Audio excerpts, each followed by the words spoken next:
Hey there, gorgeous gays! Version 2 here with Final Fantasy XIV Shadowbringers. Today, who wants to take a close look at Shadowbringers? But also Stormblood. It's Sightseeing Day. This was gonna be, I think I may have said in the last video that today was gonna be Triple Triad. And that was the plan. I have plans tonight, which I forgot about. Triple Triad Day, I want to do like an 8-hour stream for it. I don't have time for that today. So instead we're doing Sightseeing. We last Sightseeing stream that we did most of ARR that we could do, and we also did Heavenswood. We completed Heavenswood. So the idea now is that we can do Stormblood and Shadowbringers. Sup, Atija? Hello. Oh, it's actually a decently cold day today for me. I'm quite happy with it. Hey, Atija. Showing off in your coat there. I am almost halfway to the coat. I got a kangaroo! And Chewy! Oh my god, we are so close. All we need is a fuckface minion and we're complete. K-Nets around its literal puppy dog, guys. Yay! I have adorable minions. I got a kangaroo! And I got Chewy! Hell yeah, I have puppies now. Where's Puppy? Puppy! Oh, and also you're there as well. Kangaroo's right there. Life like all of Marsupial to the southern continent Mirror City was discovered by your retainer in an abandoned oh, it's a retained one. The joey in its pouch seldom shows itself, but this is apparently according to design. Platypus, koala, kangaroo, truly you are now the Australian. Yay! Yay! Also Chewy! A small breed of dog native to the New World. This adorable critter was brought over to you also by limits and sailors. Inquisitive, enthusiastic, it sends ever ready to embark on an adventure with you, but never says no to a spot of frolicking. Crafts is subbed! A second bumblebee has hit the flowers? What? Okay. Anyway, I'm very quickly teleporting away. I'm running away very quickly. There we are. Oh, it's Leela! But I thought Leela was... I thought Leela was the... Am I getting your dog's names confused? I thought Leela was the brown one. I thought Leela was the brown dog. Deku has the cutest pets. From Future Drama. What's up, Crafts? Hello, hello. Welcome to Sightseeing stream. I have 5 minutes to make this jump. I have 5 minutes to make this jump. We're starting half an hour late today, and I have 5 minutes to make this jump. She tiny and part chihuahua, even if color is wrong. Oh, okay, because I was thinking, yeah, it's the coloring is of your other dog, whose name I forget. Yeah, I was thinking the coloring is like your other dog, because it's black and white. Fuck. I'm making more soup. Will it be good? Probably not. I'll be honest, as much as I like making hot brothy bullshit, I've fucked up quite a lot of soups. Like, if I'm putting stuff into a broth, I'm usually pretty good at it. But if I'm making just a soup that's just a soup, my hit-miss ratio is so bad. Clone is having a little stim attack there. I see. I see that happening. Alright, can I make this jump without fucking it? I fucked it, okay. I thought we were doing side quests today. Today was going to be Triple Triad. Today is now Sightseeing. I mentioned this earlier in the week on stream. On the Discord. It was gonna be Triple Triad stream, which was secretly side quest stream. I didn't have time to do that today, because it's gonna take too long. So instead I've gone for a shorter stream, which is Sightseeing. Sightseeing was going to be like in 2 weeks, but it's now today because I don't have... like Triple Triad / side quest stream is going to be like an 8-hour stream. I don't have time for that today. I can do like a 5-hour stream, which Sightseeing should be okay for that. There we go. There we go. Because look, I've arrived at a vista! There we go. Welcome back to ARR Sightseeing. This is what it's like. This is what ARR Sightseeing is like. Do little platforming challenges to jump up onto this tree. But also, it doesn't tell you that you need to get onto this tree. And now we wait. And now we wait. We wait a couple minutes. The little thing that I'm using to track ARR, it tells you when the next one happens, but it doesn't tell you the next one after that. So, like, if I miss this one, I don't know how long it would be until the next one after it. So that, yeah. So, I started today's stream half an hour late. So I started at 9:30 for me as opposed to 9. And then this is popping up at 9:49. So this works out pretty well. You can not pay me to do ARR sightseeing. I mean, we did a fair bit of it in the last ARR, like the last sightseeing stream that we did. A lot of it was ARR. We obviously didn't get it all done because the day that we did it, there was several that weren't available for another day. Because sometimes you can just go multiple days where it's not available for some of them.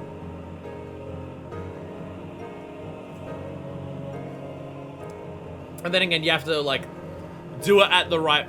Like, the fact that ARR sightseeing is... You're not told where it is. Like, it doesn't show you a marker.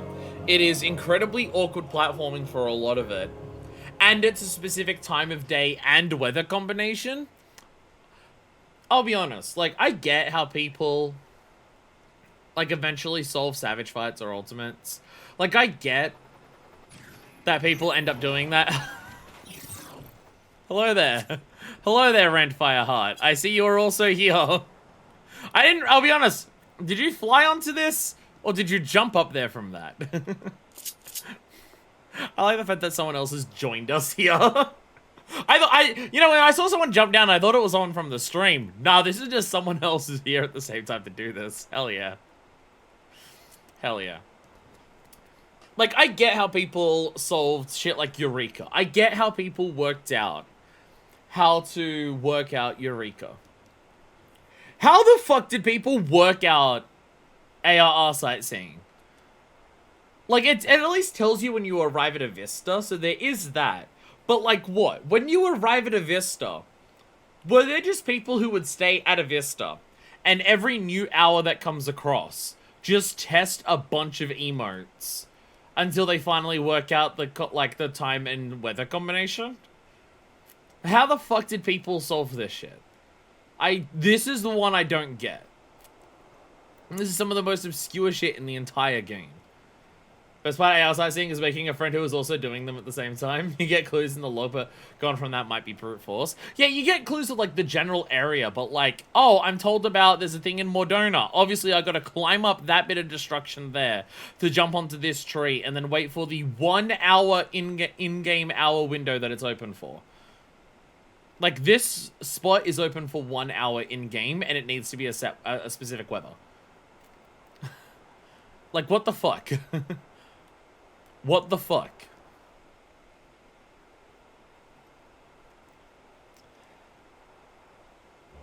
Eight, 9. Happy New Year! Happy New Year! Rand, you gotta sit down. You gotta sit down. You gotta sit. I gotta put it into say chat. I gotta put it into say chat. I gotta help my bro out. You gotta sit for this one. Yeah, this one's also not lookout. This one's sitting down. Yeah! Yeah! I helped. I helped. Yay! Woo! Yeah! Hell yeah. We also failed the fate. Jesus Christ. Bye! Damn, we failed the fate. 3/3 there, getting him job 100. It's going slow because for jobs I don't like, I only use Frontlines, MSQ, Roulette, Tales and Societies. Hey, Crofts, guess what? Same.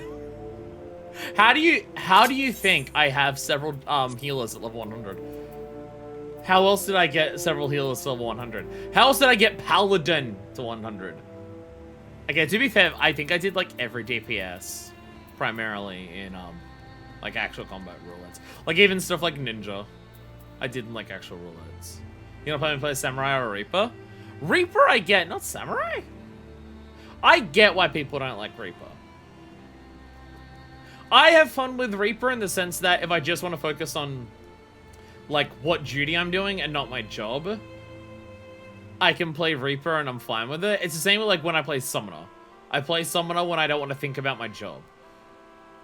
And same with Dancer. Like, Dancer, depending on which, like, if I want to do melee, fizz ranged, or caster, I've got a job for each of those where I don't have to think about the job if I just want to, like, brain off. I have enough brain power today to pay attention to mechanics, not rotations. But Samurai? Like, Samurai is probably one of my favorite melees. I mean, if you don't like spamming Shinton, I get it. I'm having to unlock, I'm drawing a blank. Ninja, not ninja, double knife, but it's not ninja, snake. There is a bit too much similarity in all the melees. I've stood by this. As much as I personally like Viper, having job, but it's 2 swords, when we already have, like, melees that are sword and 2 short swords, and also our tanks are, like, sword, big sword, explosive sword. I've said it before, as much as I like Viper, and I like the aesthetic and everything about Viper, I do, like, this is why I was, like, preferring Corsair. Because, like, sword and gun is at least a unique combination. I did see people, I want to emphasize this, stupid people. I did see stupid people say that Corsair would be a bad job for the game because there's already another job that uses a gun.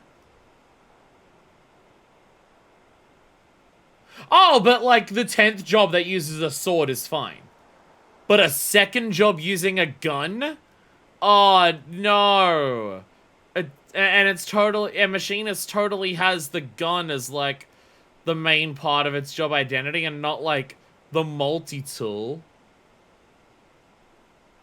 The multi-tool in the, machinist and, like, all of the tech you use is totally not the primary identity of the machinist instead of the gun that it uses. I mean, there's gun blade, but you can't fire it like a gun. Because that's what they built, and then the gunbreakers broke those guns. Because they took the blades from their gun blade. The best lore in the game.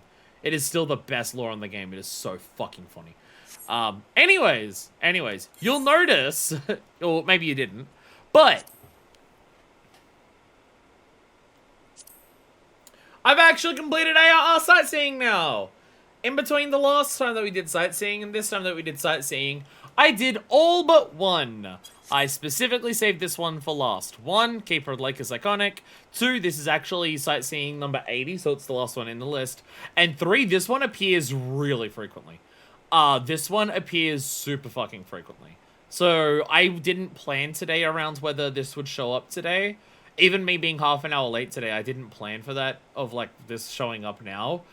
Just this one comes up so frequently that I figured if I do a stream for sightseeing, there's a not insignificant chance it'll be there for it. It just ended up working out really well that it's like the beginning of the fucking stream. Because some of the other ones that we had left from last time, we had about 8 or 9.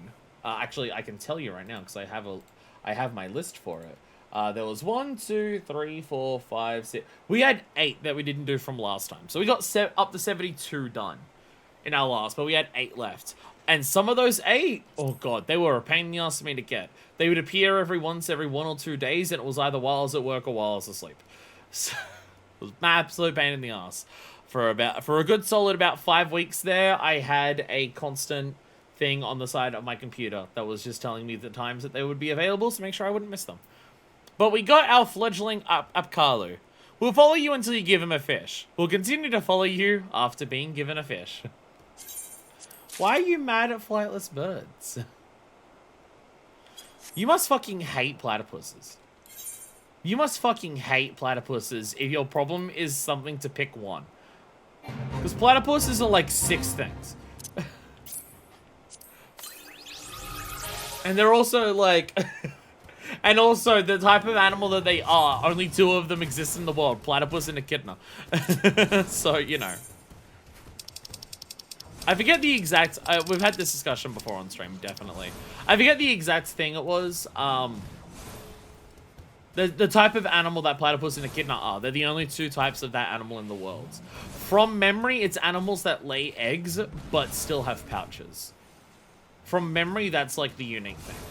They lay an egg, and then the baby still goes in the pouch. I think that was like the unique thing, and they're the only 2 animals in the world that do it. And they're both Australian, which is very funny. Because I don't even think hedgehogs are like that.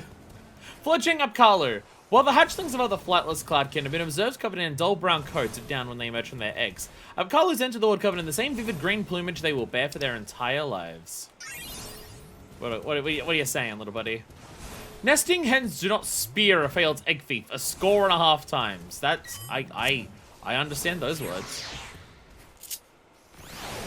Close enough. They're actually the only animal who guards the Chaos Emeralds. You are incredible. Okay, I'll admit, now that I'm seeing the Apkalu next to me, you are incredibly adorable and I love you.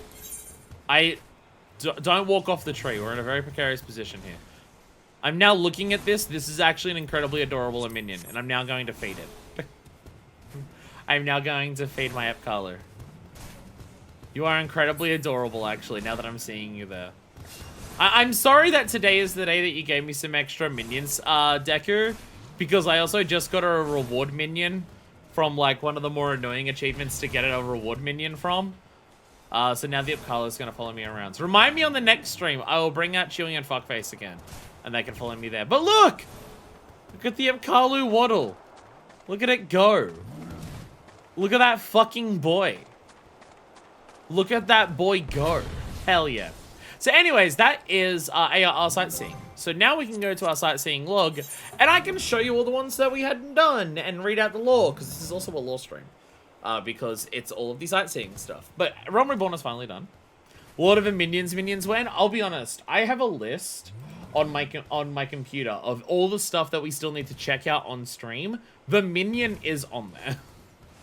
The Minion is part of this. Because there's also Rival Wings that we got to do. My thought process is we'll have a stream during a Moogle Tome event, because from my understanding, people actually only play Rival Wings during Moogle Tomes, and we can do Rival Wings then. As for the Minion has solo single player challenges. They give you an achievement. So at some point, I got to work out how to play the Minion enough to complete all those challenges to get the achievement for that. Like how I did the Chocobo race challenges on stream. All of my leveling up process to get Velvet Legend up as high leveled as it is, I didn't like show that process on stream, but I did all the challenges on stream. Actually, if you're curious, no, I do have it here. I am slowly working towards this as well. During mod times, you can go to Primal and you get Rival Rings matches. Oh, okay, so it's also a specific DC. I mean, I've been to Primal a lot. All my BA rating. Oh, by the way, I think this is the first 14 stream that we've done since I did the Valdez and Arsenal raid. I've been going to, because I took like 2 weeks off because work tried to kill me. Not like any people at my job, my customers. My customers tried to kill me at work. So I took like 2 weeks off of streaming to physically recover. So I actually was able to do some BA raids in that. So I've been going to Primal a bit. It's very odd. Baldessian Arsenal specifically in Eureka is significantly more populated on Primal than Crystal. Significantly so. There is a BA raid like across these several different Discords on Crystal, maybe once every like 2 days or so. Whereas on Primal, the helplines alone, the helplines are running like 3 to 4 BA raids every single fucking day. But then it's very funny because what I noticed, because obviously doing BA in Eureka, Eureka etiquette itself in Primal is significantly worse.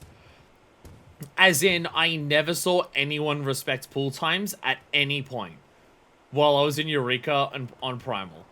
Because I was also, like, in other zones, because there was, like, a couple extra things that I wanted for different, things in Eureka. But, on Primal, no one respects pool times. Whereas on Crystal, like, if someone doesn't respect pool times in Crystal, it's quite a notable deal, and a lot of people in chat will start, like, getting annoyed at them openly. Because, like, people follow pool times near religiously in Crystal. And again, if one person early pulls, they usually get flamed in chat a lot because it's so uncommon. Whereas I didn't see anything not be insta-pulled, or at least early pulled there. There's a couple notorious insta-pullers on Primal. Okay, so it's specific people who are doing it. Okay. There's some servers that set PvP events that I could look into. I mean, I get, like, if Rival Wings is on Primal, then we just gotta wait for Mog Times for that. Because you get Mog Times for it, so that's when it's actually active. And I've never done Rival Wings, so, like, it's something to check out in the game. And, like, I've done Verminion, like, the first, like, 3 challenges, and it's about it. We should pillory them in Limsa Aetherite Plaza. Anyways. Oh, I gotta read out the lore. Sorry, I forgot. We've got the lore of all the places here that I have. Okay. So I got Summerford Farms. Well, Melwood Blowfistwind rose to Admiral. One of her first decrees included the clearing of large swaths of land for the new Lumenton settlements. Summerford Farms and its expansive orange groves is one of those locations. Its name is derived from the man-made crossings required when late spring runoff from Mount Ogormaro caused the Rogue River to swell.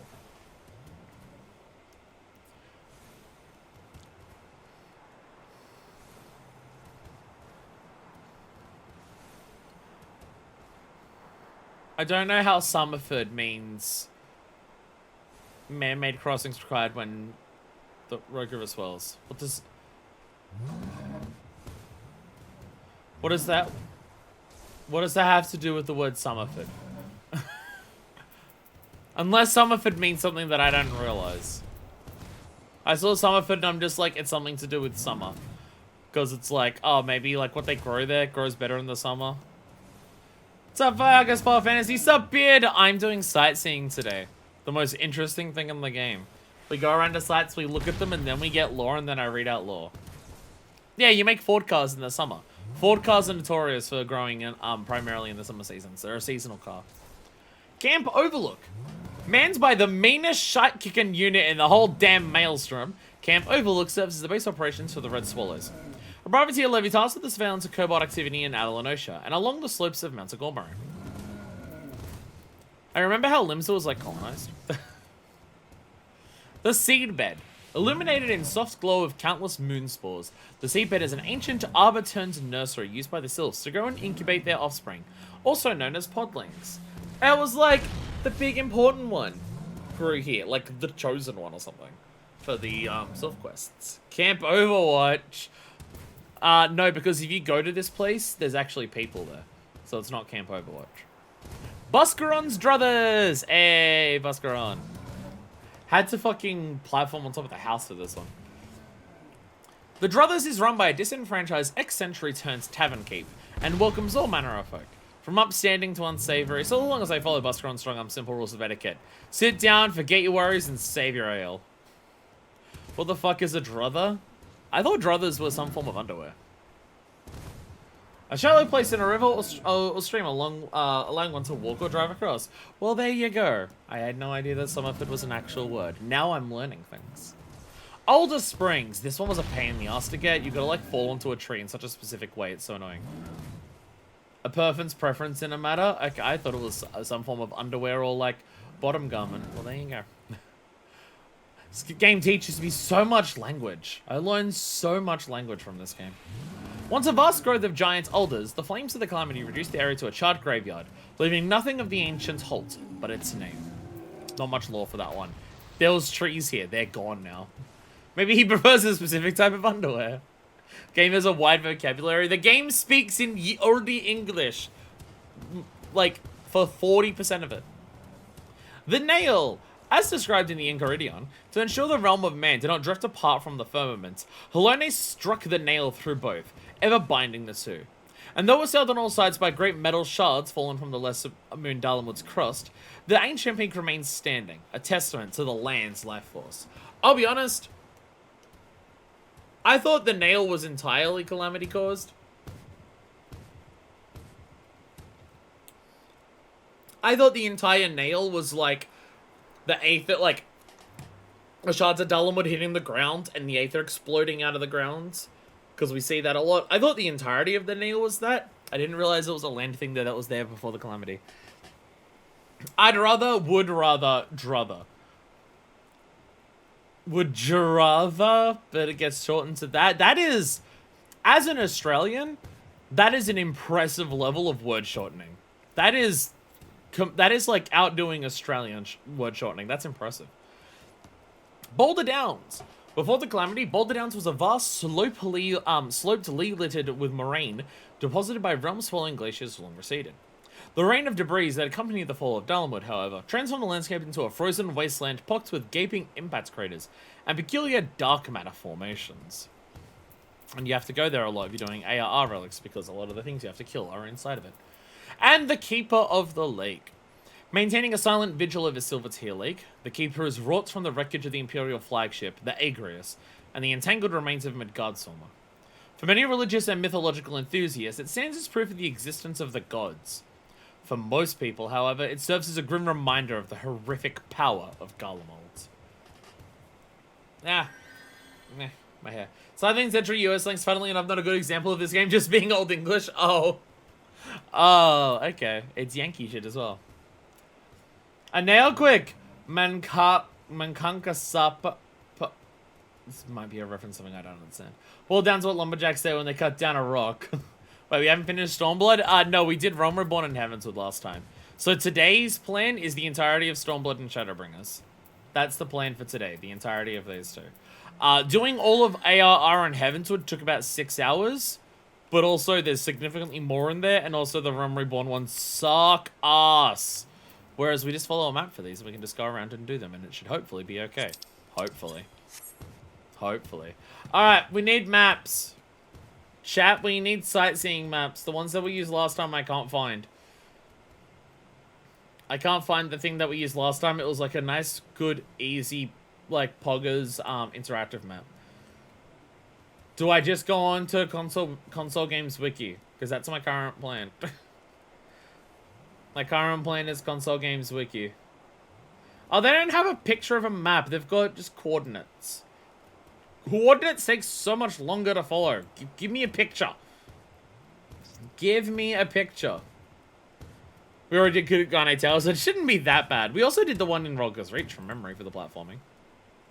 From memory, we already did that.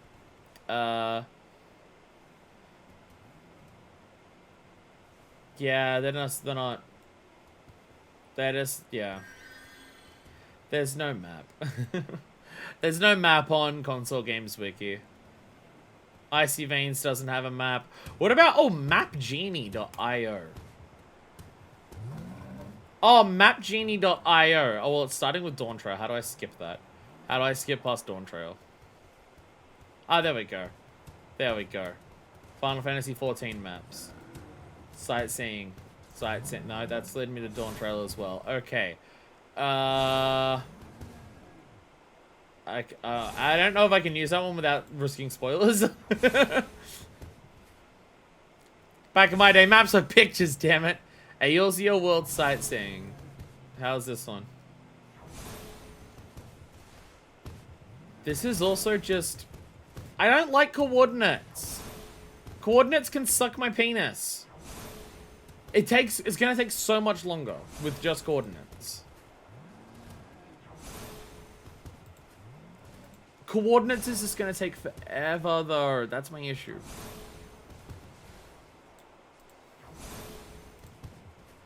Because then I have to like work out where it is. That's not how you say peanuts.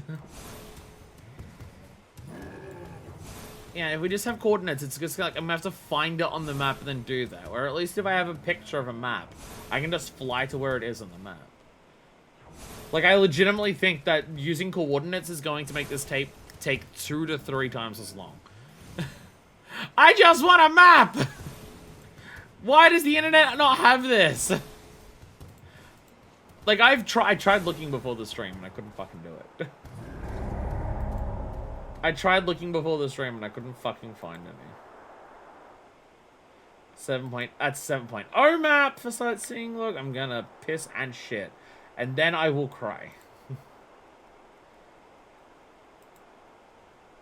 Imgur. That's a Kugini. I see a Kugini, hell yeah. I see locks, I see peaks, I see fringes, I see step, I see Yangsha, I see Ruby Seed. Thank you! Thank you! There we go. This helps. This helps.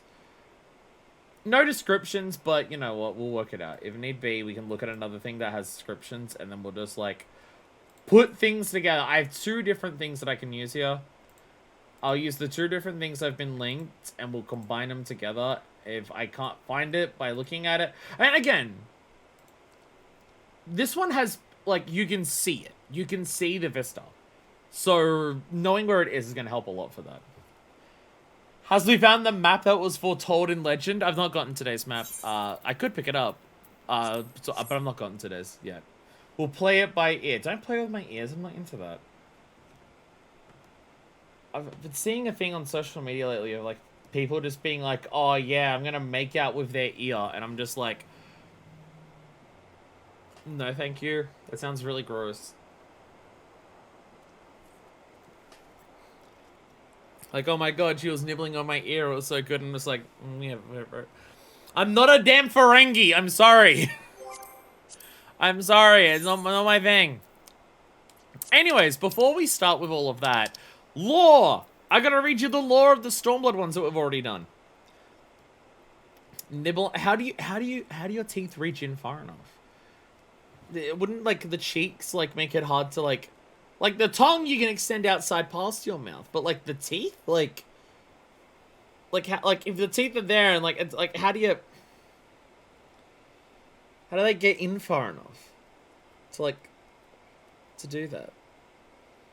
Edgar Allan Poe posting, also Vincent Van Gogh posting. How do you put the teeth in there? Anyway, I gotta read you lore. If you're wondering why we have none in Shadowbringers, it's because by the time we did this, Power of Horny, it's like a double fruit from One Piece. Horniness finds a way, as they say. Yeah, but by the time we got to Shadowbringers, I knew that I wanted to do, like, Sightseeing Log streams. So we specifically did none in Shadowbringers so we could do it all together in a single stream. But by Stormblood, we didn't do that. Hidden Tier. This is in the peaks. Thank you, Carolina.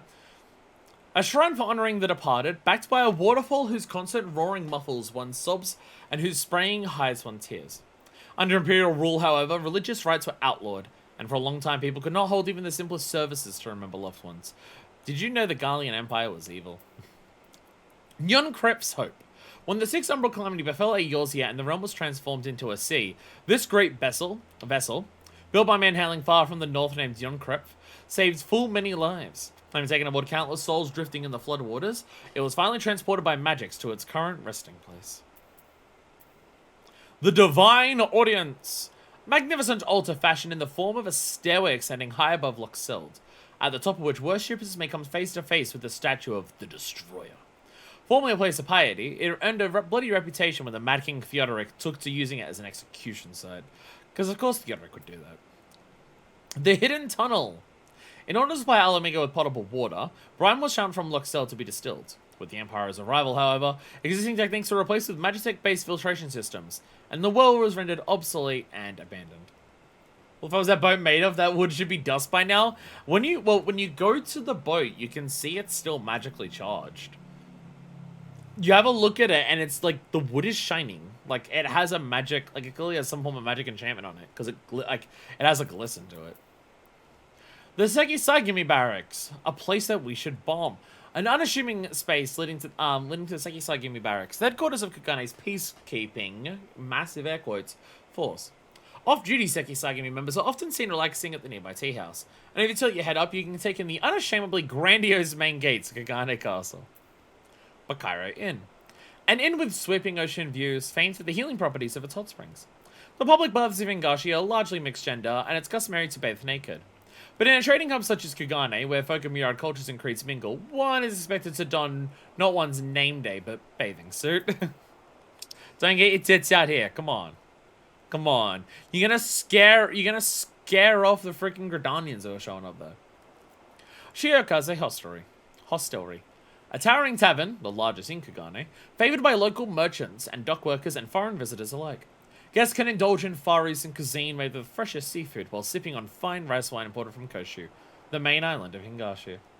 Is Kugane horrifying? Many are saying this. They made the Japanese team made Fantasy Japan and made it horrifying, and then made sure that we never address it in the game why it's horrifying, because the place is so neutral that we can't get involved.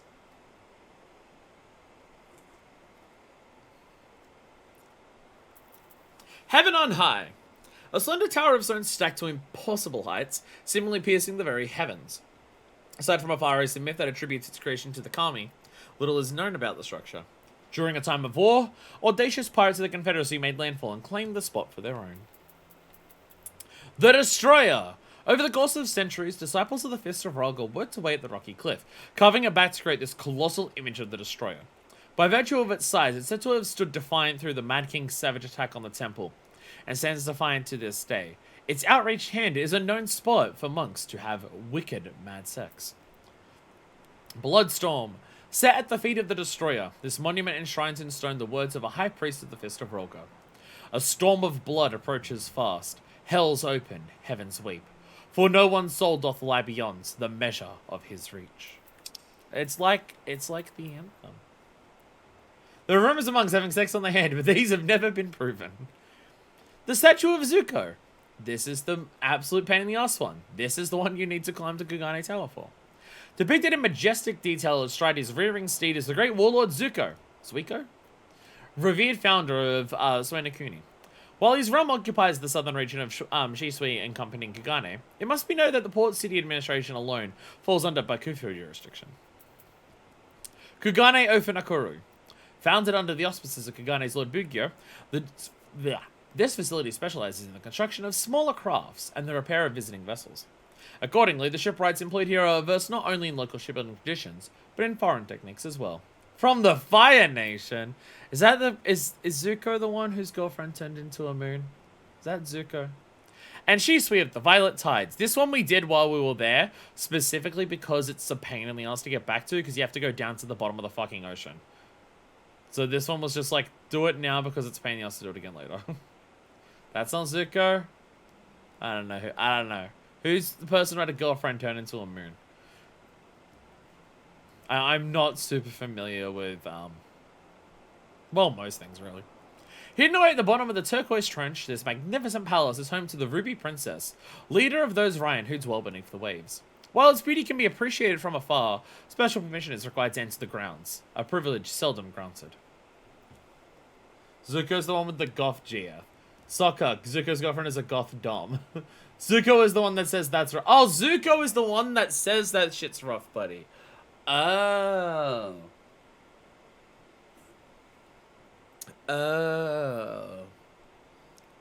Who's the person whose girlfriend turns into a moon? I feel like if most people say that, they're gonna know I'm talking about Avatar.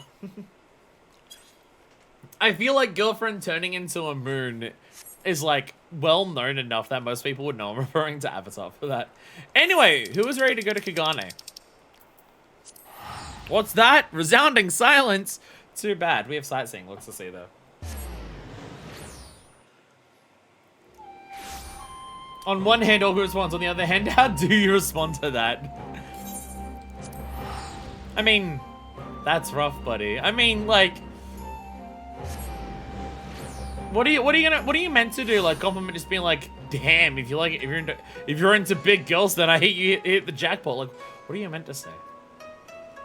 What the fuck are you meant to say? So one issue. This is also part of the reason why I think doing the way that we do it for Shadowbringers, as in we do none first, is gonna actually make life easier. Because now I have to work out which ones I have to go to all of them. And I've already done some of them. Person whose girlfriend turned into a moon is that one wall on Twitter who likes Yotsu and Toxic Yuri. You mean the one who, like, was like, I'm going to date a cell. Oh, she turned into a primal and died. Oh, I'm gonna date Yotsu. Oh, she turned into a primal and died. I mean that one? Because, yeah. So there's meant to be one here.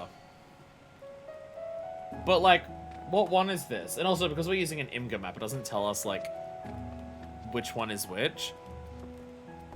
So is this the Seki Saigami barracks? Looking over there? It probably was, but I don't know for certain. And then I go down here. That's the Seki Saigami. Yeah, it looks like, yeah, you're peering over the edge to see them. So we run up this way. Yeah, person who's into Toxic Fury. I just stopped following them because they caught up to me. All of these people who are on Twitter just being like, I'm going to live tweet my playthrough, and people are like, oh, see, I can see that one. And people are so excited, like, oh my god. But then people are just like, oh my god, you're playing it so slowly. I wish you'd, like, be able to get through it faster. And then all of those people are, like, leaps and bounds ahead of me. There is no slower MSQer in the world than me. Whenever I see everybody, whenever I see a River separating two parts of the city, I was thinking Sotenbori. You know what? Completely fair and valid. Completely fair and valid. Now we just need, like, a giant crab on top of one of these buildings.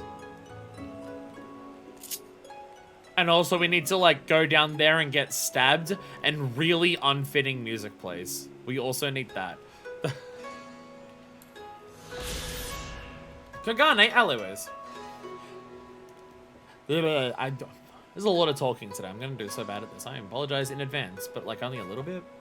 This quiet canal side lane offers a splendid view of the Tasagare Bridge, built in the distinctive arch style of the Far East. Just beyond lies Kugane Ofunakura, where vessels that sail the seas are made. Above which rises the airship tower, where vessels that soar the skies are moored. They're not made there though. They're not made there. They're just moored there. Except for that one. That one's just like sticking out really far out into the distance. When we do our side quest / triple triad stream, we're gonna go up there. There's a side quest in that airship. I don't know when the fuck it appeared, but there's a side quest in there. It doesn't have a picture to it, which has usually been my metric of whether one's important or not. But it's in an Alliance Road place, so I'm like, ah, fuck it, we'll do it. So I think that's all of them here. The statue man who needs to shit. Does this guy need to shit? My Instacart shopper got me a pack of seafood ravioli completely unprompted, and they taste like absolutely nothing. Well, the minute I guess then it's an improvement over what it's been advertised to taste like. Then it might be one of the important ones. I will be honest, I forgot what we were talking about. What's one of the important ones?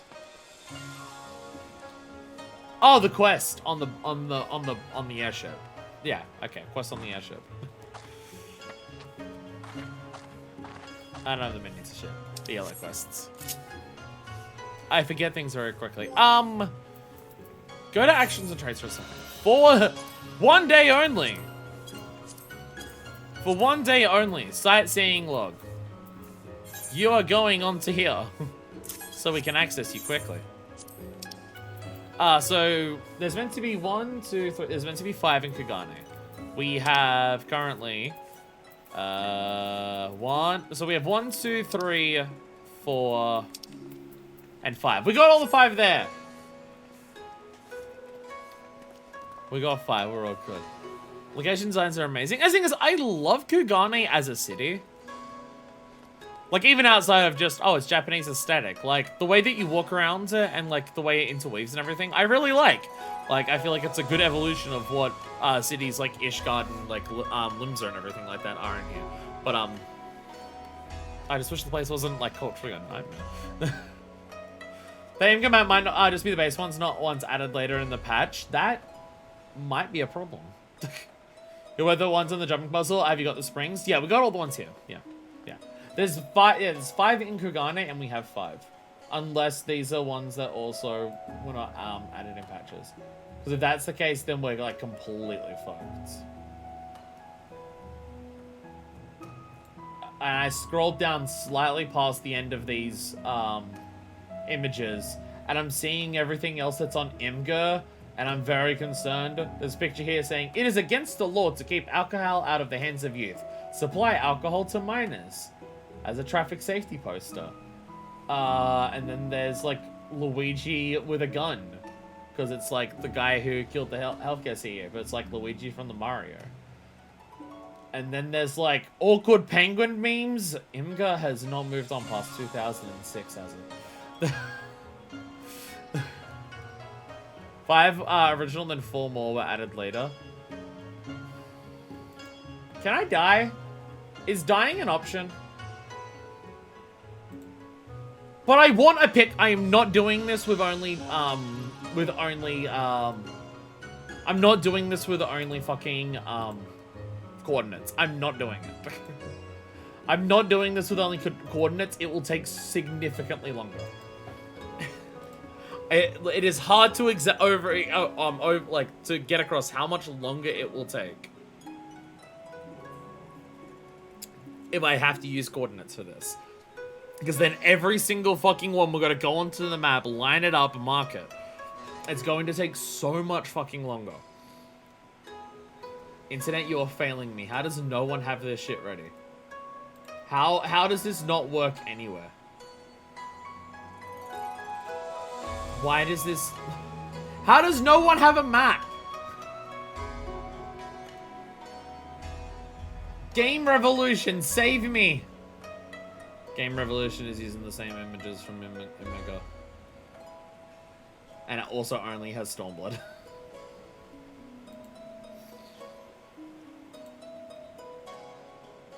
I don't... Are we really certain that killing myself is not an option instead? Like, are we positive that this is not, like, possible instead?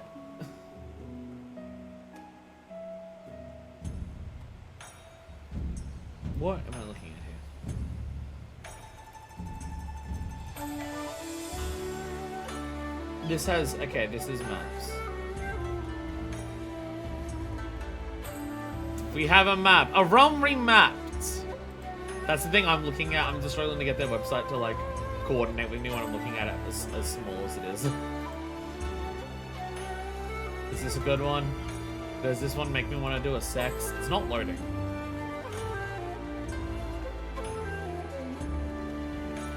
It's not loading.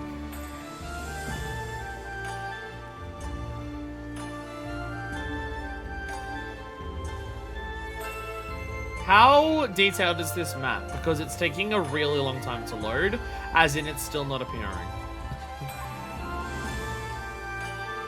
I'm still waiting on it.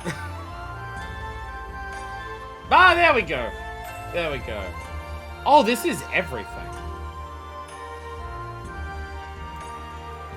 Oh, this is actually everything.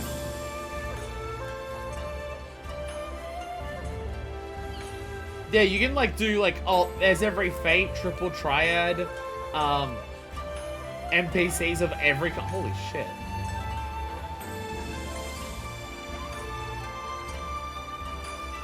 Holy shit, yeah, there's a lot on this. Wow. Holy shit, okay. A realm remapped. We have found the good shit. We have found the good shit. Go to a realm ring maps. They've got a lot of shit there. It shows you, like, where all triple triad NPCs are and everything. That'll be useful for triple triad stream. Though, for triple triad stream, that one I am just going to be following FF14 collect, so I can mark them off as we do them in order according to that. So, like, it's easier for me to keep a track of. This game will at least keep track of sightseeing. It won't keep track of triple triad NPCs. So there is that. Oh, also, yeah, the actual NPCs show up on the map, don't they? Yeah.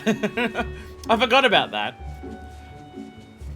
I'm used to them not showing up because of the ones I've defeated, but yeah, right. Right, yeah, when you, yeah, see, like, there's that person over here. So, yeah. See, when, at least for this, if I know the rough location on the map, I can just fly to it and just do it. So at least there's that. Sakazuki. Its name meaning goblet, this island is said to be the birthplace of the Confederacy, where rival pirates first hosted as brothers and pledged themselves to a common cause. Today it remains an important outpost, constantly garrisoned by sharp-eyed guards who keep watch for vessels that sail the Ruby Sea. That one down there would be Shisui of the Violet Tide, so we don't have to worry about that. Let's fly over to the Isle of Becca. We can go over that way.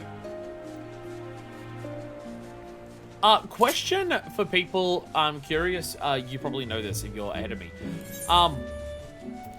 Do Endwalker and Dawn Trail go back to having the 60s, or do they stay at 45, the 40s?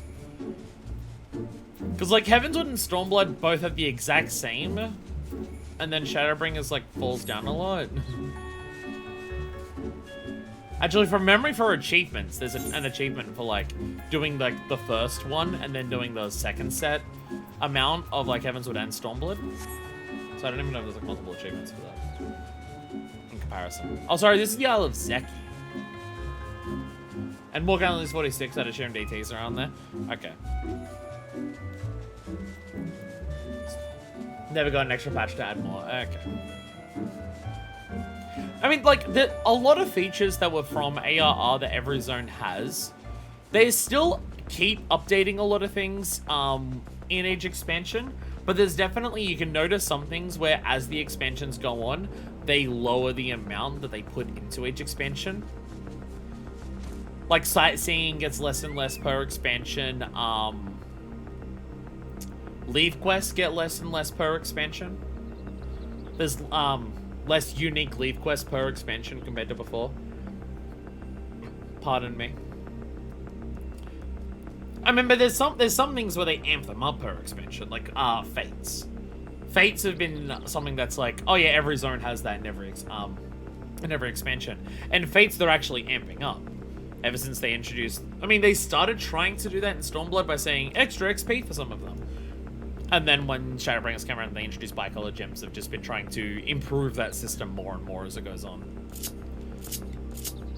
Where are my emotes? I always forget. There we are.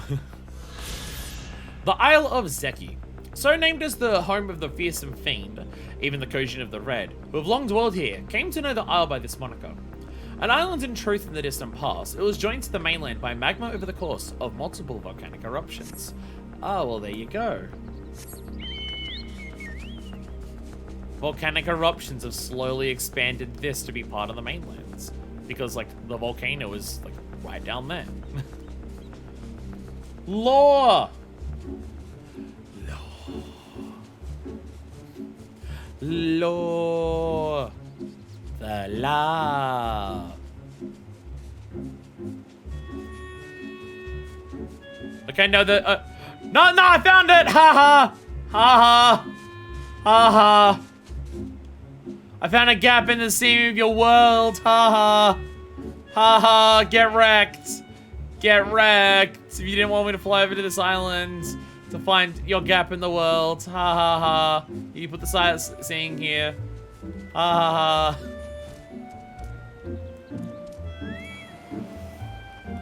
Anyway, what are we looking at here?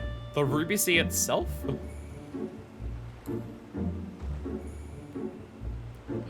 Oh no. Oh no. Oh no. What do I do? It says emo. This one is time-based? Oh. Oh. I opened the thing and now I can't close it. Oh. Whoops. I have to reload. Alrighty! What time for this one?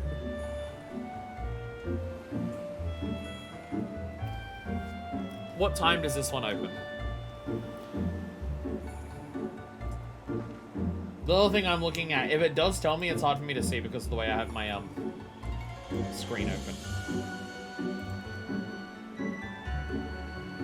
5 a.m. to 8 a.m. Oh, we were so close! Oh, we were so close! Fart anus! God damn it. Alright. Time to set an alarm. Because we can do that. Because we can do that. Time to set an alarm. There we go. Give me 1 minute reminder. It's open for several hours and it's like right over there. There we go. We now have an alarm. We have an alarm set for this. There we go. There we are. Alright, well I guess we move on to the next one then. Which is over in Asari. If I can remember the name of this village correctly. Do I remember it correctly?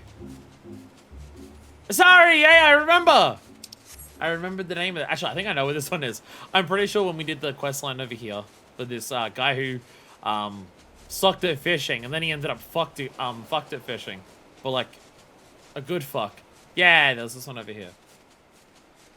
There we go. There we go. Isari! A small fishing village situated on the eastern coastline of Othid. Its name is a reference to livelihood. For a time, the Confederacy had something of a presence here, operating out of a little shack and collecting its ruby tie. Ah, shit, some of them are still underwater here.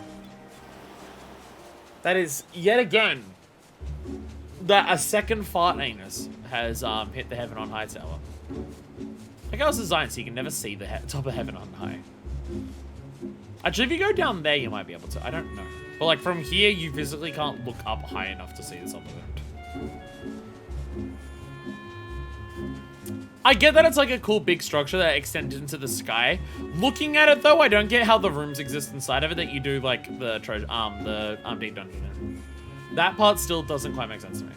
Second deep dungeon has hit the speedrun leaderboards. Does another one exist? Between any various expansions or anything? Yes? Nice. Can I just do this from here?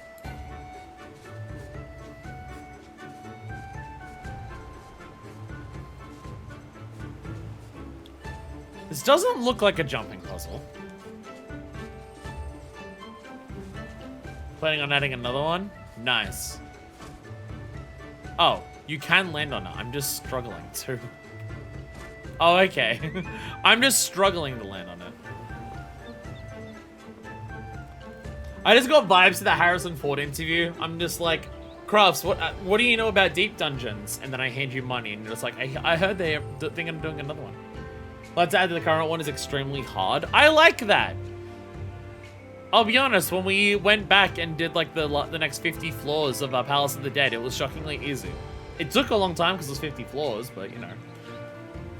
And like for stream purposes, we only have to finish the story, which we did for Heaven on High, and it was like really quick. Crick. Hiccup. For the longest time, folks gave these shores a wide berth for fear of the Kami, who they believed erected the enigmatic tower known as Heaven on High. The pirates of the Confederacy harbored no such fears, however, and one day they claimed the land for their own and established an outpost. And it was totally fine. Your gods are fucking pussies, as it turns out. There's meant to be one up here, but I assume this is it.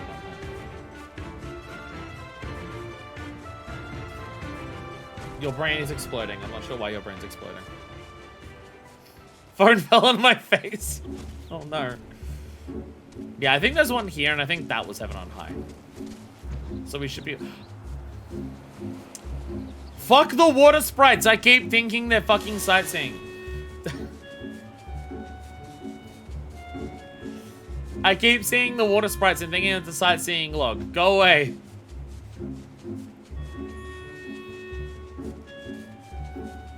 My hair is like, little strands of it are going around on my face and touching my face, and it's making my face itchy, and then my face is itchy. Here we go.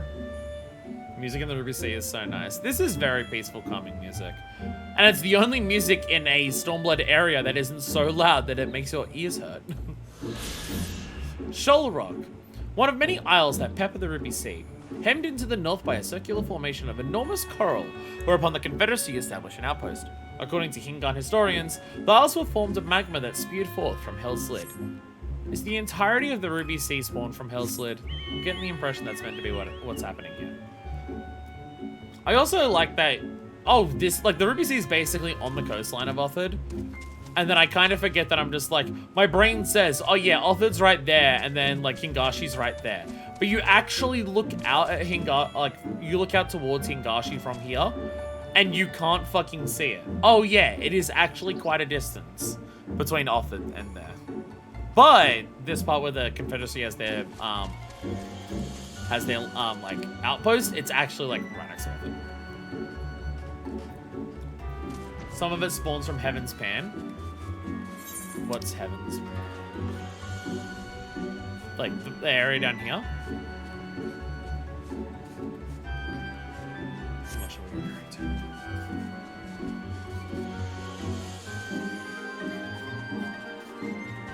Oh.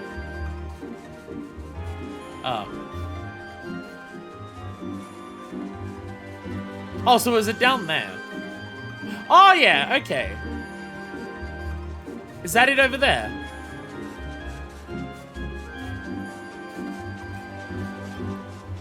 Okay, so you can see some of it.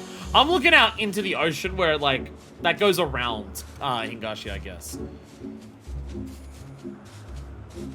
But yeah, okay, I guess, yeah, there's some of it there. It's still quite a distance away, but yeah, I guess what I'm looking at there. Who the fuck is talking? I'm in the sky. Oh, there's a fate event. One day these jokes I will make a joke so stupid will get me muted. One day.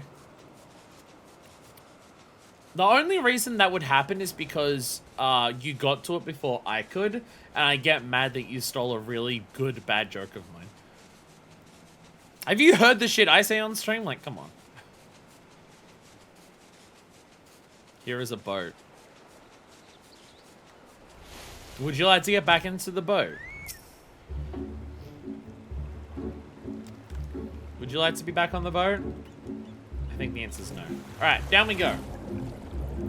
Somewhere around here is a sightseeing.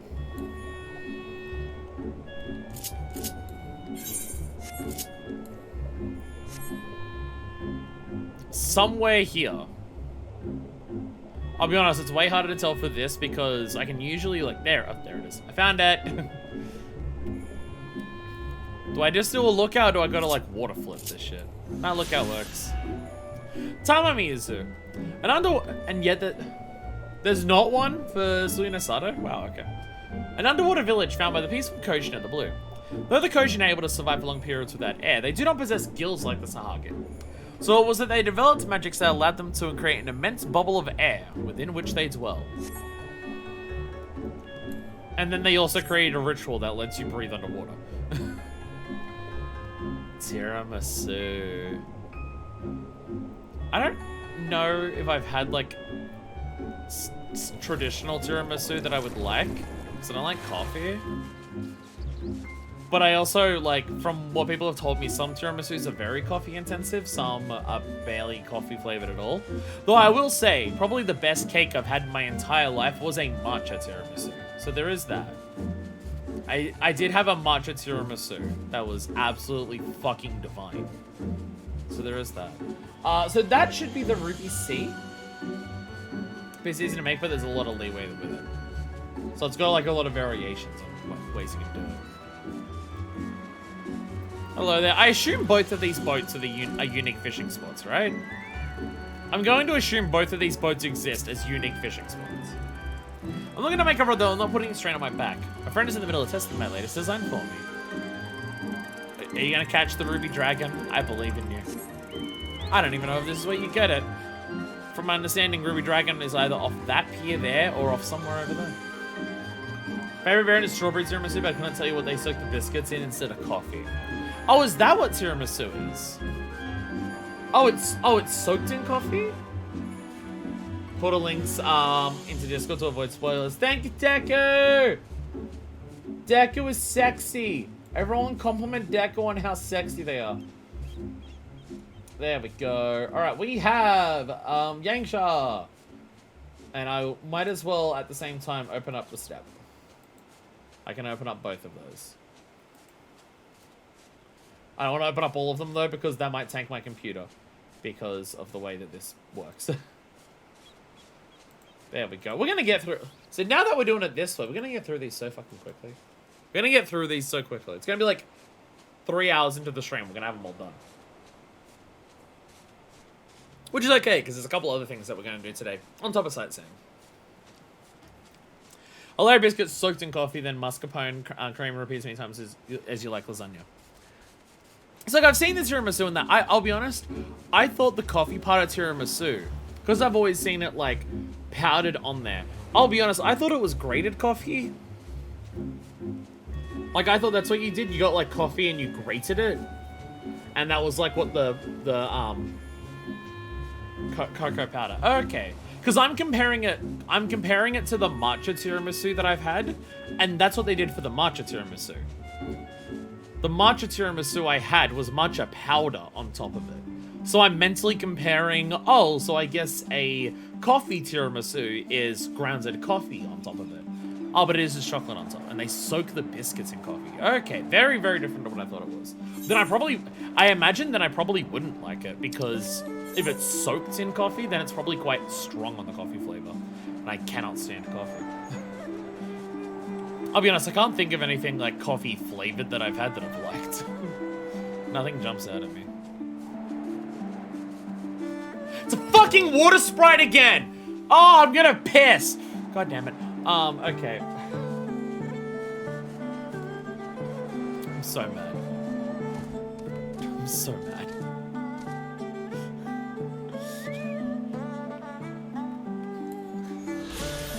Namai! A village situated amidst the mountains of Gensui Chain. Named for the local word for the aquatic arrowhead plant, an allusion to its long history in rice farming. The arrival of the Empire placed this lifestyle under siege, but through perseverance the villagers continue to hold on to their ways. And also we have now liberated them, so it's fine.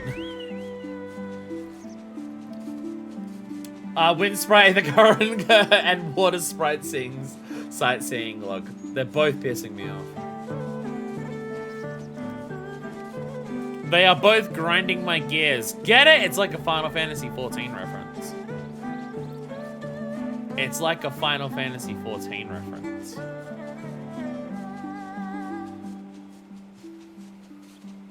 Question.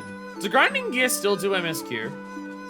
Because I've, like, watched Grinding Gear do Shadowbringers MSQ, I sometimes get notifications, like, not notifications, but recommendations for their stuff. I'll be honest, every notification, look, again, every, like, recommendation that I've got of Grinding Gear lately has always been, like, them reacting to a video. And I'm just like, I'm surprised I'm not, like, being accidentally nearly spoiled on Dawn Trail.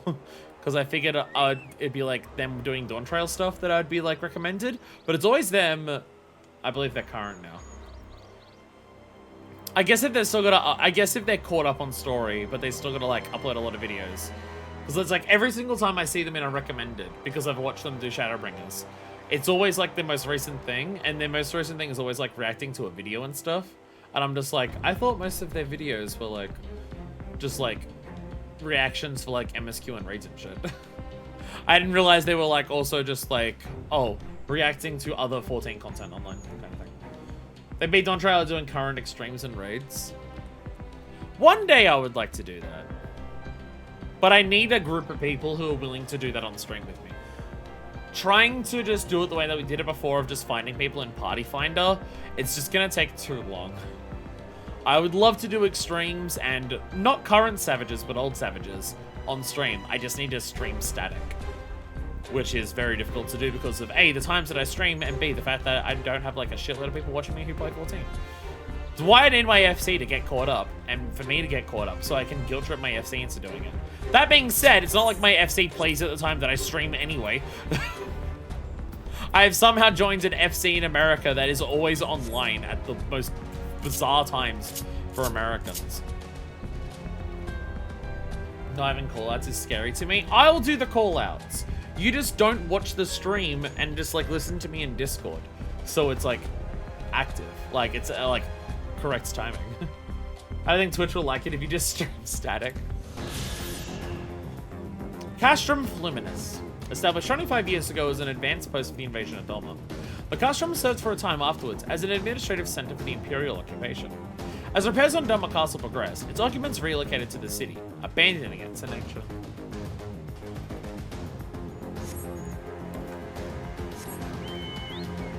I know it's because it's an MMO, but it is kind of weird that like we're gonna get so far into the future and all the Stormblood areas are still gonna have so much Garlean shit inside of them. I mean, part of it's just like, hey, guess what? War and like all that and like colonization and stuff don't go away overnight. That's part of it, but it's also just like hard to update a world in an MMO. It's like when you go around in Heavenswood and so many characters are still talking about the Dragon Song War, and it's just like, we ended that. Castrum Fluminus, the place where nothing bad happens, and everyone was happy forever. Paul dedicated to making sick figures, cash flu minis. Chat, we have come together and created something beautiful today. There's still an active cache on its Costa del Sol for absolutely no reason.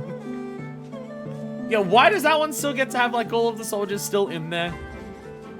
Gegiruju, do something useful and kick them out. Get your squadron of cat girls to beat them up. I'm sure they would do great. Yuzuka Manor. For generations, the lord of the Yuzuka family faithfully served the Doman monarchy as governors of one river settlements, and this was their dwelling. Raised during the rebellion, a clan of Namazu have since taken up residence. Those random dudes who hang out in the Black Shroud being incredibly racist. Sorry, that's just most people in the Black Shroud. Are we ever gonna un-racist Gridania? I know we mention this almost every single fucking week, but that's because it's really weird that we have an un-racist Gridania. I see, now I saw the dungeon entrance and thought it was the fucking sightseeing. I assume this is this for Swallow's Compass or is this for the gate? This is Swallow's Compass. Enshrined within this tomb, his likeness carved onto an imposing scale on the cliffside, is the person of Gainen, the great general who united the warring clans of Yangsha to arise as the first king of Doma. A skilled swordsman and mage both, he is credited as the founding father of Doman Geomancy. Hey, Geomancy! The stuff that we learned about in the astrologer quest as well. Nikkei. Did you know the price of land will go up if there isn't a military fort or an occupying army just like next door? God, are we doing Lolorito shit where we've got to convince someone to help by telling them like, hey, did you know that social good is good for the economy? We're doing that again. Oh no. Oh no. Now, there should be the moon goats. I wrote an extensive complaint full of spoilers and then deleted it. Post it into the spoiler chat so you can at least vent. Because it is worthwhile complaining about Gridania because fuck Gridania. Diary moon gates. Built into the natural rocks with openings fashioned into the shape of the moon, the series of colossal portals regulate traffic upon the One River. The Empire, desiring to exert greater control, further added Magitech field generators. Gridania, if you get obliterated off the map. I just want the place to not be racist. I can handle the elementals staying there if the elementals decide to not be racist.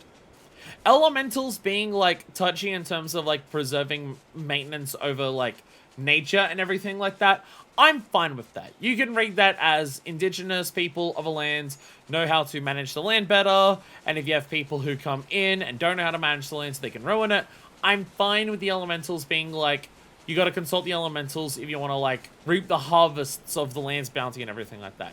I'm fine with that. I'm not fine with the elementals saying your skin color must be this pale to enter the shroud. I'm not okay with that part. I just want that part to change. Because it's also so explicitly that it's people with dark skin. Like, it's so blatant. Like, who do you not let in? Duskwights, Keepers of the Moon, and Alamegans. Like, okay. Definitely, like,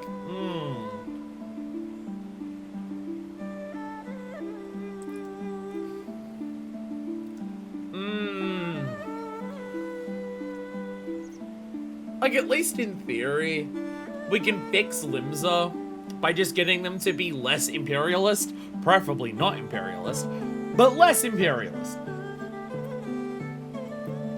But, like, that you just gotta convince, like, the people of Limsa to not do that. But the fact that, like, to fix Gridania, oh, we're gonna deal with these magic beings who only certain people can talk to. It's like, god damn it. At least fool them by being the whitest Alamegan. Oh my god, you can't just ask someone why they're white. Doma Castle. The seat of power in the nation of Doma, whose dominion encompassed the entirety of Yangsha. The cragtop site was chosen in order to control the One River, an artery of trade and transport and a vital source of water in the region. Under imperial rule, it was made into a viceroyalty, and its military capabilities were greatly expanded.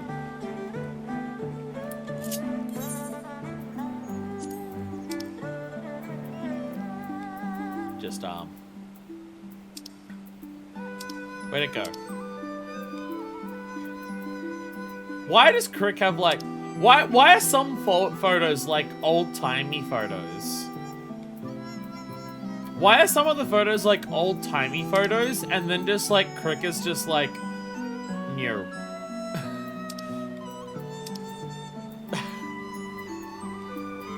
Like, so many of the photos are, like, old-timey... Oh, I guess... Color ones are added later in the patches. Actually, now that I'm looking at it, I think it's meant to represent... Oh! I think the canon explanation is that they're different people. Look down in the corner of the ARR ones. See the signature? Because each zone's done by a different Ironheart. So I think the in-universe explanation is that there's different people. Because all of these ones have a signature that's like some J or something at the beginning. The Stormblood ones, the signature looks different. It's a different signature in the corner. And the color ones don't have the signature at all in the corner. And then the Heavenswood ones don't even have like a photo outline. They're like sketchier on the outside, kind of implying that they're like more like paintings and stuff. Different people have different styles. It could be that. It could be that. Anyway, where's the Doma Castle one? Struggling to find it, even though we like just got it. Doma Castle! Look, you can actually see the castle. I can't do that. I can't do that in person anymore. Lisa and Philly are crazy to me like they aren't even Highlanders. They're just Midlanders. Are you trying to say that Lisa's mid? How dare you? How dare you? That is my fuck buddy. How dare you say she's just mid? How dare you?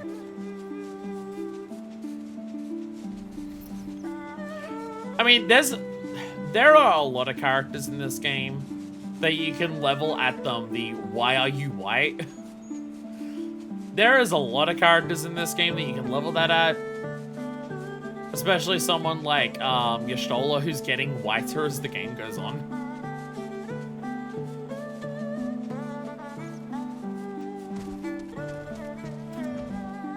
See, you know what I'm really curious about? How fucking pale is, like, one of the twins' parents? Because to go from Louis Suar's skin color to Alphino and Alice's skin color, I imagine whichever one is the, like Louis Suar's, yeah, twins got the melanin sucked right out in Charlian. Like, I don't know whether it's the mother or father of the twins that is like Louis Suar's kid, but the other one must look like a fucking ghost comparatively for the twins' skin to turn out that color. Thancred lost his tan. I'll be honest, maybe it's because I don't remember old pictures of Thancred. Maybe it's because I don't like remember his old details as much. It's hard for me to like visually remember Thancred having darker skin. I can think of it for Y'shtola, but for Thancred, it's harder for me to remember him with darker skin than he has right now. I forgot Thancred ever had a tan.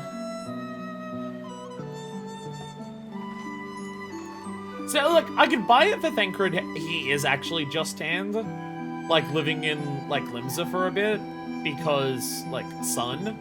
And so him being somewhere without as much sun, it just, like, fades over time. But, like, Y'shtola had darker skin. Like, for Y'shtola, I don't think it was a tan.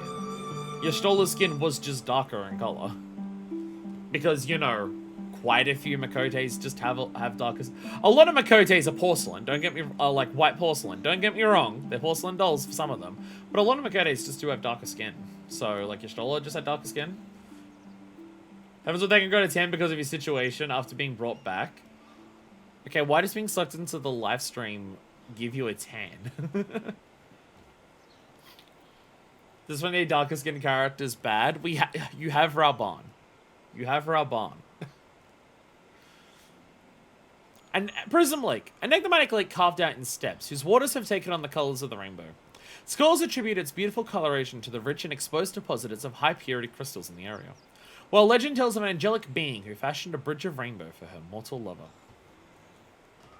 Him having to survive in the wild. But again, he like spends so much time in Limsa. Surely that would also have given him a 10, right?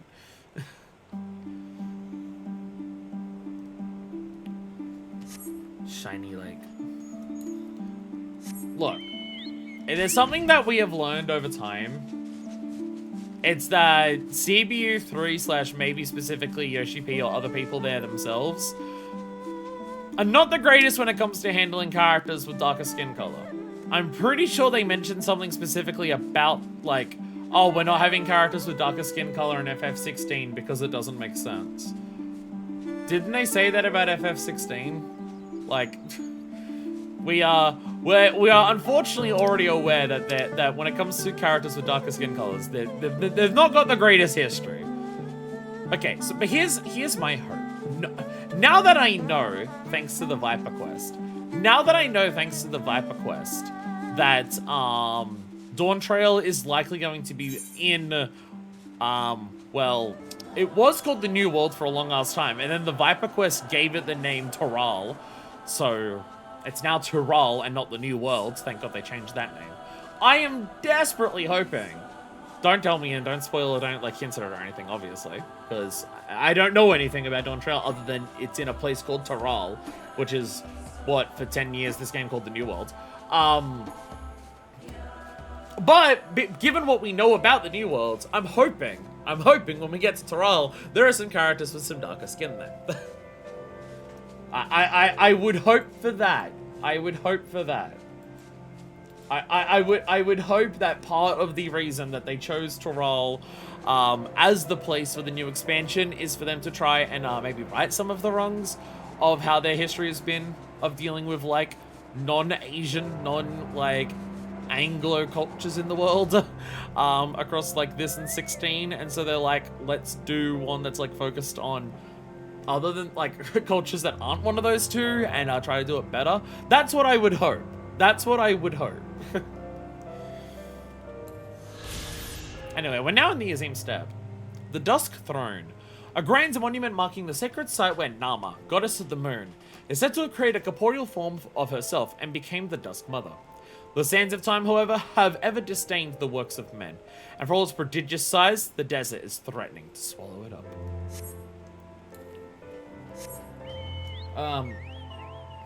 There's no good order to fly around on all these ones. They're all really far away from each other. That's what we Ashola killed that man. It sure is. I'm pretty sure he jumped down from, like, her bosom to get murdered. Lol, and also, side note, Lamau.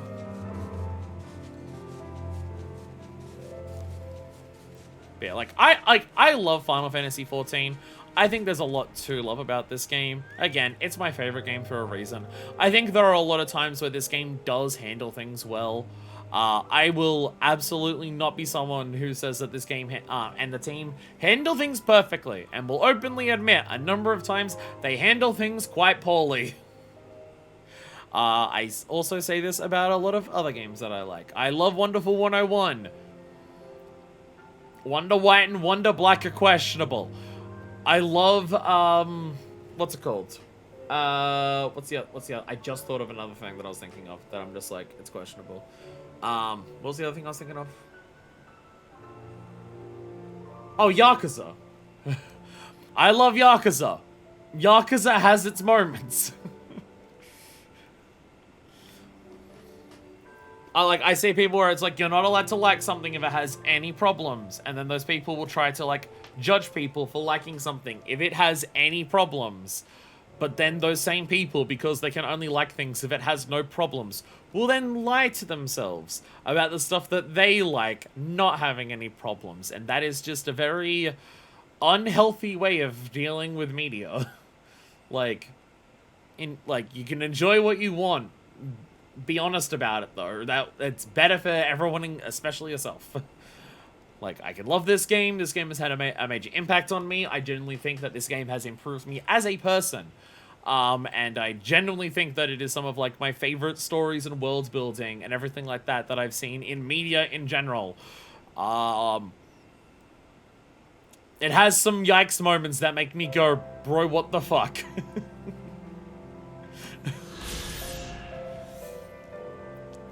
Dothal Ka. In the language of the steppe, Ka means a spring, and the Dothal tribe has laid claim to this particular one. It is a rare oasis in the deathly dry climes of the Nama Desert, and travelers are strongly advised to replenish their water supplies ere they continue on.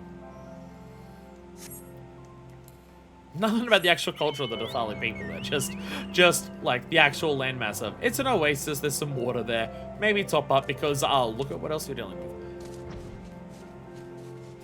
It's one thing that I hear about the game as well, and I feel like this comes from a capacity of being a white person who is not super familiar with, like, other cultures in depth or anything like that. I see people talk about Stormblood and say that, like, Stormblood handles its culture of, like, Othard and Doma and Yangshar and everything like that poorly, in terms of, like, it being insensitive, everything like that. And I'm not saying that it isn't those things, but from my perspective, I don't, like, I can look at something like how the game has handled the New World, in, like, Blue Mage Quest, and be like, that's got its problems. I can see the way that Gridania is handled and be like, that has its problems and everything like that. It tries to be sensitive, but it smacks of Oriental. I can definitely, like, there's definitely Orientalism that I can feel in this. I mean, like, is this a jumping puzzle? No, I don't think it is, actually. This looks like it was going to be a jumping puzzle, and then they got partway through it and said, never mind, actually. I mean, like, the parts of, like, this, again, from my perspective that I can see where, like, Stormblood's weird about it, is the fact that, like, it acknowledges that Fantasy Japan has its problems, but it refuses to let Fantasy Japan deal with any of it. You're not allowed to try and help Fantasy Japan. Fantasy Japan is like that. You can't touch it. You can't fix it. It's isolated. It's its own thing. It has its own problems. You just have to accept it and, like, live with it. Fantasy China, though, they've got their own problems, but you have to go and fix it. So, like, I can understand that element of, like, Fantasy Japan is like, yeah, it's bad, but, like, we'll fix it. Like, you can't fix it. It's just like that. That's what it is. But you have to fix Fantasy China. Fantasy China's too fucked. Fantasy China's too fucked. Like, Fantasy China is currently facing problems of being, like, an imperialist takeover, but also Fantasy China had problems with it that helped, the imperialist takeover and stuff like that. So it's not just enough to get rid of the imperial problems there. You have to acknowledge the problems that Fantasy China had, and you gotta, like, start working towards fixing those. But you can't address the problems that Fantasy Japan has, even though Fantasy Japan isn't dealing with like being imperialized or anything like that. It's still got major problems, but you're not allowed to touch it. Even when you have, like, the samurai job quest take place there, it's just like, the whole thing is, no. Our corrupt fantasy cops are good, though. So, like, from that perspective, I can definitely see that. But, like, how the Azim Steppe handles, like, Fantasy Mongolia. Like, is this Fantasy Mongolia an issue because it's trying to be, like, because it's trying to apply too much quote-unquote savagery to Fantasy Mongolia? Is it trying to say that Fantasy Mongolia is too quote-unquote uncivilized? Those words are loaded as hell, but again, if this game is showing bad things about it, then those are the words that, like, would be used by people who would want to show this being bad. That's why I'm using those specific words. Or is it, like, or is this meant to be showing, like, a specific era of Fantasy Mongolia and trying to be true to that? Like, I have no familiarity with the history of Mongolia other than Genghis Khan was a person who existed. So, like, I look at the story isolated in the game in of itself, and I love the story and the lore and the world of the Azim Steppe. I've mentioned it before that it's one of my favorite, like, zone storylines in the game. I love the Azim Steppe. I love the cultural aspect to it. I love the spiritual aspect to it. I love what they show with it and everything like that. I love that it shows a place here that, like, doesn't have, like, the more modern homes and cities of somewhere like Kogane. And it doesn't try to say that this culture is lesser because of it. or anything like that. Like a big part of it is like Gosetsu being here and coming more into terms with himself and his own thoughts and on everything by having the Azim step be like a way for him to understand more spiritual aspects and everything like that. So like isolated in and of itself, I can look at something like the Azim step and its storyline and everything like that and really like it.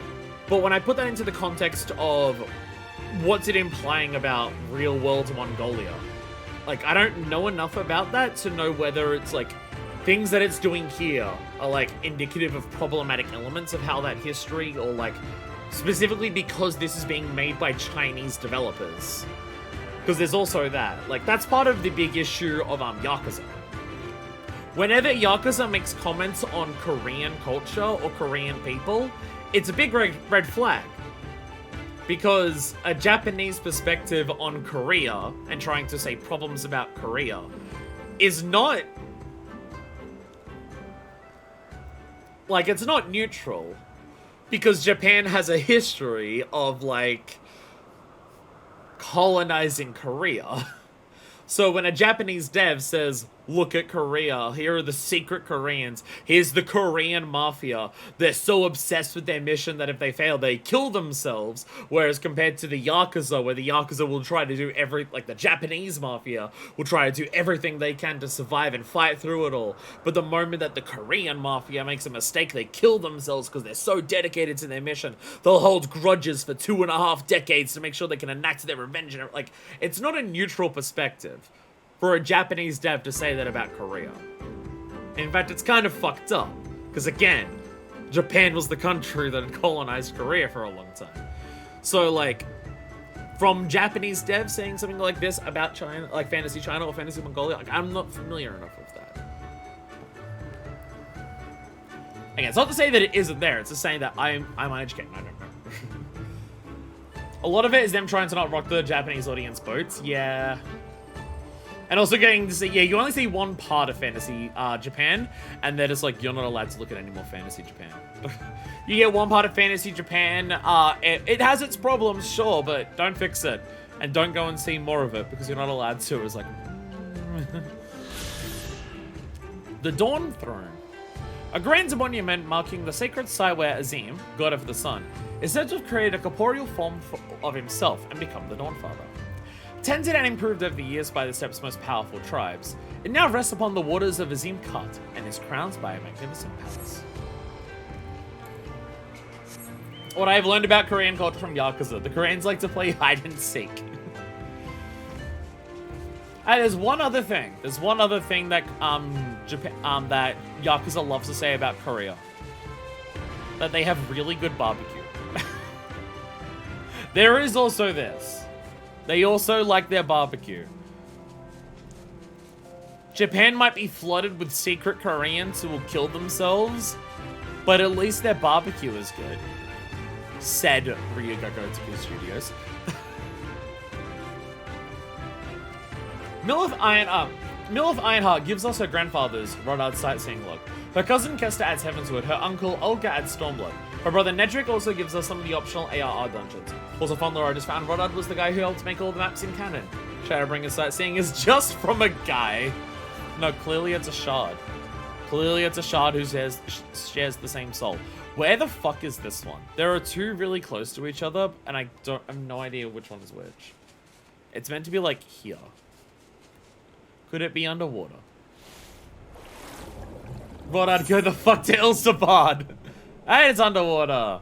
It is underwater. I completely forgot that there's underwater oasis exists under here. Does anyone else remember that the underwater section exists around the Dawn Throne? Don't lie. Moai statues? Moai statues are here? Similar statues are said to be found scattered across the world, but it is not known who made them nor to what ends. The absence of horns in the position of ears have led some to believe that they were fashioned by healers in their own likeness, but there is as yet no conclusive evidence. This is... okay, so there's just a Moai statue here?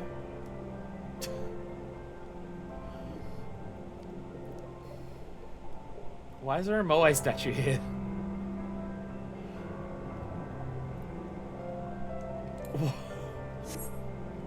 What's that song? What's that song from Splatoon 3?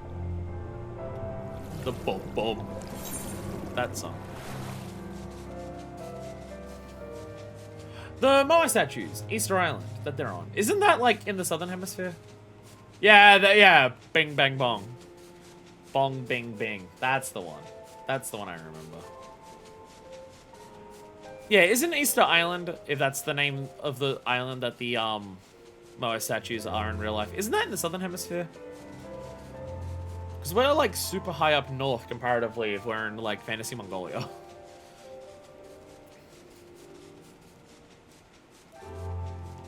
Yeah, Southern Pacific.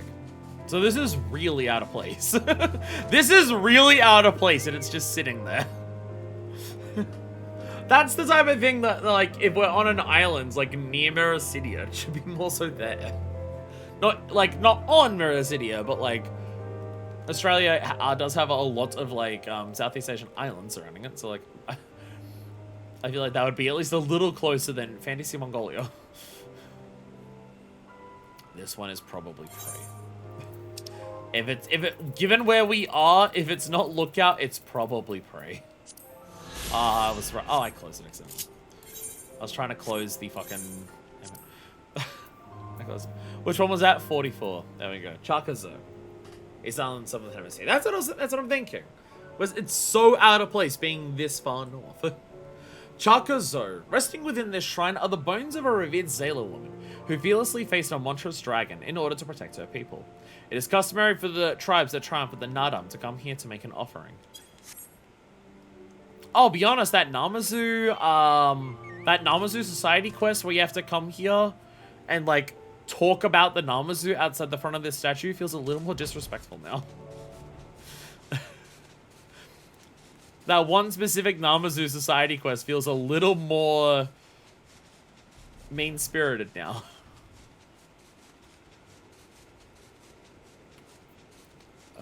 Somewhere around here. There it is. It's on top of the thingy. Which male and female Byleth had the same outfit, and Byleth's coat is really cool. But female Byleth has, like, ab window and, like, sexy leggings and, like, titties. And she's got, like, titties, but also she has titties.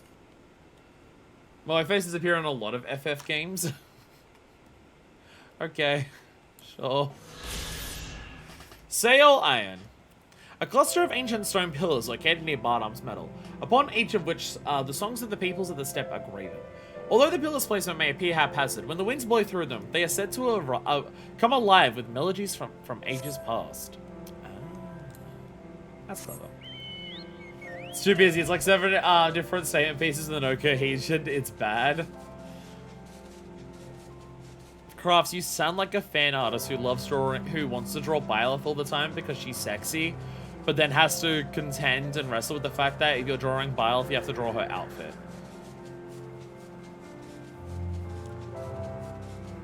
Even if she just had a solid color stockings, it would be better. No, her fancy stockings are what make her sexy. It's unique, and like patterns and everything.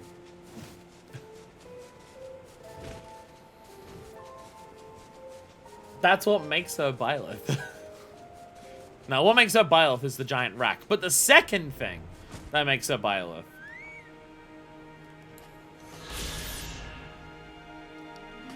Mol Ilo.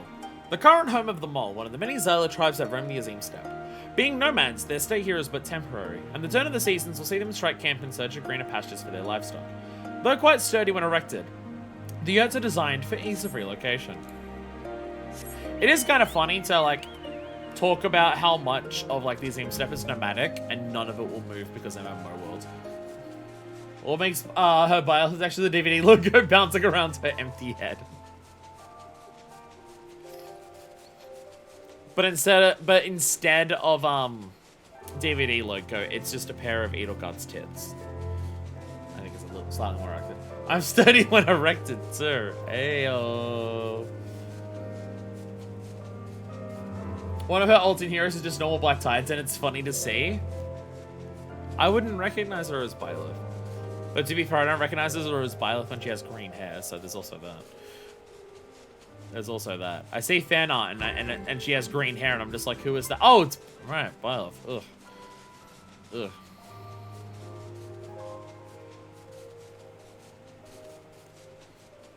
Alright, we're almost done with Othid. In fact, this should be the last one for Othid, assuming I can count and read a map correctly. So we're probably not done with Othid. Reunion! Once a united people, the Xylo were divided into over 50 disparate tribes. But by gathering here, they may be as one once more. Such was the hope of the Kestir when they founded this hub of trade. Nowadays, in addition to all the peoples of the steppe, merchants from foreign lands may be seen here as well. I want that Pope dead. Oh man, I can't believe that my prediction of 3 houses, of how I wanted that game to end, was like not even that far off. I love 3 houses. Sorry to say, because Grandpa I just threatened. Now you're talking about Pops from fucking regular show. You get really annoyed by the time by the way he's always like, good show, and you're just like, I'm going to kill him. Which like is a little mean, but like I get it. Do you have a map of this place? Rogger's Reach? Or do we have them all in Rogger's Reach? We may have them all in Rogger's Reach. How many do we have in Rogger's Reach? We have... I know we had some, I read them. We have 1, we have 2. We have 2. We have 2. There's only 2. Perfect. Perfect. Alright, so we are on to the fringes, the peaks, and the locks. Perfect. Pinges, the freaks, and the cocks. There we go. They're all opened up. We're smashing through this. We are absolutely smashing and shredding puss while we're doing this. Maybe I won't be late to hang out with people today. Or maybe I will. Or maybe I will. Who knows? So I didn't have any vistas for Rogers or Kogane, sadly. Well, thankfully we've done them, so... Yay! Yay! Anyway, to the fringes. To the fringes. Wish I could fix mine. A big problem with like me constantly adjusting my hair on stream is the fact that I have the fan pointed directly at me for the stream, because otherwise I'll end up really sweaty. But because the fan is pointed at me the entire stream and it's like a decent amount of wind, it is constantly blowing my hair around. You know how you see like punk slash metal chicks slash like 90s movie stars, and their hair is like puffed up in like, there's that one specific texture that their hair has. Like, it's very clearly got a product in there, and it, like, all hangs out, and it's, like... There's a very specific texture of hair that that they get for it. And that's what I want my hair to... I want to do my hair like that, instead of just leaving it with no product in it. But I don't know, like, what product to use for it. And, like, I can visually picture it, but I'm like, I can't, like... think of how to describe it, because I'm really bad at describing hair. There's meant to be one here, but we may have it. How many do we have in these other areas? This is why it's better that we've done none in there. So we have 2 in the peaks. We have 2 in the locks. We have 2 in the peaks and 2 in the locks. So this one is here, because we have none in the fringes. This is Stone Sky Sea. We have 2 in the peaks, 1 in the stink. What's the move where it's 1 and 3 instead? The Showstopper, I think it's called. I cannot find this one. It's like meant to be right here. Oh, is it inside? Oh, it might be inside. Ah, there it is. It's inside. Sup, Averil? How long have you been waiting here for? I've been standing here for 20 minutes. Hello there. Averil, you look like if a school teacher decided one day she wanted to serve cunt when she came into class. Like a university teacher. You look a university professor, I guess is more accurate. You look like a university professor decided to one day serve cunt when they came in to teach. Sightseeing Log is coming from inside the house. Schism. In a time out of mind, seeking to approach the sublimity of Ralka, a man began pummeling a mountain with his fists. After decades of nice ceaseless striking, he succeeded in forming a great cavern in the mountain. This nameless soul is revered as the first monk of the Fist of Rolka, and a temple was later built here, within the hollow he had created. Oh my god. It's like that one episode of Doctor Who. Doctor Who reference, oh my god. In my Final Fantasy. I like how you were just specifically waiting at the one that you knew I'd have trouble finding. That's cheeky. That's clever. Does anyone know what I mean when I talk about the specific texture of hair that I want?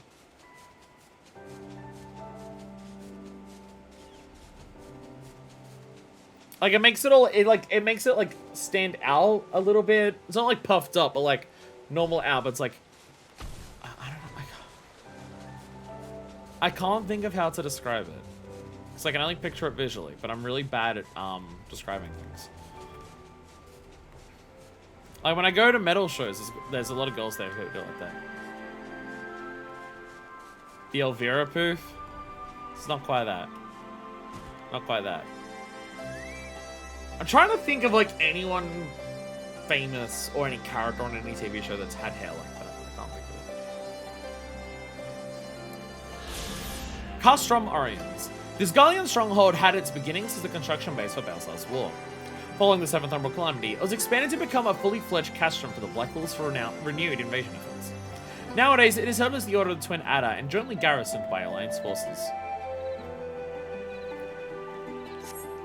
But it's like, yeah, we're not gonna, like, demolish it, we're just gonna use their shit. Ha ha ha. Whereas for the bridge, they're like, we're replacing their shit. Ha ha ha. Veladina Bridge, or whatever it's called. The thing with the Ananta Society. That one. And that one cat girl. Jamala? Jamalia? Can't forget if that's the one that's part of the Scions, if that's the one that's part of the Ananta quests. Did you know that this game has a lot of characters and sometimes I get their names mixed up? I assume this is for the Pacifian one. Whatever sightseeing we're about to do here. That would be my guess. Is it in here? I feel like I remember seeing it in here. No. No. But I believe that's where you have to like go down into that and actually kill the better chaos, I'm pretty sure. Jamelia, the British pop star? No, Jamiroquai. There you are. You're on top of one of the bulging, gross sacks on the tree. These sacks are actually like the tree being sick. It's kind of sad. No, this is Dimwald as a whole. A gloomy forest occupying the southern expanse of East End. Drenched by the waters of Timon Beck and numerous subterranean springs, the air beneath the boughs is laden with moisture, giving rise to a constant veil of light, smothering mist. What about the Pacifian one being poisoned by the Black Rose? I think it was Black Rose. I think the Pacifian one is sick because of Black Rose. That's what my memory is saying. But I could be wrong on that. It may not be Black Rose specifically that made the tree like that, but that's what my memory is saying happens. But my memory is also doo-doo. The Pacifian one has Ligma.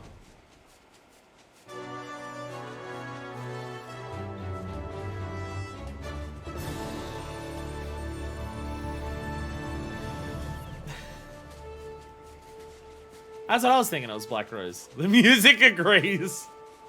I assume this one's way the fuck up here. It's been a long time since I've been developing a bridge. I completely forgot what the music was here.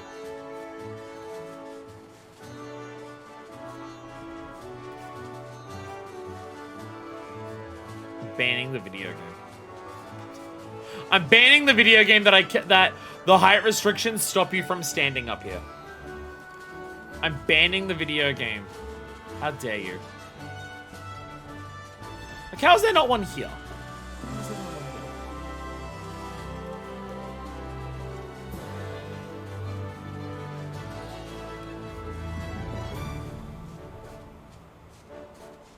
No, I'm not lights up there either. Farting testicles. Anyone ever see the show Mances? There it is, I found it. Anyone ever see the show Mances? and how it was the only show that was bold enough to ask the question. Joel Man, that's the one. Mans as being the only show bold enough to ask the question, can you fart so hard your balls explode? Their conclusion was yes, if you're wondering. The conclusion was yes. You can indeed fart so hard that your balls explode. The top of this tale is like the few places in the game that triggers my fear of heights.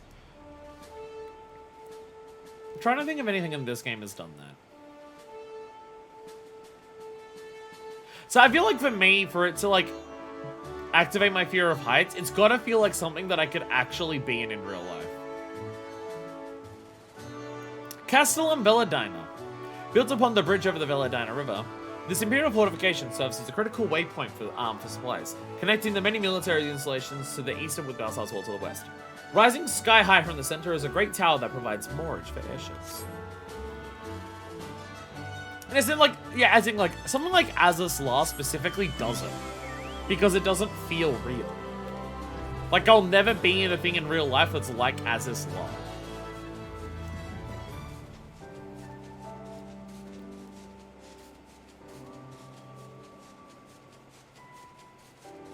I mean, in video games, I know something that absolutely does, and it's VR. I cannot handle heights in VR. I did a VR thing that was of Portal. And one part of the puzzle in Portal was, like, there's a ledge here, and, like, a wall, and then a ledge up here.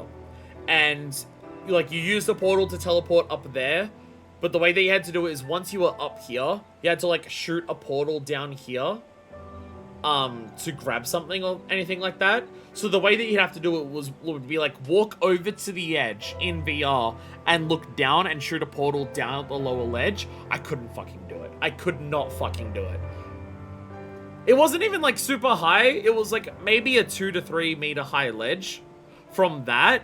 But the idea of like in VR going over to it, looking over the edge to aim over it and shoot down, I could not fucking do it. I'm just like, nope, nope, nope, nope, nope, nope, nope, nope, nope, nope, not doing that, not doing that. Honestly, I could probably do that easier in real life because having a much more physical, tangible idea of where I am in comparison to the ledge I can handle, but just having to have a vague idea of where my feet are compared to what I'm vaguely seeing, nope, can't do it, absolutely fucked, I want to die. I actually, instead, what I want to do is die. Alright, we're doing this and then we're flying back to Anakoro. The Yawn. Writhing within a mysterious pink substance. Well, not anymore. The cavernous hollow was torn from the earth during the titanic struggle between Omega and Shinryu. In a bid to bring down its steely foe, the Primal unleashed a beam of all-consuming light from its maw, the slightest veering of which could have been disastrous for the nearing M-Tribe village. We nearly killed so many fucking people with that plan. So many people nearly fucking died. Like, this was all Shinryu. The village is, like, there. And I don't even know if they ever bring it up. I don't know if do the characters at M Village ever talk about the giant fucking laser beam that nearly killed them all? Do any of the characters there ever mention it? Because I don't know if they do. Never tried VR and I have no wish to do so. Here's a game, but you cannot move or else you'll feel violently ill. Yeah, nah. I didn't feel ill trying to move in VR. But, like, vertigo, I guess. I guess the vertigo of looking over an edge, but not being able to, like, see my feet in comparison to how close to the edge they are. Like, I didn't feel, like, sick in my stomach or anything, but I would say vertigo. Definitely, like, intense vertigo. From not being able to physically see how close I am in relation to the edge that I'm looking over. Is what really fucked me up and did me in. There was something in a game that fucked me up like a month ago, but I forget what it was at this point. VR could so easily do that. Because we have to, like, see it with, like, the sun rising, even though the sun hasn't risen yet in the game. Ill. Ill is a word that exists. I hate autocorrect. It never fucking works except for when you try to spell a word that actually exists. The amount of times my new phone doesn't do it. My old phone would turn words that exist into words that don't exist so fucking frequently. Like, autocorrect existed on my old phone purely to misspell words. It was so fucking stupid. My new phone doesn't do that though. I fixed the history of my new phone. Last time I ever tried VR was a demo for PSVR at GameStop. Thing is, I need to buy PSVR at one point. One, I want to do Res in VR, because everyone I know who's done that describes it as a religious experience. And we have to do Astrobot. Because we're deep into Astrobot, we need to go back and experience everything Astrobot, which means we have to do a rescue mission. And then I can join the cavalcade of photos of white people in VR going with a giant fucking headset on their face. East Othard Coastline. Blessed by the bounty of the Ruby Sea, the eastern coastline of Othard has long boasted a flourishing fishing trade, and villages like Casario are common sight. The region also abounds in natural beauty, as numerous poems throughout the ages will attest. Anyway, back to the Peering Stones, which is actually very close to where our next sightseeing is, roughly. No neck crack. Boo! Time log entries. You will never be missed. If it's one in the expansion, I will stomach it.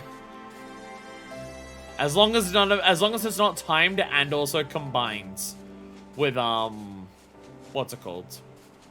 A weather condition. Hey, I was right. I was right. Yay. Although my phone has added D&D character name to autofill because of note-taking, my phone still doesn't know how to spell Minifist. Neither did my old phone. None of them autocorrect to Minifist. Autocorrects when you spell a friend's name multiple times and it keeps fixing it back to autocorrect when you accidentally misspell a word once. Actually fly vertically, it's far. Actually fly vertically, it's faster than pressing circle. What if you do both? What if you do both at once? I can't see the Peering Stones from here. I'm actually too high. This photo was from ground level. Why am I up here for the Sightseeing Log? That doesn't make sense. The village of the M tribe, perched high atop a crag, is positioned for its residents a commanding view of their entire territory. Another trespasser nor prey may pass through unnoticed. As the Gallians deem hunting cultures savage, however, imperial rule has proven harder upon them than most. Oh, Gallians. Oh, Garlemolds. It's gonna be so funny when you fucking explode in on yourself after Virus dies. Oh, it's gonna be so good. It's gonna be so satisfying. How else would you want to unlock Flight otherwise? Because I don't like having to run across the map to do my society dailies. The main reason to unlock Flight is for society dailies. The second one is for gathering. Anyway. No, that's not even close. I was about to say that's the fringes done. No, it's not. No, it's not. No, we still have 2 left. No, you don't. I want to do all the content in the game. I know it's not for everyone, but I want to do all the content in the game. Can't wait a garlic malt. I almost feel sick to my stomach. The idea of combining those 2 flavors, I'll be honest, makes me feel kind of sick. Gonna look flat beside Sightseeing Log and nothing else. It's been very funny talking to people in my FC. And other people in my FC are just like, yeah, I'm about to beat Dawn Trail. And I'm like, oh, that's cool. Hey, I'm about to do Raid Roulette. Do you want to join me? And they're like, oh, I haven't done any raids yet. And I'm like...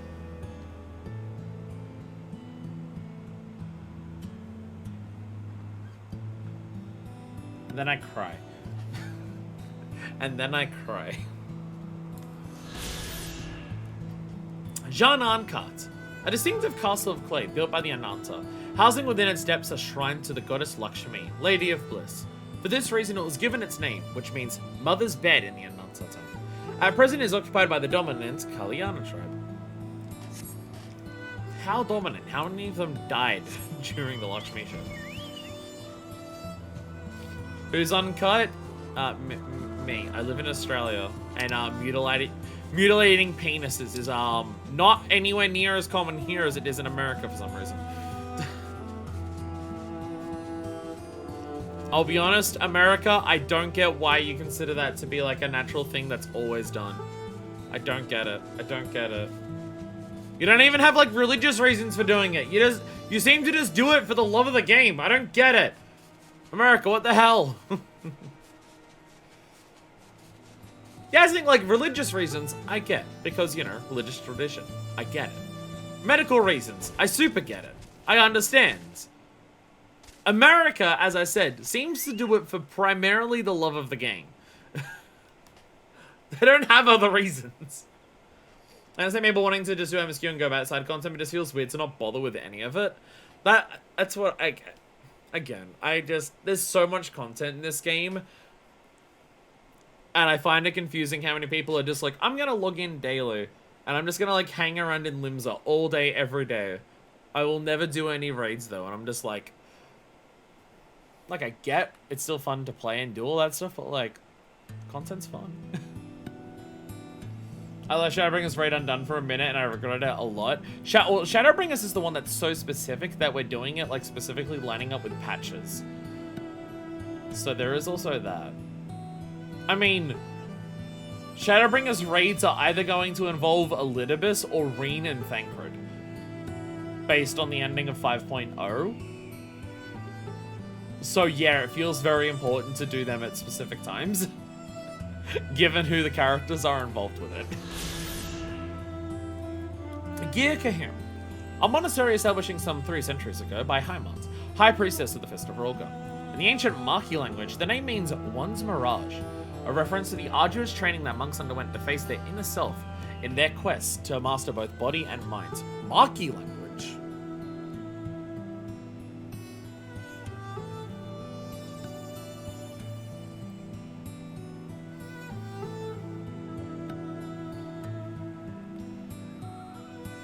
Did people from Mark become the people who settled, like, Girabanya? Is that what happened?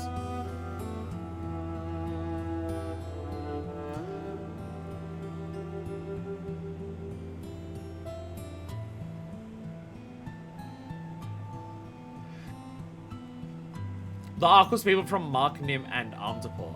I guess, yeah, because of the flood. Well, there you go. Yeah, I never even, like, mentally put that together. Because, like, obviously, if Gierka Him is like, Marki language, then most shit here is that. Because, like, it's literally called Girabanya for, like, the overall region. But yeah, I never, like, mentally pieced that together. That, like, oh, yeah, the people who, like, first founded, like, their land here would have been, like, people from, like, the boat was people from, like, the 3 big civilizations at the time of the calamity. I never, like, mentally pieced that together. I started looking raids in Endwalker behind patch completion, and I so wish they had started doing it sooner. It actively encourages you to do them. Don't know why someone electronic arts like that. Okay, so, well, I mean, the plan is for us for Endwalker, because, mainly Mark and Armdapor, then they made Red Magic together. That does make sense. That does make a lot of sense, yes. I don't know how I haven't pieced that together earlier. Now that you mentioned the Red Mage shit, I'm just like, oh, this is actually, like, really obvious. I should have worked that out earlier. Now that you mentioned it that, I'm just like, oh, yeah, it's actually, like, really obvious if I think about it for a second, which I should. You know what? I'm gonna go through. I'm gonna go through Rolga's Reach. Because the exit to Rolga's Reach that goes into the peaks is, like, the proper one. Like, the first one that you do. So I'm gonna go that way. I'm gonna go that way. Yeah, the plan for once we get past 6.0. Because I joined the game at 6.0, everything after 6.0 from... Oh, there's Peaks. I was about to say, where's the Peaks entrance? Right, it's through that door. It's over there. Everything past 6.0 for me came out after I started playing the game. But also because 6.0 is kind of the end of, like, a storyline of everything that leads up to it. So 6.1 is kind of like the start of, like, the new era of stories. The idea is that once, and also it's a bit practice for when we catch up to Dawn Trail. The idea is that once we get up to post 6.0, we're going to do everything, as much as we possibly can, in patch release order. So once we beat 6.0, we do the stuff that came out as post-game 6.0, which is like 2 dungeons and a raid tier. Then we do 6.1, MSQ, and then we do like the Alliance raid and whatever came out with 6.1. And then we do 6.2, and then we do the 8-man raid tier, and then we do the other stuff that came out with 6.2, and we move on from there. I desperately need a drink. My throat is getting sore. There's a lot of talking today because it's a lore stream. I'm gonna get a drink. Give me a second.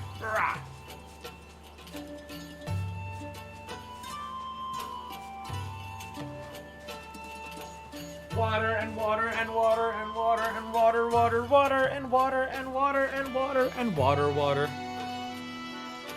Water and water and water and water and water, water.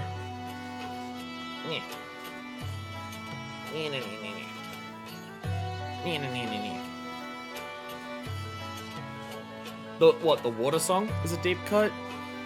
I remember that meme a lot. It's a reference to a Final Fantasy game that I haven't played, I'm pretty sure.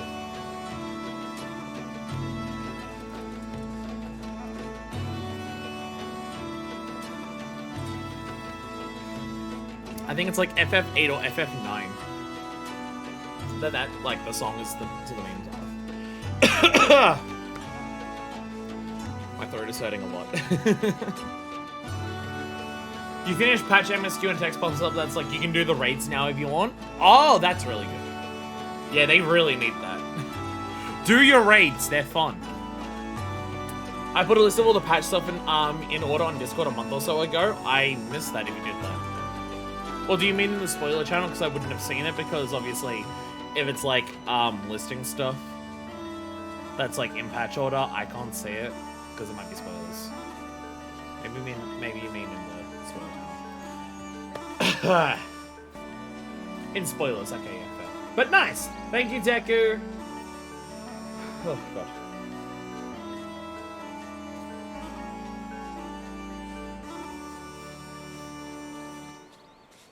I'll turn it down. Every time I talk, I'm just like, my exhaustion in my lungs comes back in full force. And I'm just like, I need a break, but...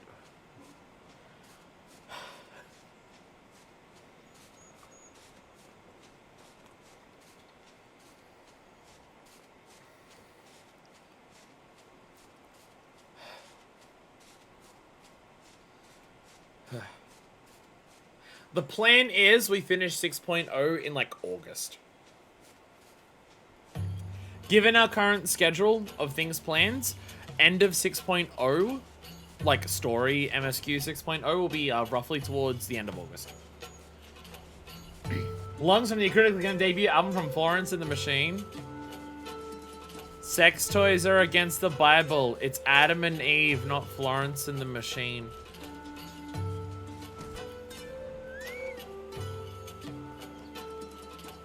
Oh my god.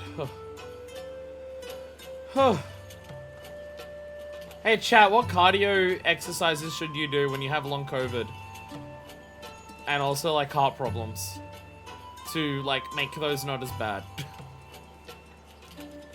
It did me a lot harder today than usual. Normally, other streams I've done this week, it's not been this bad, like 2 hours in. It's probably because we went bowling last night for work dinner. And that was exhausting. Throwing a ball is hard. They're heavy. A flight of stairs per day. I do more than that. Just for work, I do more than that.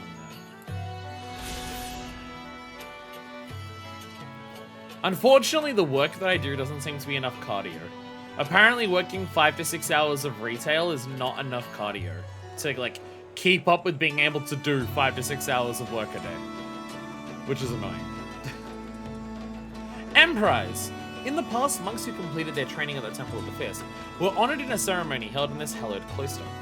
Once alive with activity, thronging with monks and pilgrims alike, it was laid to waste at the Mad King's command, and is now home to naught but ghosts of the past.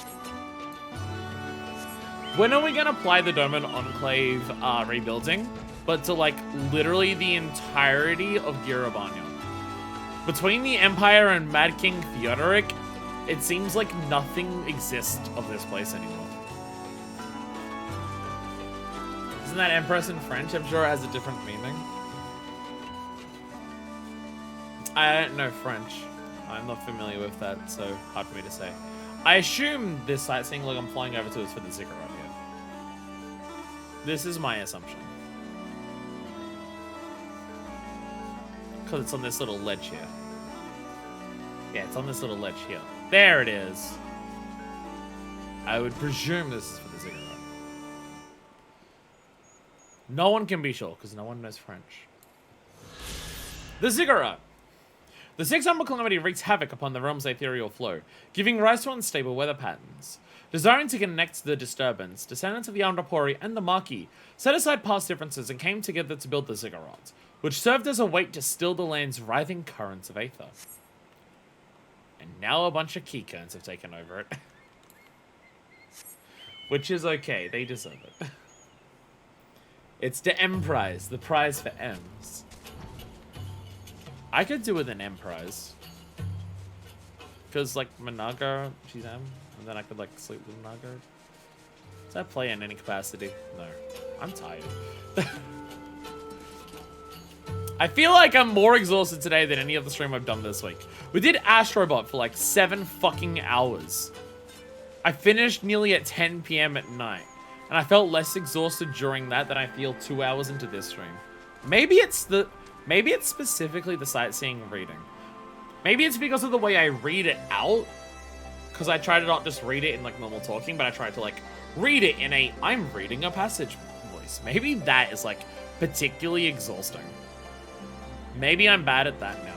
My entire body is falling apart and I'm gonna die soon. It's fine, don't worry about it.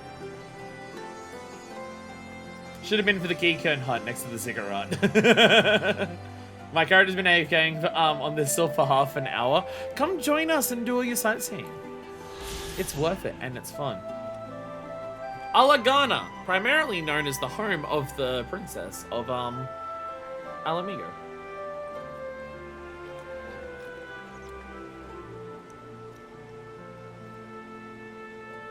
Situated in the peak's northern reaches, this village once flourished through its quarry. The beautiful stone sourced and cut here used to build no lesser a structure than the royal palace of Alamigo. Such prosperous days, however, have become but a memory, and the villagers are faced with the harsh realities of a failing industry. Oh no. Fantasy Detroit. Oh fuck.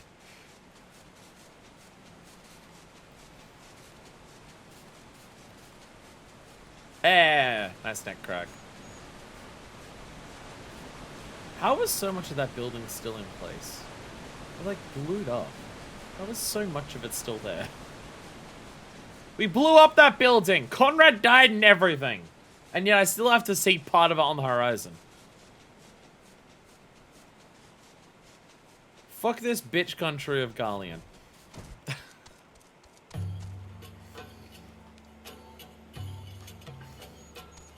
I blew it up and it's still standing! It survived an explosion.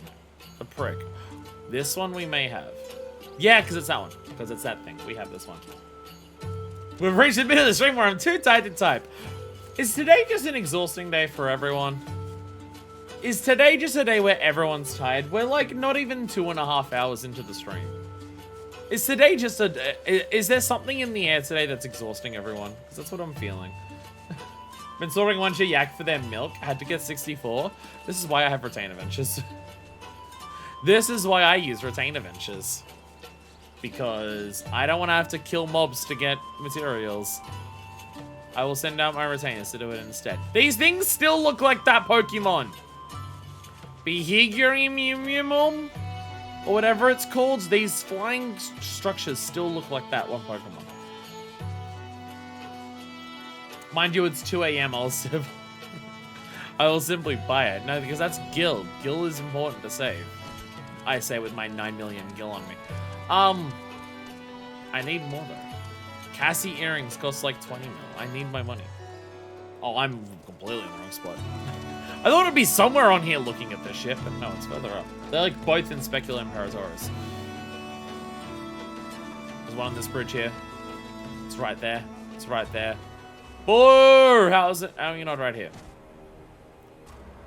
I might have some of these. I actually don't know. Shut up, moneybags. Ah, there it is. I found it. I found it. I'm gonna be stylish on this one.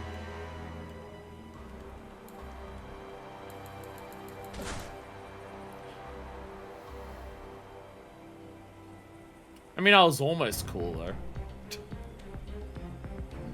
I was almost cool. It taunts you during MSQ. Haha, you can't get here because you can't fly. Specula Imperatorus number 2. Why does this have 2 sightseeings when the giant floating crystals have nothing for it? Bullshit. Its name meaning the Emperor's Watchtower. This forbidding military installation, forbidding military installation is situated at the heart of the mountainous peaks region. For long years it has cast its menacing shadow over the land and people's hearts both, dominating the sky line as an ever-present reminder of imperial rule. Are you sure it's not meant to be foreboding? I mean, I guess it's also forbidding. It literally stops people from being able to access Alamigo, so it forbids them from going through it. So I guess that also makes sense. But when they're talking about how it imposes its shadow over everything, I really feel like the word they're going for there is meant to be foreboding. Again, how do those crystal structures there that are floating not have a sightseeing for them? I want the lore and whatever the fuck that is. Specula Imperatorus. After claiming Girabania for its own, the Empire erected this monstrous tower in order to maintain watch over the region. Communication spire was later added in preparation for the next phase of the Eagle's invasion, followed by an energy spire for activating the Ultima weapon. Oh my god. This thing had to do with the Ultima weapon? Oh my god. The lore. The law. Anyway, let's look at the boat. We already have the thing for the boat. Well, let's go look at the boat. You can see the magic. See? It's magic.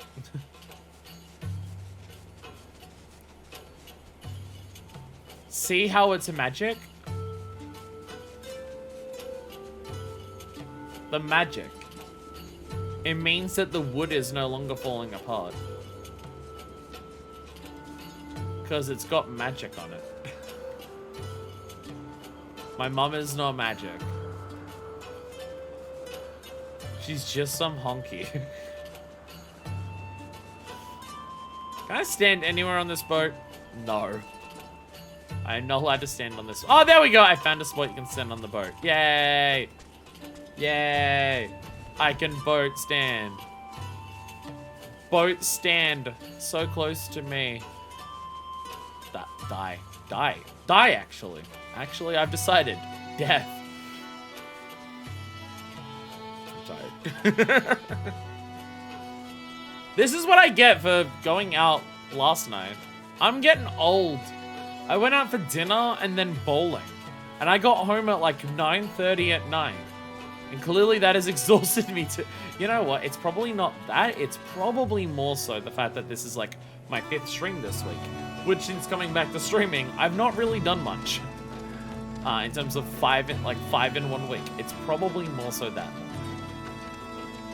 Death to the boat? Boat's pretty though. Boat is pretty though. I like an area like this. This has no reason to exist. I feel like Girabania specifically has a lot of this. A lot of these areas that are flight only, that running around you don't interact with at all. It never comes up in the story. It's never important. It's just... Girabania has a lot of sections that are just off to the side. A lot of them in flight only locations that are just there. Because like in freaking Yangsha, you still go to a lot of Yangsha while you're there. In the Azim Steppe, you still go to a lot of the Azim Steppes. Same with the Ruby Sea. But once you get back to Girabania and Alamigo, the story becomes so quickly on go to war with the Empire that all of the little environmental parts you just never interact with. And then so many of them are flight only that are far away from anything else.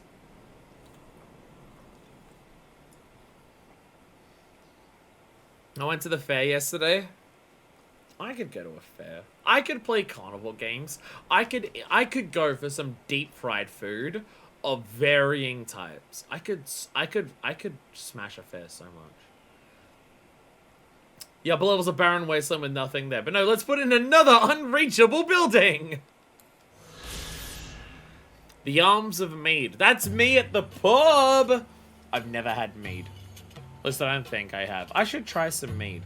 Someone buy me some mead. Cleanse your mind, hone your flesh, redeem your soul. So teaches the Fist of Rolka. The temple was built in accordance with this belief. that those who have committed wrongs might atone for their sins.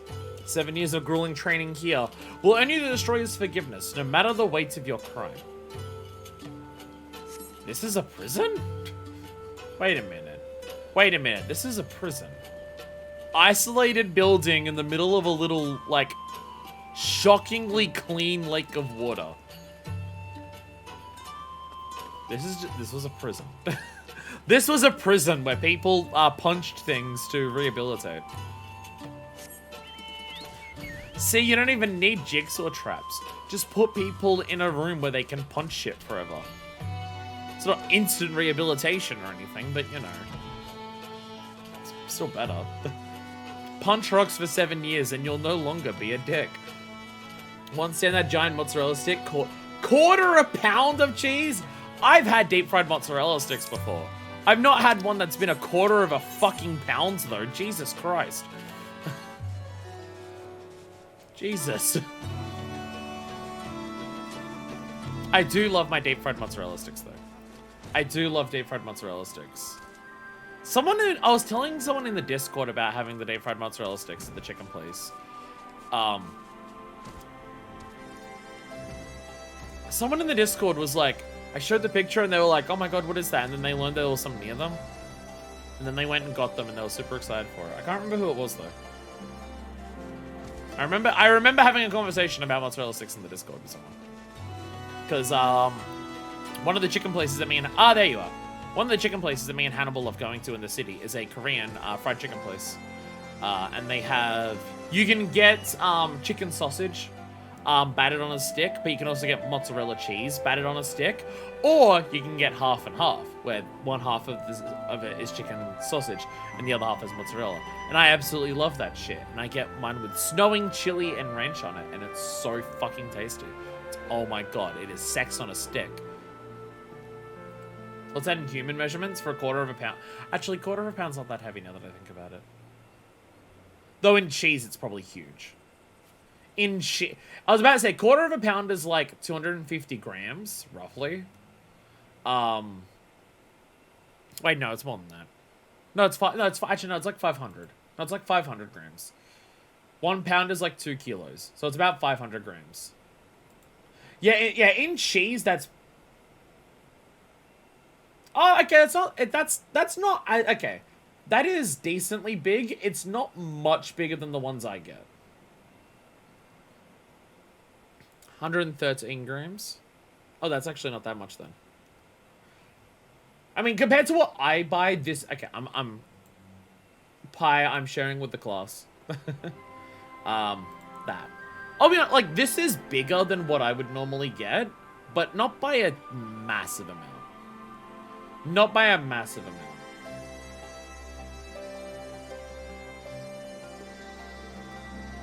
amount. They're tasty as hell. I do see you get the tomato sauce with it though. Mozzarella, you gotta have the sauce with it. Though again, the Korean place that I go to, because it's a Korean place, instead of giving you a tomato sauce, whatever like sauce you get, they normally just coat the stick in. They normally just coat the entire stick in. Actually, I'm going on to here. I'm searching mozzarella on the Discord. I'm searching mozzarella on the Discord. I'm gonna see if I can find my picture of the one that I've had. So this is the one that I've gotten comparatively, which you can definitely see is smaller than the one that Pi had. But there's that one. That's the one that I normally get. So you can see, like, I'm assuming the stick would be roughly the same size. There's way more spare space on the stick. But, yeah, this is a Korean, place. So instead of having like marinara-esque sauce to dip it in, they cover it in snowing chili powder. I don't know exactly what flavor snowing chili is, but it's fucking tasty. And then they cover it in ranch. It's an absolute mess, as you can see. But as you get down, you just, like, whatever mess you spill into here, you just, like, dip it into it and just scoop it up. It's very tasty. I absolutely fucking love mozza sticks. I absolutely fucking I mean, I love mozzarella in general. I am an absolute whore for mozzarella. One of my favorite cheeses. Well, one of my favorite cheeses to have with stuff. Or, like, deep fried. I don't know if I could just, like, I mean, if you had, like, shredded fake mozzarella cheese, I could probably eat that, because that's just pizza cheese. But if you had, like, a block of real mozzarella, I don't know how much I'd enjoy just biting into that. But, like, mozzarella with stuff, I absolutely fucking love. I mean, that's not that surprising. It's fucking mozzarella. It's good. Alighieri. Situated along the higher road connecting Alamigo to the rest of Aldenard, Alighieri once served as a trade hub and a vital waypoint for, here you go, our overland trade with the East. Under Imperial rule, that trade came to focus on catering to the needs of the occupation force.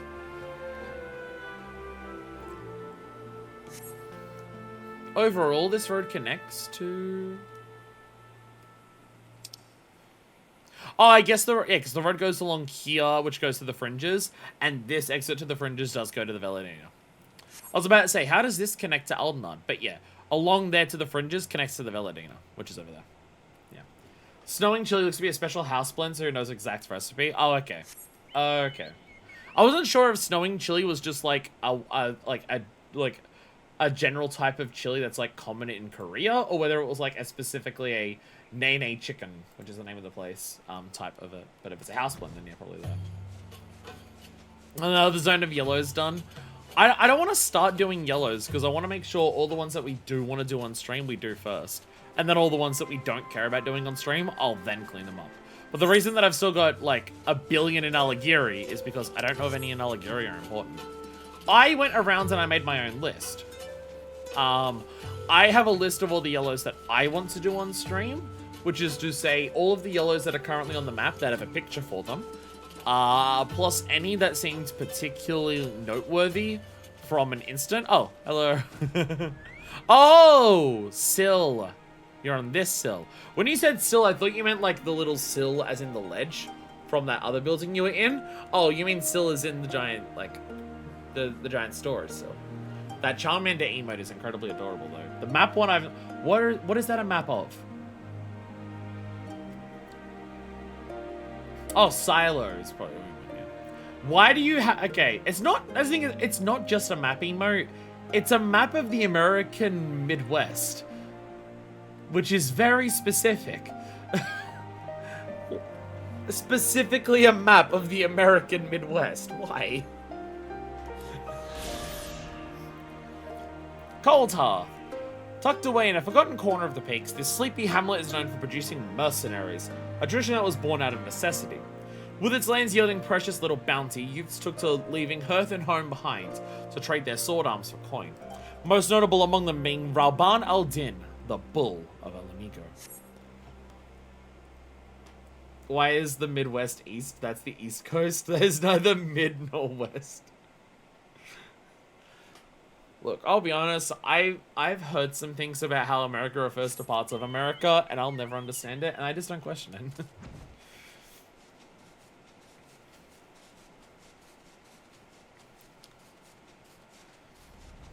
Like, I'm pretty sure looking at that map, isn't Michigan in there? How is Michigan Midwest? Deku does oh, Pi, does Michigan count as the Midwest? Because looking at that map, I believe I can see Michigan. But isn't Michigan, like, not super far away from New York?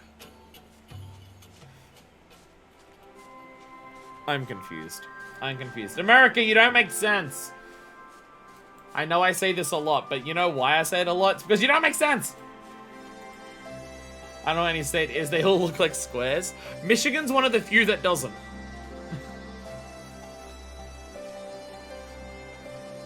Michigan is a glove. If I'm getting my states right, I think Michigan's the glove. You can, like, from memory, the way you remember Michigan is that Michigan's really fucking cold, and that's why the state looks like a glove. From memory, that's what it is. Specifically, Western states are squares. Midwest, the thing that's on the east side of the country, that. America, you confuse me. How do you even have so many fucking states? Like, it just seems excessive. You know how many states Australia has? 7! And, like, also, I guess, ACT, if you count. Only thing I know about Michigan is someone reported it from it and it called it hell. Why does being up this high have unique music? Porta Pretoria. Formerly a checkpoint along the main high road to Alamigo, it was incorporated into the newly constructed Castro-Mabania. Prior to the Gallian invasion, the area bustled with merchants bound for the Near East, but mercantile endeavors have since given way to military ones. It's the East Midwest, not the West Midwest.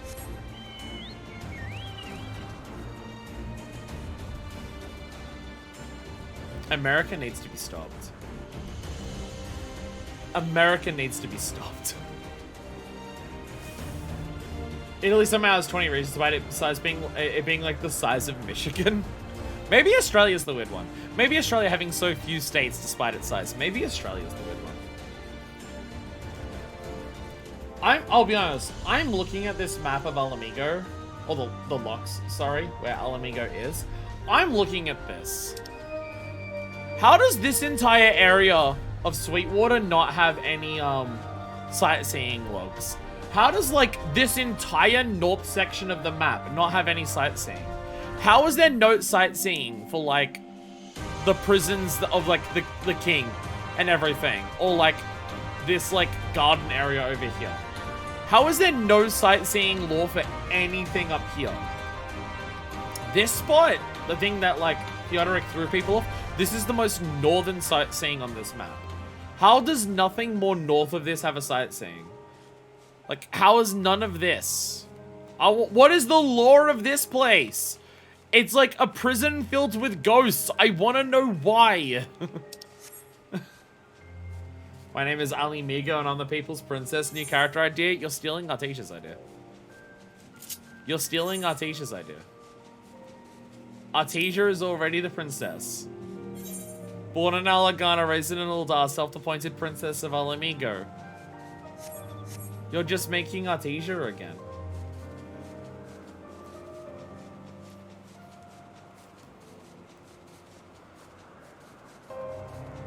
Can I go in this building? My name should have been Ali Migo. The real answer was called the Midwest back when we were under British rule. Oh. Well, I can't shit talk you for not changing it because I literally live in a state called New South Wales. Which in the context of like what the rest of Australia is makes no fucking sense. So I can't shit talk because Australia is significantly worse. It's so stupid. It's called New South Wales. It's so dumb. My state is in like the middle of the country. There are 2 states more southern than where I am. Also, there's no other Wales in Australia. It's the only Wales in Australia. It's literally just like, oh, well, there's a Wales in the UK. So, we're gonna call this Wales, but it's a different one. It's a newer one, so it's new. And it's on the southern hemisphere, so it's, I guess, south, I guess. I don't know if that's the exact reasoning why it has the name New South Wales, but it's still really fucking stupid. I mean, having the abbreviation NSW makes it easy to remember. It's like it abbreviates well because it's just the abbreviation of the words instead of like American America has all of their states be 2 letters, and I'll be honest, some of them, what 2 letters they chose to represent the state are really fucking confusing to me. So at least with New South Wales, NSW is easy to remember because it's just the 3 fucking letters that are at the beginning of the words. But it's still a dumb name. What's another type of whale? New mid-humpback. Why do we need the new part still, though? Can we get rid of the new part? Sothwatch. A watchtower erected to guard against invaders that may emerge from the cloudy expanses to the south. Which totally worked. Oh, wait. In the event of a threat, a flaming arrow was loosed from the top alert to alert those in the city. The Galleon saw no use for it, however, and it stood empty in the years following Alamigo's fall. Well, I feel like the watchtower didn't do its fucking job if Alamigo fell then, did it? Felt like a pretty fucking shitty tower then. Because you're changing your name so you can't be Ye Olde Fish. There's a your mum joke in there somewhere. Am I going on top of this thing? Hell yeah. It's so easy to work out the sightseeing logs. They're just on the top of shit. Just go up high and you'll find it. Alamigo, just as a whole. Alamigo. We are going to take forever to do this. Hopefully I can get it all done today. Having conquered all the lands of Garabanya, King Anshelm ordered the construction of a fortress city that would serve to repel invaders from Ilsabad. Completed in the year 1135 of the 6th actual era, it stood as a symbol of defiance until it fell to the Empire, where it became a symbol of oppression. Was Alamigo colonized as well? Like all of the people / things that were here before. Was Alamigo also a place that got colonized? Oh no. Now you're looking out at the city in general. So it counts. How many do we have left in Stormblood? 4. Well, that's concerning. I feel like I've missed one. Locks. We have missed one in Kugane. Motherfucker. Locks, Kugane, and we missed one in Yangsha? Ah, kill myself. Fucking piss on a fart and suck a dick. So how many in the locks at least? We have 1, 2, 3. Yeah, so there's 3. Okay. That makes sense from what I'm looking at. Because there's like 5 we haven't been to on the map, but one of them is the killing tower, and then one of them is the tunnels underground.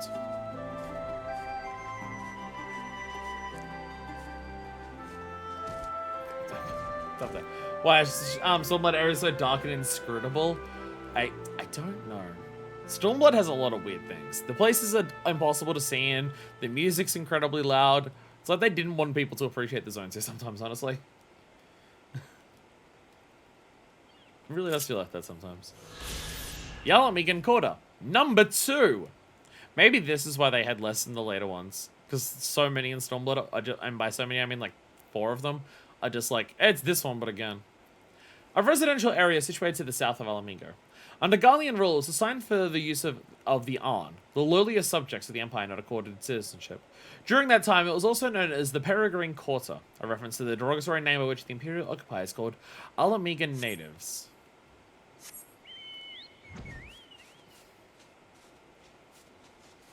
It doesn't sound that insulting. Isn't peregrine like a really badass type of bird?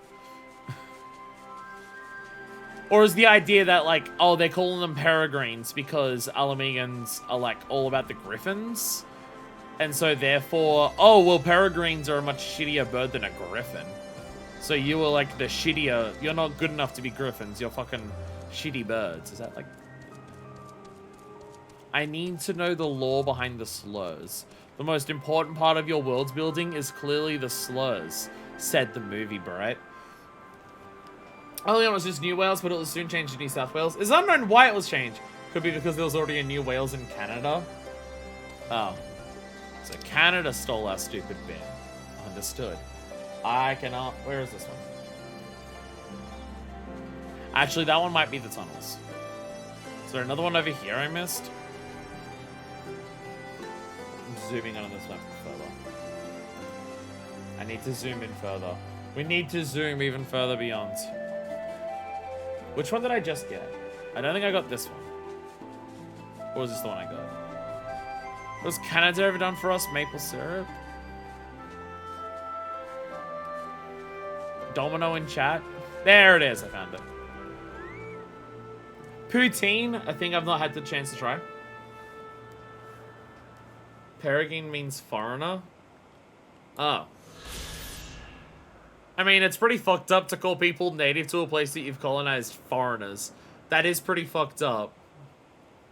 That is pretty fucked up. I guess that's fair. Canada doesn't even have Kylie Minogue. It's got, like, Cher. Cher? Is it Cher that I'm thinking of? Who's the Canadian pop singer I'm meant to be thinking of? Shania Twain? There's some famous Canadian. There's some Canadian. Cher's not Canadian. I might be thinking of Shania Twain. That's the one. They're the same. They're the same, basically. The Alamigan Quarter, a residential area situated to the south of Alamigo, built to accommodate the city's growing population. As the newest district to be added, it is considerable distance from the royal palace, and was expected to become an enclave for the less well-to-do. Under Garlean rule, it more or less retained that status, serving to the court of the arm, those without citizenship. Really, you don't feel like I needed two descriptions of basically the same thing. One of them already gave us the lore of the slurs. And the other one was basically that, but without the slur lore. So, like, don't know if we needed two sightseeings for the same area when we could have had a sightseeing for the ghost prison, maybe. They called the Falcons that because they had to travel to go out to find them. To go out on a pilgrimage, which eventually just became wandering. Okay. Again, I was thinking it was a clever thing of just, like, implying they're shittier birds than the griffins that they worship and, like, is a national symbol for them. 70s chanteuse and 80s arena rock artist Cher is the same as country star Shania Twain. Female singers who do pop. Therefore, they're both the same. Shania Twain also does pop, by the way.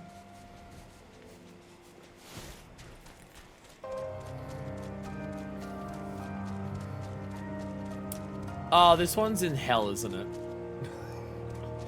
Oh, I don't want to do this. It's at nighttime too. It's gonna be so dark down here. I can't see shit! Captain, I'm scared. I'm gonna run out of air. Getting those coins on the side is gonna, like, waste so much time that I need to spend cleaning the teeth. And I'm gonna run out of air. And then, like, I'm gonna be too scared to get the love heart because it's pitch black beneath it and I'm not gonna get all the coins.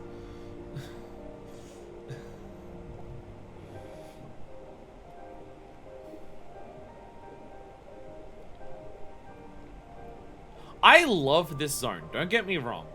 That this area exists under here is fucking cool as shit. This is one of the coolest sections of the entire game in terms of visual design. It is also my real life fucking nightmare. It is also something where if I was in here in real life, I would die of a heart attack before I died of drowning. Cannot handle it. The dark I can handle. The dark underwater, just actually kill me instead. The Sunken Destroyer. This image of the Destroyer was erected on Loch Sel to mark the Fist of Rolga's designation as the state religion of Alamico. Then the faith's star waxed bright, but such days were not to endure. Deeming the monks a threat to his rule, the Mad King set about their destruction, and ordered his personal guard to tear down the image, sending it sinking to the depths. I think Densha was mentioning this too, that it's like, this? Fucking horrifying. The dark inside. The darkness within all of us that we have to, like, tap into for, like, gaining power to Kingdom Hearts.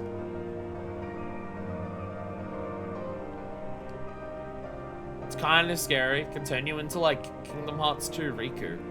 Or Kingdom Hearts 1 Riku. Ugh, God. What's the lore about this? What's the lore about this part though? What about all of the city area that's down here? How is there no sightseeing for that? I mean, I'm pretty sure all the lore for all of this down here you do get. It's the Drowned City of Scarlet dungeon. I'm pretty sure all of the lore that's relevant to this is the Drowned City of Scarlet. Babe the Flood. I want the game to give me, like, okay, yeah, I can see that it's a flooded city from the flood. I get why it happens, but, like, I like lore. I want to learn lore. I want, give me a Scarlet lore. Is this to the dungeon? I'll be honest, I thought that was to the dungeon. Where does this go? Oh, no, this is how we... Oh, no, this is how we snuck into the Alamigan Quarter, isn't it? Yeah, this goes to the Alamigan Quarter. Yeah. Yeah, that's what this is. I'm now like mentally processing. I probably did when we played it, but it's been a while since I did Stormblood MSQ. I'm now mentally like also acknowledging that, there really was 2 separate instances in Stormblood where going through an underwater passage was how you got access to the secret underground area that was hidden from the Imperials. They really did that exact bit twice, didn't they? The same thing happened twice. Scala ad Kylum. Say Kingdom Hearts reference. The Imperials don't like water. We have learned deep lore here. Anyways, we've got some in Kugini still. We have 3 in Kugini and we have 1 in Yankia. So let's go to Yankia first. Stormblood number 60. Glittering Basin. So that would be, House of the Fist. They really wanted to show off diving. You remember that one mission in Grand Theft Auto San Andreas? Where you've got to, like, go out to the boat, and there's that one bridge that you have to jump off, and there's, like, a rock pool, and you got to, like, swim through the rock pool.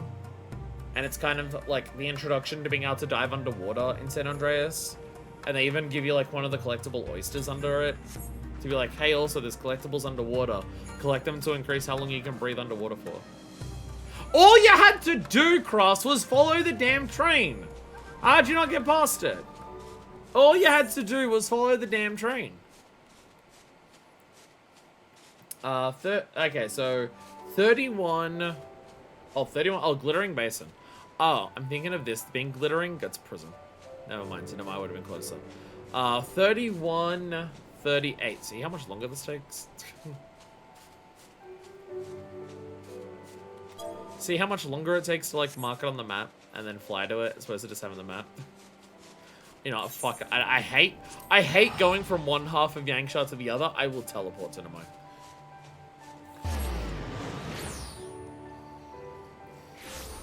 I will teleport here instead. I hate going... because you can't fly over the mountain, trying to go around to fly through the moon gate is really fucking annoying. I'll teleport. I'll spend the 70 gil. Even playing with cheats missions in that game were unreasonably hard. Yo, full LP of San Andreas when? 100% LP of San Andreas when?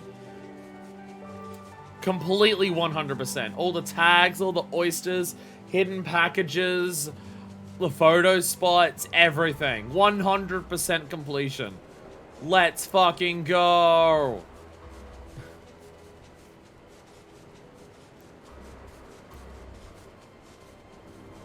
This one's underwater. There's a sightseeing off the southern shore here.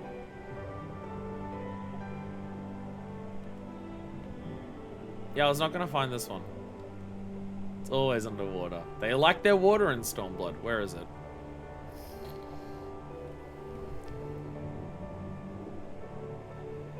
Oh, 35. Oh, I'm like way off. Oh, it's this. After the GTA 1 and GTA 2 LP. You know what? If I play Grand Theft Auto, maybe I'll make that one not in order. Oh. Yeah. Because we have to have the sightseeing lore on this car that crashed. It's even marked on the map. Why is it marked on the map? Why? Why is this thing marked on the map? Imperial Hypersonic Assault Crafts L23. Or is that meant to be 73? Letters emblazoned upon the rusted fuselage mark it as the 23rd craft of the 12th Imperial Legion. Oh, okay. I don't know how the L means 12th Imperial Legion, but sure. Dispatched to Doma in a bid to suppress the rebellion. Witnesses say it was brought down by the Vulpine Guardian of Yangsha to sink its watery grave at the bottom of the One River. Again, why is it like... Sure, it's a sightseeing log. Why is it marked on the map? Why? I really want you to know the plane crashed into the Hudson River that one time. So I can, oh, so you can find the sightseeing log, because otherwise, why the fuck else would you come down here? I mean, fair. See, like, this water I can handle, because I can see it. I can see over there. There's there's enough light coming in through. I can see the water here. This I can mentally handle. Lock Seld, kill me. Actually, just let me die instead. Now, I'm not saying that sightseeing log stuff in general makes me want to die, but what I'm dealing with today is making me want to die. So it's a bit bad. Cock Seld, don't seld your cock together. It will hurt. What? Okay, Kagane Dori is number 24, and then so we're gonna look for 24 and 54 and 55. Chat, remember that. I don't want to have to open that menu again. I have the 24 up, but you have to chat. You have to remember 54 and 55, and if you don't, everyone in chat gets banned, and all of the VODs for 14 get deleted from the YouTube channel. So 13 and 12. See how much longer this takes because I got to do all this. You know what? It's basically right next to me. 13.2 and 12.7. It's not basically right next to me. We're in a city. Stuff is much further away. Penis 4, vagina 5. There we go. How do you know how many genitals I have and what kinds? How did you know that?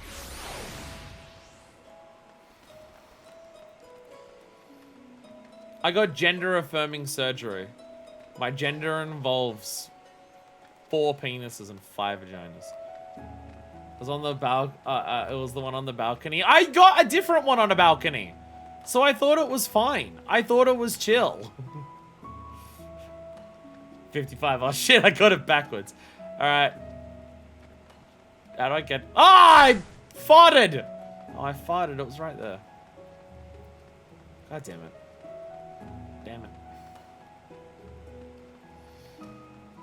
Can't believe I have to do the platforming ones again because I can't fly on a chicken. God damn it. Okay, so we walk down here. There we go. Ganadori. Oh, the sights we'll see. Why did I get the achievement now? Meaning, gold in ancient Hingan. Kagane is a sport where a port where golden fortunes are made, and is on the bustling streets and merchants earn lesser fortunes, or Kogane. From foreign wares to local specialties, there is something to suit every taste.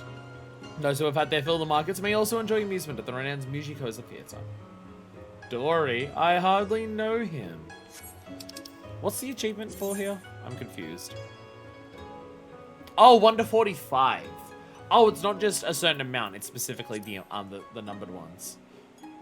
Feeling sick and it was going up and now it's coming back. I have that with like my stomach sometimes where I'm just like, yeah, I can power through it. My stomach's fine. It's okay. And then it goes away and then I'm just like, nope, it's back. Oh. Oh. The original one, second one for getting the ones added in the patches. So they were going to do it for Shadowbringers, and then they didn't. Because the achievement is called Darksighters 1. They were going to do it for Shadowbringers, and then they just didn't. And so they decided from then on that they were just going to not add any for patches, because this is just called End in Sight. It is not numbered. Oh, okay. You can't, like, go back and, like, either add them in for Shadowbringers to give it Darksiders 2. You can't remove the 1 from this one. No, we can't do that. Okay. I wonder how many achievements in the game are like that. How many achievements, if you go through the list, how many achievements are numbered 1 because they were going to add more, and there's just no second one? Because I bet it's more than just that one. I feel like it's more than just this specific one that does that. Headache was dealt with via meds and still had a cough with the cold limbs. Arms and legs went away and is coming back. I feel like having a horrifying curse placed upon you. Is everyone in chat sick right now? I'm tired and it feels like everyone in chat is sick. Maybe COVID, maybe not. Anyone sick in any capacity, it's probably COVID. Okay. Chat, how many penises and vaginas did I have? Again, chat, I need you to remember. If chat doesn't remember, every VOD for 14 gets deleted.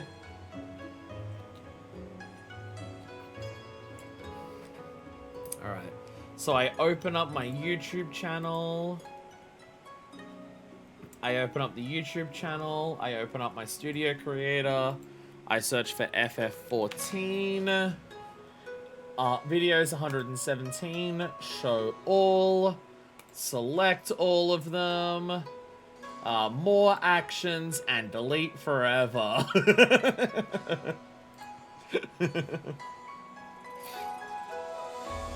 Rakusa District. Rakusa District and Tenkonto. That sounds good.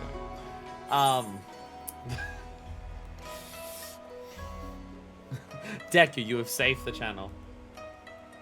Deku, you have saved the channel. 9.8 is 9.8 and 8.3. There. Where is that one that I don't have that? Where is that one that I don't have it? That looks like it's just in the middle of the fucking street. Bakaro in. Oh, Bakaro, you're in. Oh, it's up there. It is specifically the ones I asked you to ask if you had done, and you told me yes, I did. I was looking at a map that didn't have the ones for the patches. I did not realize that patches were added, that added ones in Kagane, and that the map I was looking at didn't have them. I was confused by the map that didn't get updated for the patches. I was looking at the map said there was like 6 in Kagane, and I had 6 in Kagane, and I thought we were fine. Oh, I have to go all the way around, don't I? I have to go around, don't I? Okay, we're fine. We're fine. We got this. We got this. I got this, no doubt about it. Speed. I feel like this should have been one that we already had. I feel like this is the type... Actually, never mind. That doesn't help me. Unless I can jump from here. Unless I can jump from here. I mean, like, because they were developing this stuff during COVID lockdown, some of them, like, more sightseeing things is probably deemed not important. But COVID's not a thing, apparently, anymore, so they go back and at them. I forgot I can sprint jump. There we go. I did it. I did it. I'm so sexy and, full of sex. Rakusa District. By special mission from the Bakufu, this commercial district enjoys considerably relaxed trade restrictions. Wares find their way here from the world over, as do visitors of all persuasions, who have no shortage of amusements and hostelries to keep them entertained and rested in return. It's where people get to go to get their dick wet! What? Who said that? Who's getting their dick wet? 12.5. 12.5 and 10.6. 10. No. Sundry Splendors, you're ruining my bet. 12.5 and 10.6. 12.5. 10.6. There we go. Alright, we teleport over to whatever's closest to that. And then Shadowbringers is done after like 3 hours. Oh, sorry. Stormblood is done after like 3 hours. And then we have Shadowbringers to go. Oh dear God, we may not get all these done in time today. I had plans to do other things alongside this today. We may actually not. I'll be honest, I thought with the guide it wouldn't take us long. Because like of all the ARR bullshit we had to do. But apparently it will, never mind. This is a cute one. Is it in the water? Can you dive in this water? You can't even jump in the water.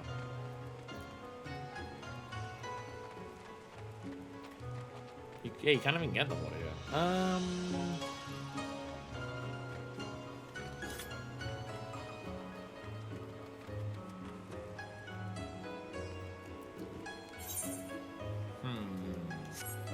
Is it way above me? Oh, there it is. I see it. It's up there.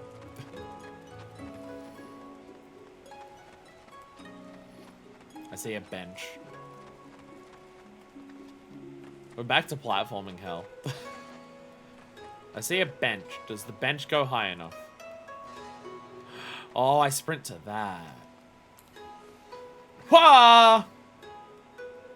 Whoa! I made it. Yay! I solved it. Yay! I did it. Oh, this is recorded. I didn't realize we got... I completely forgot that we got, like... Actually, no, I didn't completely forget because they didn't do that for ARR. We got fucking quest complete music. That didn't happen in ARRs. I've always parkoured my way from the castle. I'm just too good at video games. Tenkonto. In the Far Eastern tongue, Tenkonto means aethero. Since ancient times in Hingashi, the construction and maintenance of these devices have been the exclusive domain of the Onishishu, a collective of skilled craftsmen who jealously guard their secrets. As a portal into Kagane, the area is kept under strict surveillance by the Sekisagami. Where do you go from this one? Where do you start? Are you like jumping across all of these buildings? Are you jumping across the buildings to buildings? Yes.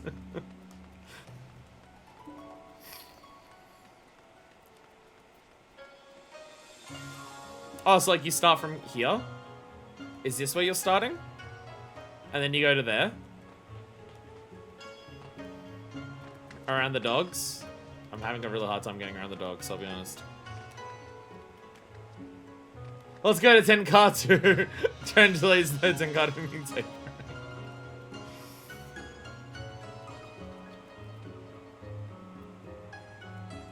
I mean, I can make those.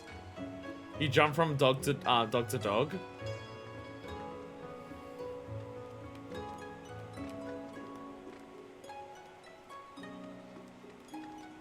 How do you even jump from dog to dog?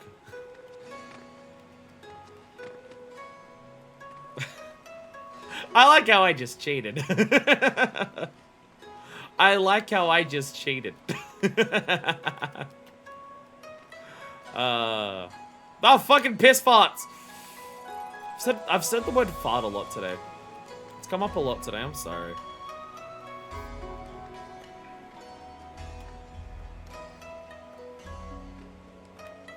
I can do it, I can do it. I can do the extra hard challenge for no reason. This feels like what it should be, I'll be honest. This feels like the type of puzzle they would put here in Kugane. Considering you have the fucking tower, that is the type of jump puzzle I would expect from this place.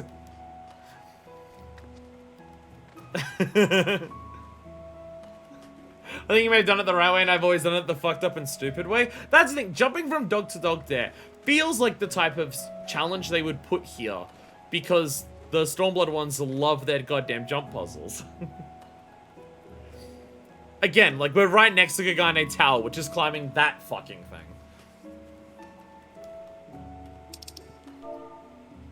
Ow, hiccup. So, like, I get it. I get it.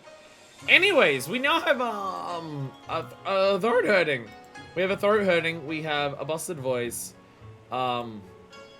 we have sadness. But, more importantly, we have Shadowbringers. More importantly, we have Shadowbringers. So we're going to the Crystarium first. To the Crystarium! So we're back into Jump Puzzle Hell. We're back to Jump Puzzle Hell. Sadness from inside out.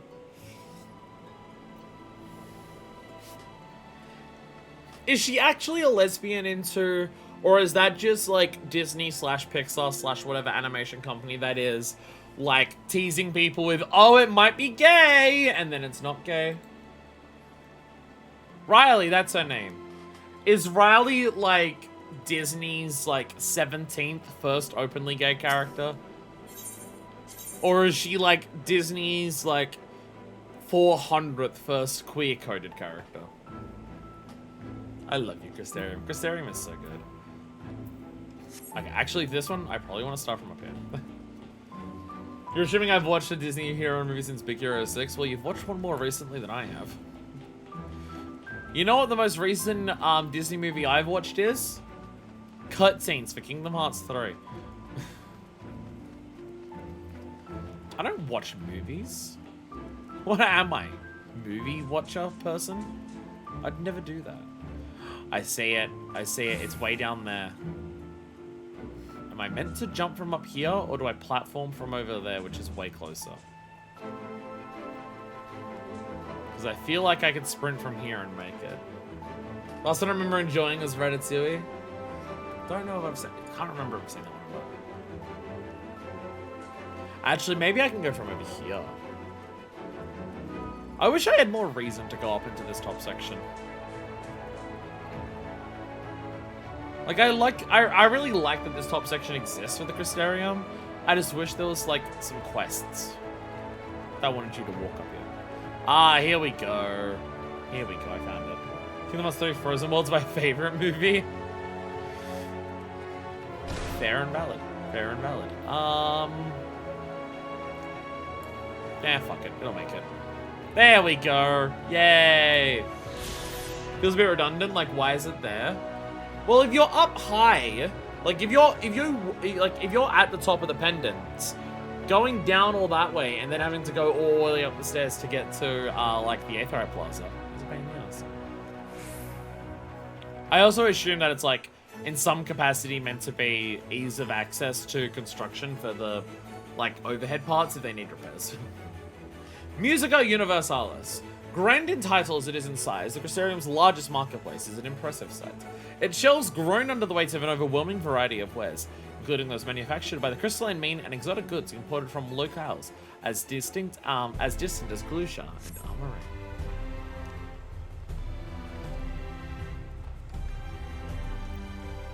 People in the Discord were recently asking, what's your favorite zone in Final Fantasy XIV?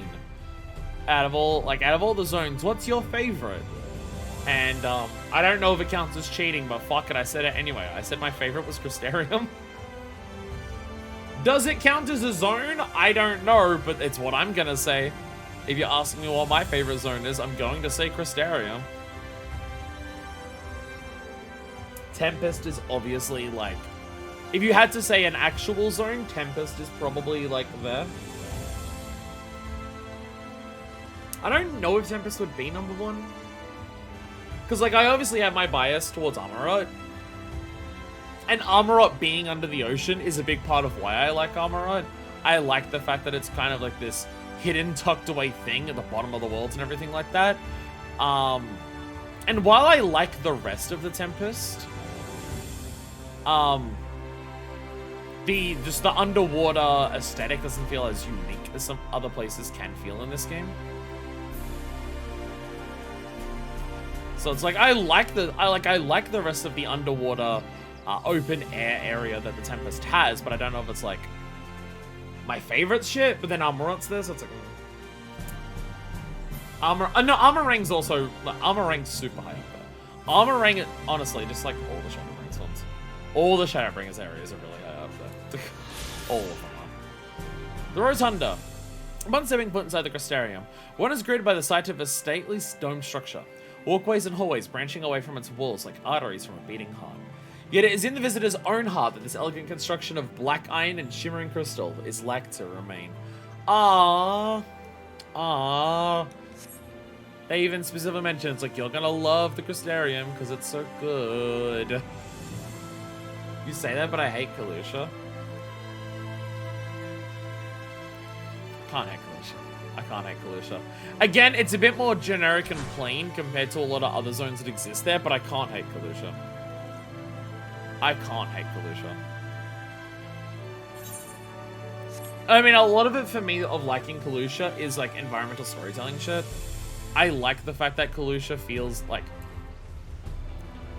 for how fucked the Flood of Light is and how much it's impacted like the worlds and everything, Galusha is one of the ones that most obviously you can like feel that in the environment in terms of how much of an impact the Flood of Light has had on everything. It's very distinct, just like the color of the ocean, the deadness of the world and everything like that. It really gets across just how much the Flood of Light fucks up everything. So I like it for that. God damn it. I am meant to go from there, not from here.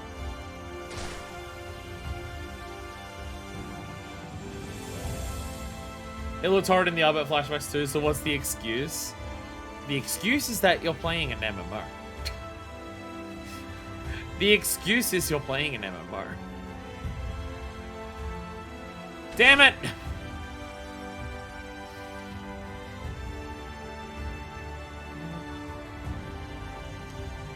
Why is there no platforming puzzle to climb to the top of the Crystal Tower? We have Kagane Tower. Why is there no platforming up the Crystal Tower? Work out how to jump up the rocks to get up to there. Go up to Zan's throne, but from the outside. My disbelief is not suspended. Balls!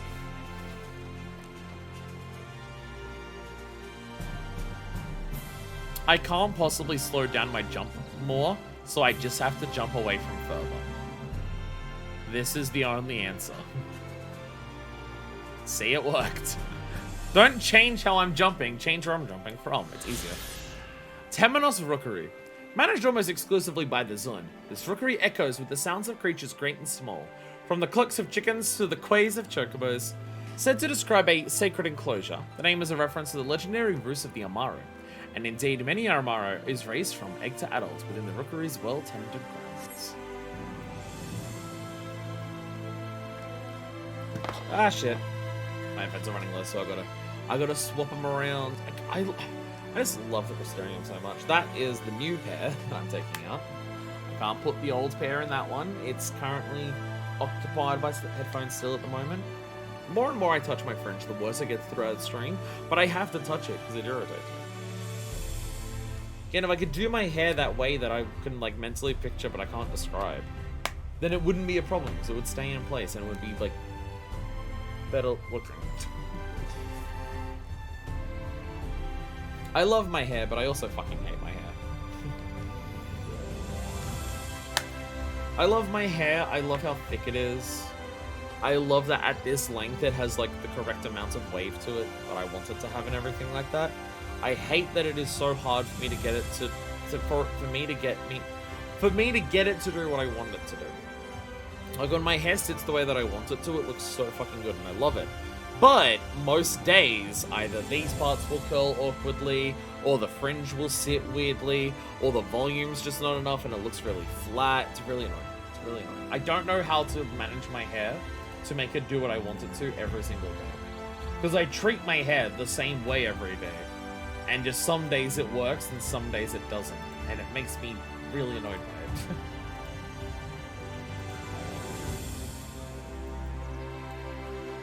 And yes, I'm aware maybe hairsprays or anything like that would work, but my hair is terrible. I won't do what I want to do. Why are your retainers dispatched to Limsa? Because pirates! I don't care if I pay extra taxes. Those taxes will go towards Limsa Laminsa. And as a resident of Limsa Laminsa, I must pay for its taxes to help the city. I don't care. I don't care that I have extra taxes. I am not bothered to change my retainers locations to where there are lesser taxes. I am not bothered. I don't care. Put them in Crystarium also help me. How? They don't have the ability to travel to the first. Here you are talking about suspension of disbelief, but you're just like, oh, put your retainers in the Crystarium on another reflection of the star they exist on. What about suspension of disbelief there, huh? Huh?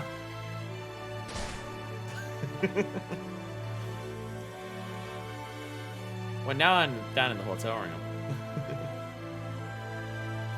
In terms of favorite zones, Raktika, correct. Armorite. I like how you just say Armorite instead of Tempest. That's the real answer. The real answer is my Tempest the favorite zone? No, Armorite is. I guess that's the real way of saying it. Lenosha, Locks. I like how it's just Lenosha as a whole. Like, the Lock specifically, but Lenosha as a whole. I wish I liked the individual zones of Lenosha as much as I liked Limsa, is the thing. Like, I like the zones of Lenosha. I mean, just living where I live, I'm a fan of, like areas near water and everything, but my main thing is, like, I like Limsa way more than I like Lenosha. Not counting areas from Endwalker and Dawn Trail. There is also that. There is also that. I have not yet been to the Moon Zone. So maybe I'll really like the Moon Zone. maybe that will become one of my favorites.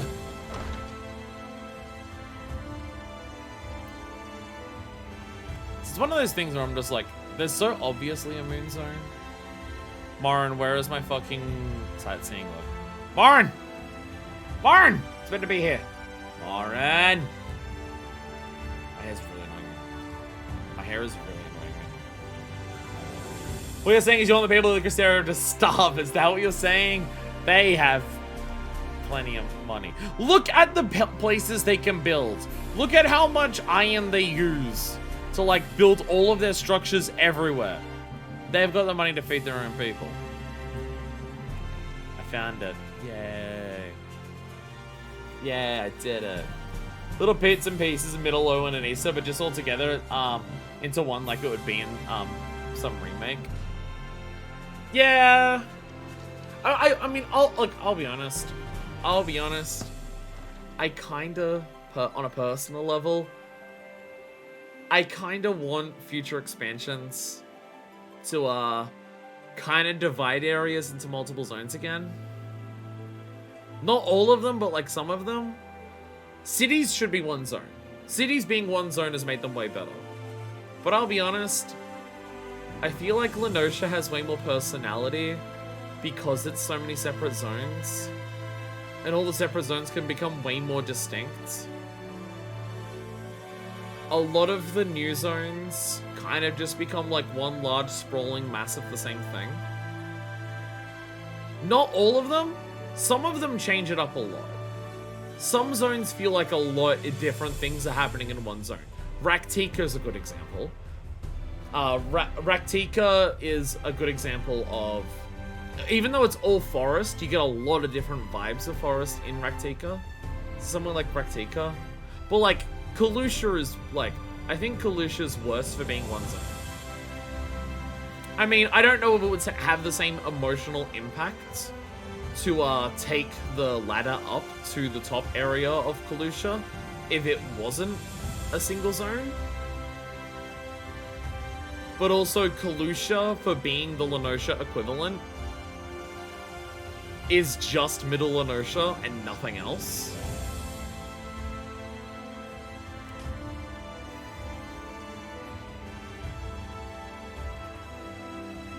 So, I kind of have a thing where it's like, if they were willing to do more in a single zone, I'm okay with single zones. But there's a few too many zones where, like, they treat the design of that one zone in a new, like, in a Heavensward or Onwards expansion the same as they would treat a singular zone from ARR and just make it bigger. Instead of trying to... I'll lower it again. Instead of trying to make, like you go to Kurthus West... I mean, this is bullying. It's because it's the worst zone in the game. You go to Kurthus West. And, like, Kurthus West has as much, like, unique and different things to it as Kurthan Central. The only difference is that it's 3 times bigger, and it's all landmass.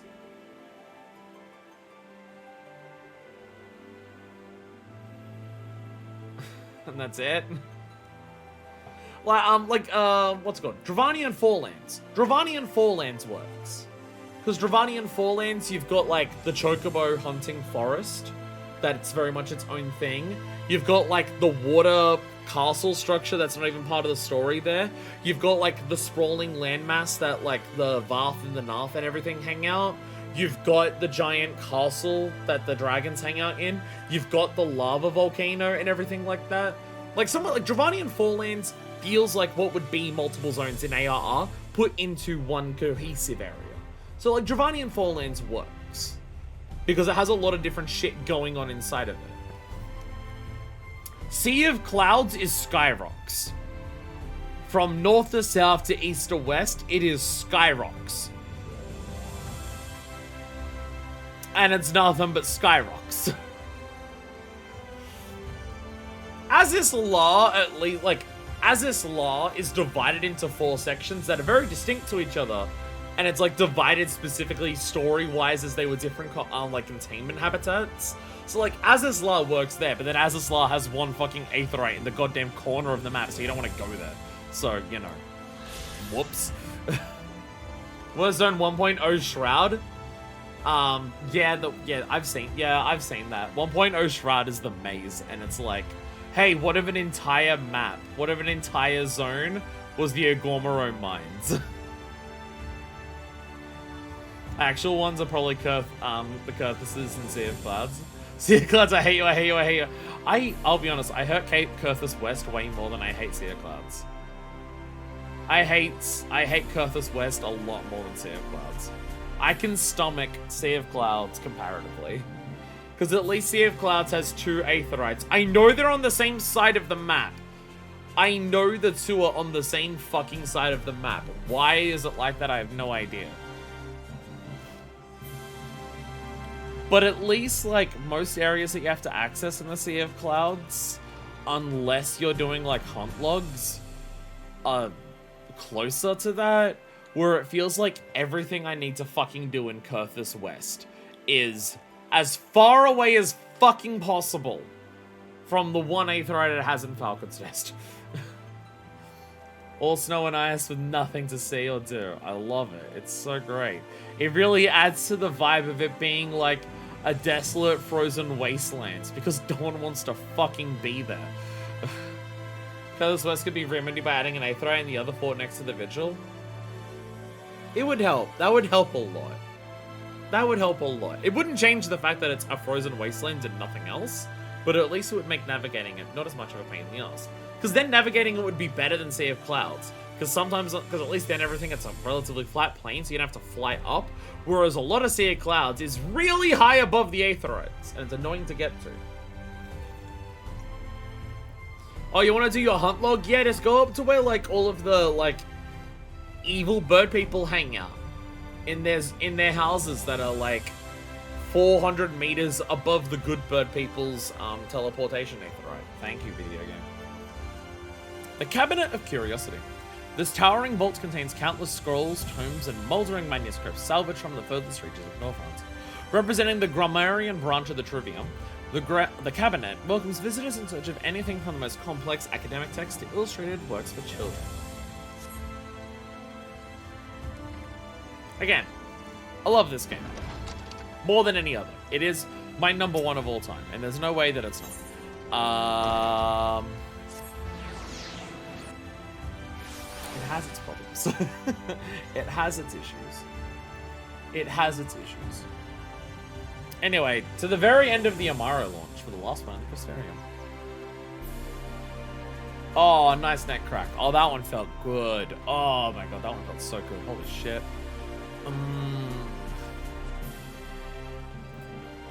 Very satisfying. It was like a Snickers bar.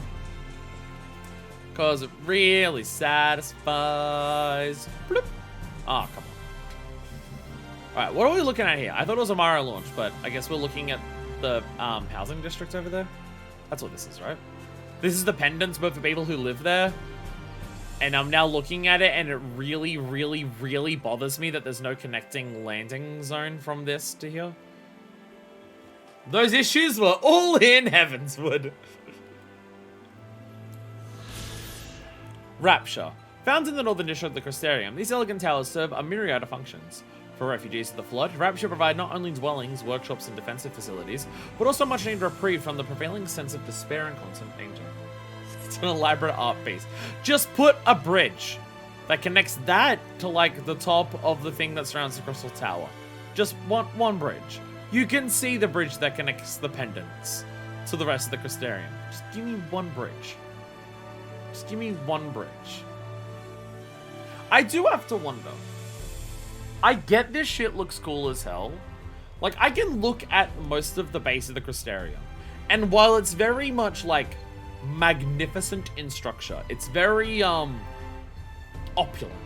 A lot of the Crystarium is very, very opulent, and it's very deliberately that. And I get that part of the Crystarium being as opulent as it is in terms of design is to inspire hope. It's an idea, like, so much of the city is still revolved around, like, giving the idea that like it's still a city by the people for the people. But the idea of it looking so opulent is because it's meant to be a reminder that despite the flood happening, not only can people survive, but we can thrive in the world. I get that's why it looks so rich in terms of like how much money goes into building it, despite how difficult it would be to do that post-flood. I get why, but like looking at all of this, is this the most practical way to build your housing? Is this the most practical way to build your housing, though? Like, once you're up the top there, yeah, whatever. But, like, it's all of that and all of that weight held up by, like, 6 poles.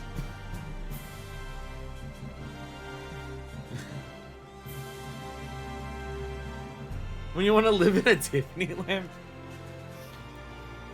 Like, you don't, when you go into the pendants, you don't see how precarious this structure is as it extends out into the valley. But it is also like that. They do add a housing district, there'll probably be an Amara around here or something instead of adding a bridge. Also, everyone, okay, so your work commute. If you want to go to the Crystarium and you live over here, your commute is flying over here. I guess that's why they said there's like markets and defensive facilities over there.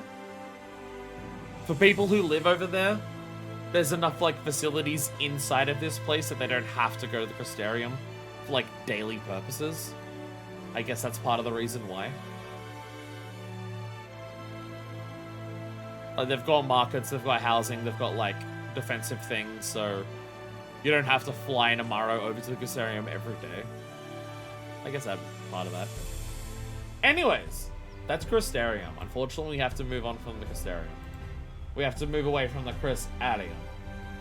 Lakeland, we have... we've got Ilmeg, and we've got Raktika. We're going to do Kalusha with Armoring and everything. I know technically Kalusha and Armoring are first, but you finish them later. So we're starting with like that. And actually, Shadowbringers housing, well, that would probably be the thing that gets me into housing. It would be the only thing that could possibly make me consider not wanting to live in the Mist. I still don't know if I would move, if I would like try to move. But the one thing that could possibly get me to consider moving from the Mist is Crystarium housing.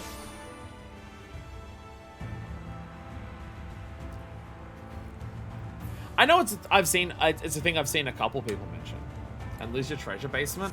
I could rebuild the treasure basement. I have the technology. I could.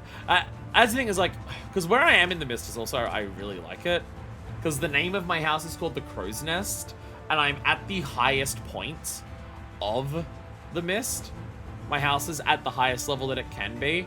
And it looks out towards the rest of the Mist. So the fact that my house is called the Crow's Nest is, like, piratical themed. And also just very appropriate. So I don't even want to move to another place in the Mist. Especially considering my FC house is one of the beach houses. Also in the Mist. So I don't even need to, like, go, oh, but what if I had a house on the beach? Wait, I already have that. My FC does. Add more wood so I can make a large just in time for them having a large pointless. No, you get to decorate more on the outside. And I presume, even if you can change the inside, the limitations on, like, how many you can have, depending on whether it's a small, medium, or large, that will stay the same. Like, how many gardening spots you can have, how many of, like, the different workshop bench things or whatever it is. Like, the stuff where it tells you, like, you have a limit in the item description. I imagine those probably won't change, depending on the size of your house. Like, depending on, like, your glamoured inside of the house to be bigger. Foot job. Once the forward base of a long-faded knightly order, these ruins were repurposed to serve as the defensive outpost for the Crystarium Guard. The architectural remnants of the Church of the First Lights now merely hint at the majesty of a bygone era. But, I know. Question I was going to ask that I clearly forgot. I know this is a question. I've seen people discuss this, like, either in-game or in, like, Twitters and stuff like that. I think we may have even mentioned it on stream or at some point or anything. But the question I was going to ask is, I feel like for a lot of Warriors of Light, what the events of Shadowbringers are and what the Crystarium is. Does your Warrior of Light, in particular, feel like the Crystarium / the First as a whole is more of a home for them than the Source? Because I can very much, I mean, for Minor Fist, it would be fucking close. Like, Minor Fist would consider the Crystarium her home almost as much as what you would do Limsa. Not fully, but it would be close. But I can very much see a lot of people just being like, yeah, after Shadowbringers, like, Crystarium is more my home than anywhere on there. Home, yes. More of a home? No. Yeah, okay. I mean, that's, for Minor Fist, that would be it. Limsa is still her home, but this is also a home. Crafting bench limit is a big reason I want a large, even though I'm too high level to use them. Laxon Lofts. In the old tongue of the elves, Laxon is the word for lakelands, and it's here that the region's erstwhile kings such as throne. The castle is also infamous as a site of historical conflict, where the Shadowkeeper led a force of elven dissidents in a final bloody uprising. Yo? Reference to the roll quest shit that we did? References to the roll quest that we were dealing with. Yo, they made it take place here after reading that. Yo. No, but I don't think that a district for my home, since it's a secondary city, aka Idleshire. I can see Idleshire also. Idleshire also absolutely feels homely. Idleshire, especially when you start doing the side quest for it, is very much another strongly community focused town. So yeah. Laxon's a term for lakeland, and loft is a word for loft. Yeah, I mean, that's another reason I love Idleshire for the same reason that I love Crystarium. They're both I'm not saying Idleshire, I'm saying it's like Idleshire. Oh, so it's in a future zone. But I mean, it is yet to be seen. Okay, but I mean, for Idleshire, like, I like Idleshire for the reasons that I like the Crystarium, where it's like the story of the place is very much focused on community. It's focused on, like, all of the people they're, like, building up a place together to take care of all the people who are there. Like, it's a nice break from somewhere like Kugane, where the cops will kill you if you, like, look wrong, or Limsa, which is, like, colonized a place, or Uldar, where there's beggars on the street because it's run by, like, hyper-capitalists, or Gridania that's super racist, or, like, Ishgard that's full of, like, classist xenophobes. Having somewhere like Idleshire and having somewhere like Crystarium is a nice break, where it's just like, these are places that the story of them is that they take care of the people who live there and want to help everyone there prosper. It's nice to have those in comparison.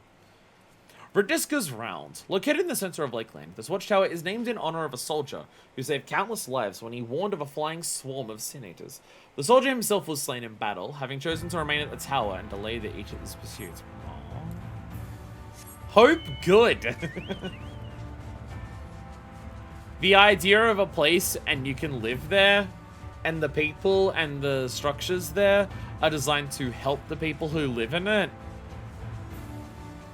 Now I see why the game is called Final Fantasy.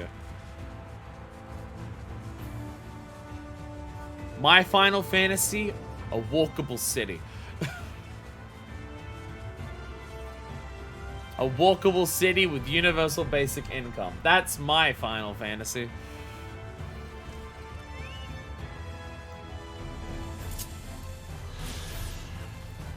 But that's communism. Being able to get somewhere without having to drive a car. This is clearly the biggest evil that is facing our country. What? The Hostile Imperative. The well-preserved remnants of a fortress dating back to the glory days of Liquid. This imposing structure was named in honor of one Sir Hostile, who, according to the tales, ordered his men to stand their ground against a ravening horde of Sin Eaters. The knight himself refused to fall, holding off the abomination until the small folk had reached safe refuge. And unlike Radiska, he didn't die like a bitch! Who said that? The Lord did, apparently. I don't even want a walkable city, I just want a working bus system. I'll be honest, the fact that I catch one bus to work and it's near my house and it drops me off near my work, I'm incredibly grateful for. There's so many places I could live that are somewhat around where I am, where I would have to walk 10 to 15 minutes for a bus, and I'm very glad I don't have to do that. And that the buses where I am, because it's a super major road around where I am, are also decently reliable. I mean, every day I go to work, I have to keep my phone open for the bus tracker, because a lot of the times the buses will show up early where I live. So I have to keep a track of the phone, because if I just show up when they're meant to show up every day, I could miss my bus. And if I miss the bus, I have to wait like another 20 minutes for the next one. So I can't really afford to do that when I have to go to work. So I have to keep my app open to just be like, all right, when the bus is 5 minutes away, then I leave. Because 5 minutes away could mean that it's 3 minutes early. So outside of that, it's fine. Oh, and the days where like the buses replace trains, so there's like a lot of buses that get cancelled because they replace the trains with buses. There's also that. The hour of certain durance? Like endurance? Durance. I'm gonna say durance. I'm thinking durance like endurance.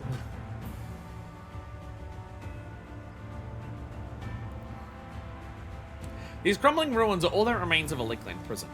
To the east, at the base of the cliff, can be seen another memory of the past, the domiciles of the prison wards. Once known by a less somber name, Mortal Irons, is thought to better reflect the settlement's abandoned state and the transient fate of its residents. And now we fly over to that little section over there. And then that will be Lakeland done. Speaking of buses, what time do I have to leave here to get to places that I need to get to on time? So that's 3:59, which leaves at 3:42. How is that bus trip so long? Durance, imprisonment or confinement. So you need a lot of endurance to last through your durance. Got it. Alright, so I need to get that bus leaves at 3:42. To get a bus that gets there at 3:42, I need to get a bus at 3:32. That is about 2 hours from now. Okay. Okay. I have 2 hours until I have to leave. Well, 2 hours... I was about to say 2 hours and 10 minutes, but no, the 10 minutes is what I'll need to make sure I can, like, get dressed and get to the bus stop on time. We have 2 hours. I should speed up. We may not get extra stuff done today that I wanted to. 15-minute uphill walk to my closest bus stop, and I hated it every day I had to take it. I'm so glad I don't have to walk uphill. I had to walk uphill to get to work from my parents' place when I stayed there. I didn't have to catch a bus. I was within walking distance. But that walking distance was uphill the entire time, and fuck that shit. Sullen. Weed, Brick, Knot, and Lap. The fishing village of Sullen sprawls across these 4 small islands, its bridges connecting each location to the next, and thence the shore of the surf itself. The settlement's name, it seems, was agreed upon as a self-deprecating nod to the off-creased brows of its residents' fishermen. Oh, okay. They called it Sullen as a joke about how sad they all are that they have to live in Sullen. Got it! And also, one of the places is called Weed. And then you fly there, and then the game just says Weed on the screen, and you're like, ah, it's Weed. Oh, Leader of Laran in your music. Just like Australia. It's amazing how many miserable bastards you can see walking around here. Like, you're just walking around on the street. And you know that thing of just like, ugh, a dog, a man with a hat? Fucking ridiculous. You know how, like, there's that image of the man who's a guy who's angry at a guy because he's walking a dog and he's, like, got a hat on and he's angry at him? That is the average person in this country. Not exaggerating. This has been Australian humour by Europeans. Make fun of this country. Australia is a shithole and I fucking hate it with every fibre of my being. Leader Laran. Finding it abandoned by its former inhabitants following the events of the flood, the Pixies acclaimed this Vobatai village as their own. But they have continued the village's practice of keeping sheep, making use of the weed-choked pens to raise and milk their woolly livestock. see, they say weed-choked pen, and then I get really immature, and I'm just like, haha, they got weed vape pens. Now, on a topic that has nothing to do with weed and weed vape pens, let's fly over to Orianje's house. Oh, but whole vibe of these houses, we're currently in New Zealand. We got New Zealand in Final Fantasy XIV before we got Australia. So again, like, this is part of my thing. I like Leader Loran as a zone. Leader Loran as a zone is cool. Does the flower area, does this part of Leader Loran need to be as big as it is? Like, could they put like a different type of area for part of this? More flowers.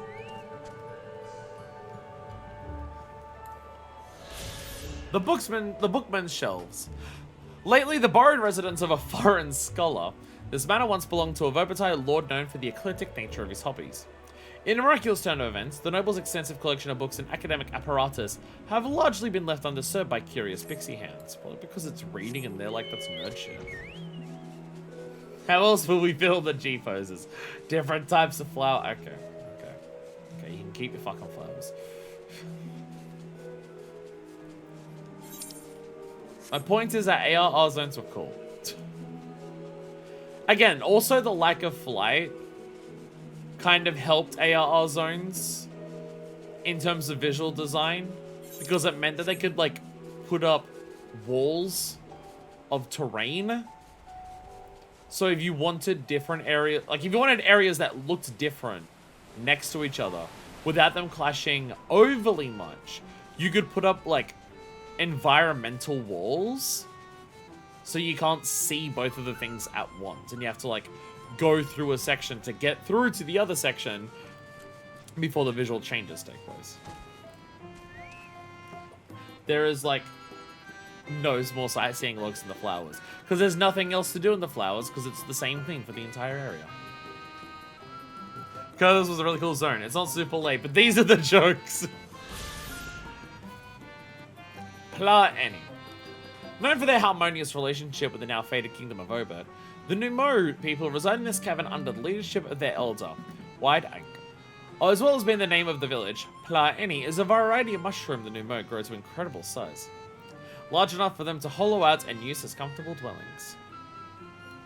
And these mushroom houses are delicious. Raw? Probably not. I can't imagine many raw mushrooms would be tasty. If you cooked it up, though, maybe. Okay, what does Ank mean in, the fairy language? Because I feel like it has to be something. Because isn't the, Fwath guy... Isn't the Fwath guy called, like, Ank Thorn or something? So I'm presuming Ank means something in, that. They're different mushrooms for eating and living in. The ones that eat are even bigger. Because I'm pretty sure the Thwath guy, like the final boss of the Thwath, the leader of them, I presume. I'm pretty sure his name is like Ankthorn or something. I'm pretty sure it's the same spelling, A-E-N-C.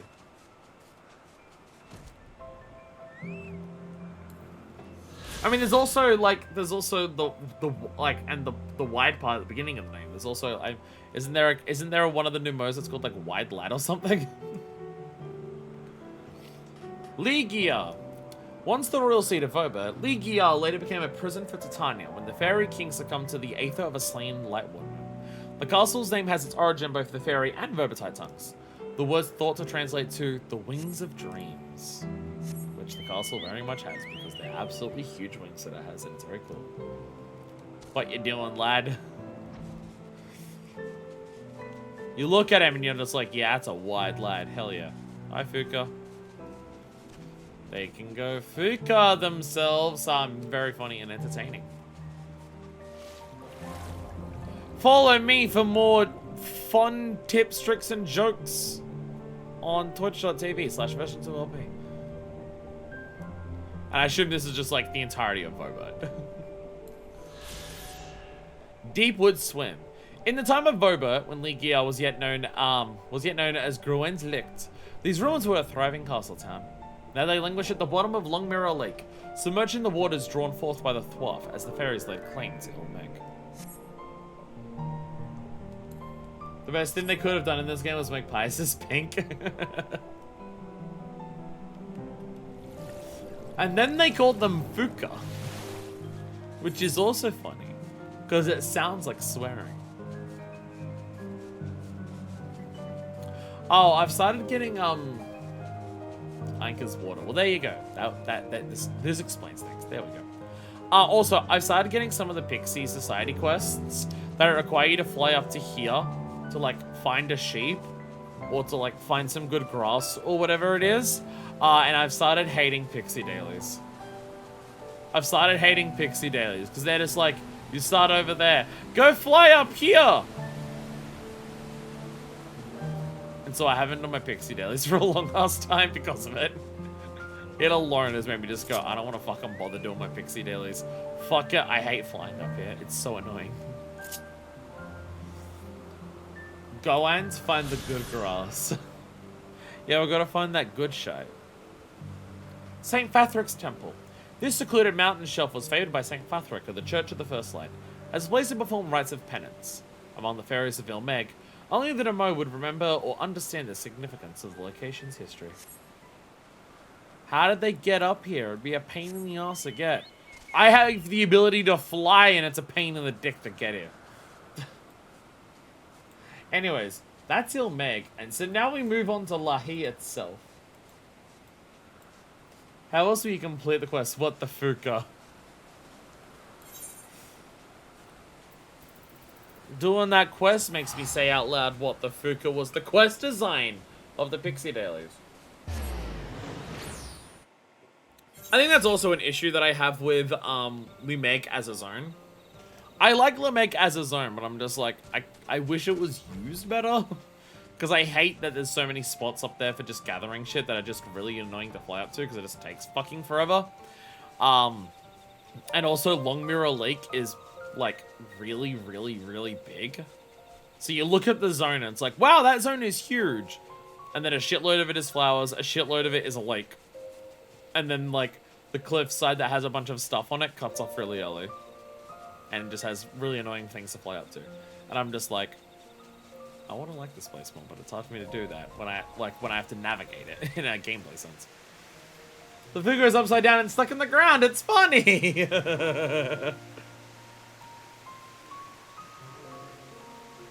Oh my neck. Oh my god. Lazartel's Conquest. According to Runcan legend, the great steps to this waterfall were carved by the great Lazartel. Historians speculate that this mythical figure was, in fact, an early form of Talos, and likely the self-same construct responsible for building Ronka's resplendent places of worship. That is correct. We literally fight it in the dungeon here. We literally fight it in the Katana Rabble. I mean, I'm guessing based on the lore that we know and what we hear about it, I'm assuming there wasn't one Lazartel. I'm assuming Lazartel was, like, a thing that was a bunch of them, and the thing that's Katana Ravel is just one of the Lazartel. This is my assumption, based on the lore. It's meant to be here. I cut my nails too short, and now they hurt, but I'm being brave about it. So am I, bestie. So am I.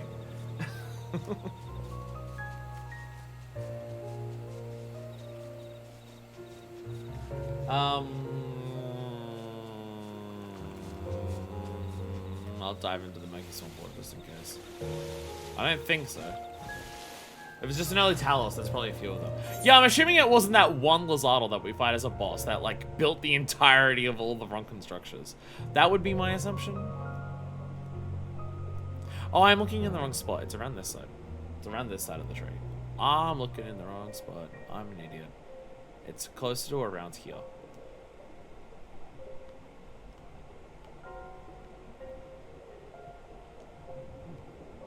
I can't do that. I legit can't have long hair for sensory reasons, and it's my cross to bear. I mean, it annoys me, but it's not, like, frustratingly annoying. It's just kind of like, eh. Nails? I meant nails? Oh, I can't do long nails because it's impractical. I see people who have nails that are like this fucking long out of their finger, and I'm like, how do you pick up things? How do you type on a keyboard? Like, if your fingernail extends past the end of your finger by more than like a couple of mils, how do you do things with your fingers? Isn't it annoying that your fingernails hit everything before your fingertips, and instead of just like going in and grabbing something like that, you kind of go like, and like slide over it and go like, Isn't that annoying? Feels like it'd be really fucking annoying. I need sleep. No! Sightseeing Log. This is the best stream of 14 I've ever done. The Sightseeing Log, though. Fruit of the Protector. Created within the branches of a giant tree, this immense crystal boulder is suspended above the waters of Lake Tusimekta. The Fruit of the Protector, as it is known, has been the subject of worship since the time of the Ronkan Empire. And even now, folk tell the legend of the great entity believed to be cocooned within. The great lahi within inside it. Looks like Morrowind's things. I'm not familiar with Morrowind other than low resolution graphics. So it's probably slightly higher resolution than that. You know, I don't know if I've actually been this far out to the edge of this lake. Because, like, the whole lily pad sticking out of the water here, I don't know if I've ever seen this. I don't know if I've ever seen these lily pads sticking out of the water or, like, taken note of them by being this close to them. Okay, the wall is, like, right there. I really thought I could have kept going. A G-pose here once. You G-pose somewhere and you remember it forever. I guess that's the thing. Alright, I guess I'm going in the water. Dank, murky swamp water. How did I take 4 damage on the water? Never mind. 4 damage on the water actually makes a lot of sense. Water fucking hurts. Surface tension is a bitch. What the fuck?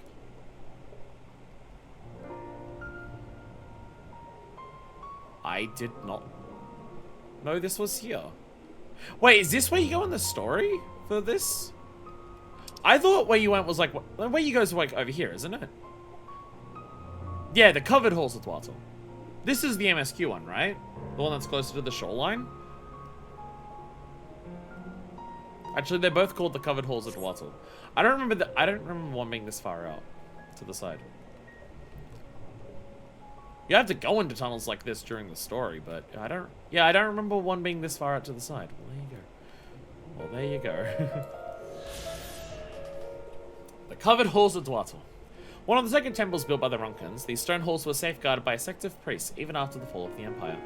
The rising waters of the lake, however, could not be denied, and rumors persist of a secret treasure which was swallowed along with the temple. So the Empire fell, and they're still just like, we're gonna protect it. What was the fall of the Ronkan Empire? I don't know if we've ever learned that. Because, like, Nabath, Arang, Voba, Church of the First Light, all of that, like, all of those fell because the Flood of Light happened. Ronka is significantly older. So why it fell, or, like, what happened to it to make it fall? Because the fall of empires has usually been pretty well documented in this game. Why did the Allagan Empire fall? Because they blew themselves up with a tower and earthquaked themselves to death. Why did Umdapur and Mark and Nim fall? Because they got flooded. Usually the fall of an empire is related to a calamity, yes. But yeah. And that's the same here. Like, the Flood of Light was what caused a lot of these places to fall, but Ronka is old enough that it's like, did it destroy itself with what it was doing? Like how the Allagons and like Umdapur and Mark destroy themselves, almost making a point about how empires up to like a certain size that focus on just trying to conquer everything inevitably collapse in on themselves because that's like what empires historically do and shit.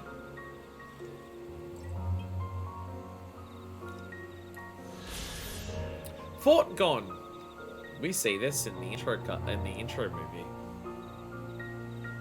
It's burning to the ground then.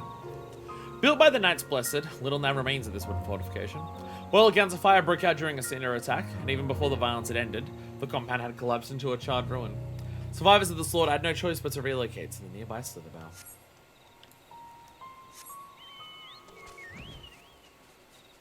Yeah, with the using less points, you can definitely feel that they're using the sightseeing for the more obscure locations. Like, if this was ARR, there would be a sightseeing for Slitherbow. but there's not. Back in ARR, Slitherbow itself would have a sightseeing log to tell you some details. Basically, every major settlement in ARR does have that. Hiccups. Does have that.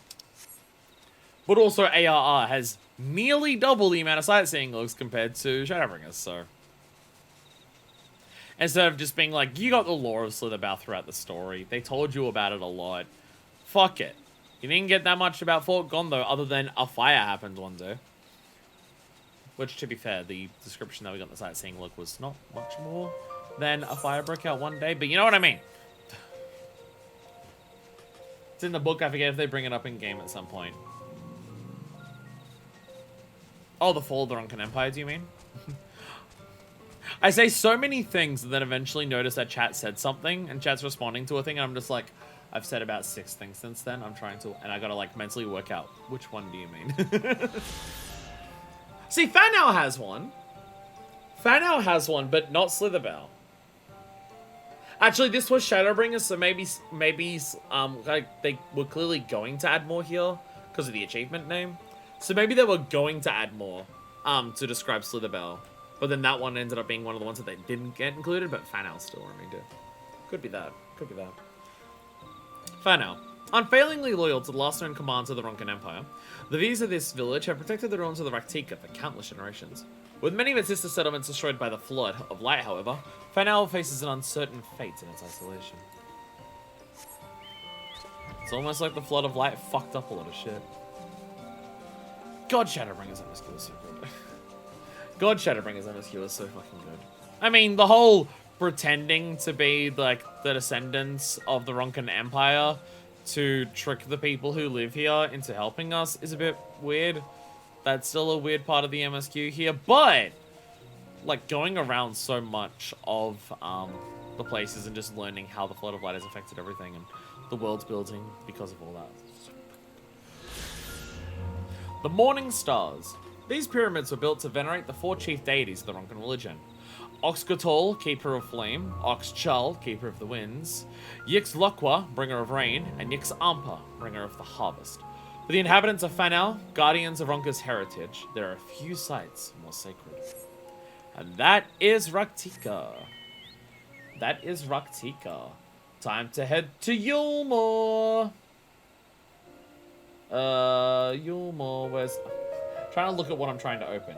I am trying to look at Discord. Because they were all sent to me in Discord. Actually, I guess we do technically Armorang first and then we go to Yulmore. I guess technically we do Armorang. And then we head to Yulmore. And then after that we head to everything. So, okay. Oh, I closed the one for Yulmore. Whoopsies. No, I know. I wrote it in a separate tab. Oh, pissing, shitting, crying, throwing up. I made it. I made it. I have my maps open.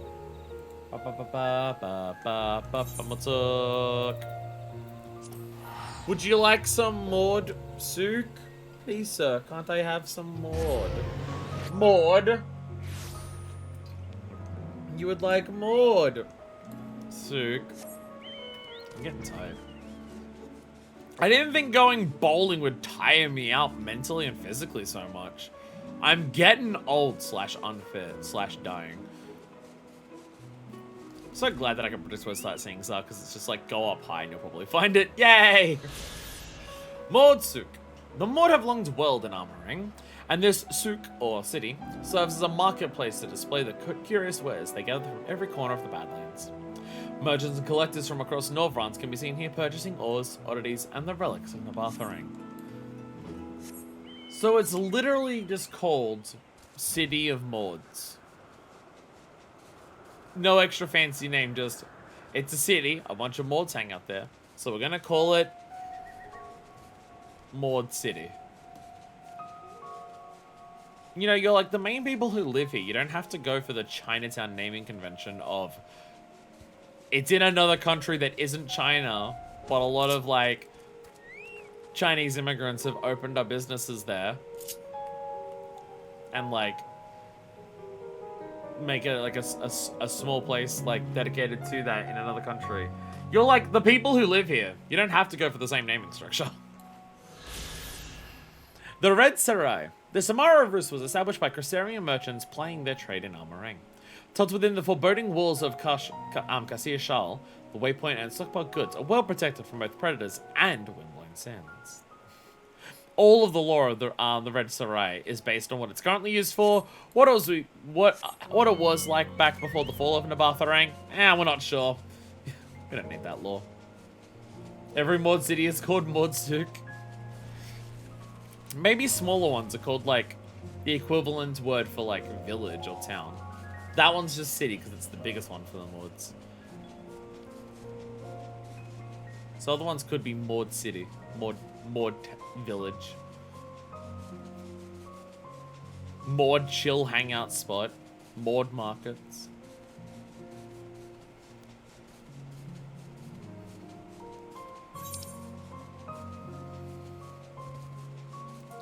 It's like right on the entrance zone. It's probably that thing there. I keep forgetting that this now is a thing.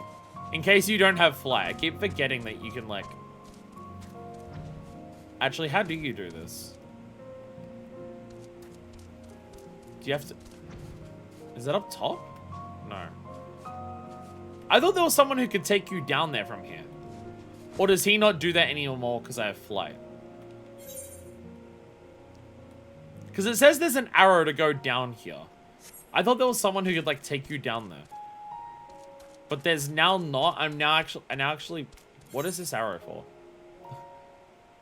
I am now unsure. What does this red arrow mean? Is it inside?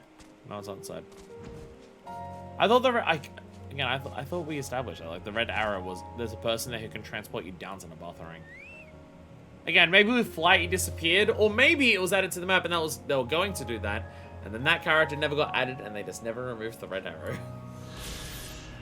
The pristine palace of Malik. In the common tongue, Malik translates to majestic king, and it was within this royal residence that was housed the core of Nabath Arang's political and military might. When the flood came, however, it was halted moments too late. Half the palace toppled before a titanic wave of lights like a sandcastle caught by the tide. Damn it, Minfilia. Why weren't you, like, a couple seconds earlier?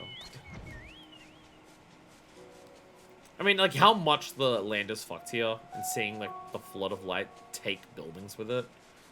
Again, visual storytelling of Shadowbringers zones is absolutely fucking peak. Absolutely peak. Peakest, peak to peak. Got you. Visual storytelling in Shadowbringers is like a Pokemon. In that it casts Thunderbolt, it's divided into egg groups, can only learn 4 moves. What were we talking about again? I forget. This feels really low to the ground. You don't want me to, like, fly up to the top of that at least? No? Okay. I shall stand on this very small ledge. Don't lick that. I'ma lick it. Kelk. The worst trying to talk that I've done today so far. Kelk. The ruins of a Ronto settlement. Residents abandoned Kelk for the cities long before the flood arrived, and thus it is known among scavengers as a prime location for finding trinkets and relics untouched by conflict. Yeah, those people were the ones that saw like the rumblings of the flood of light were going to happen soon. They're just like, yeah, you know what? I'm just going to fuck off instead. And then other people are just like, no, if we just like tie our houses to the ground, it'll survive the flood of light. And then it didn't. And then it decided not to. Alright, is it on that little wood? Yeah, it is! I'm just like, I see a little wooden platform off of a crane. Surely that's the sightseeing spot. And I was correct. Hell yeah. Twine. In days past, Nabatharang contracted a Talos engineer to establish its mining railway, and these cabins were built to provide lodgings for the laborers who would lay the trolley tracks. The settlement was later maintained as a miners' village, but its dwindling population has mirrored the steady decline of the mining industry. They decided to fuck off to a different city slightly to the south. Surely they'll be safe. Oh. Oh no. Oh no. Oh. Oh hell yeah, we're about to go to the home of the trolleys. Let's go. I was gonna ask a question, then I completely forgot what the fucking question was. What was the question I was gonna ask? I completely forgot what it was. I didn't mention it in any capacity whatsoever, but maybe you'll remember. I don't remember what it was.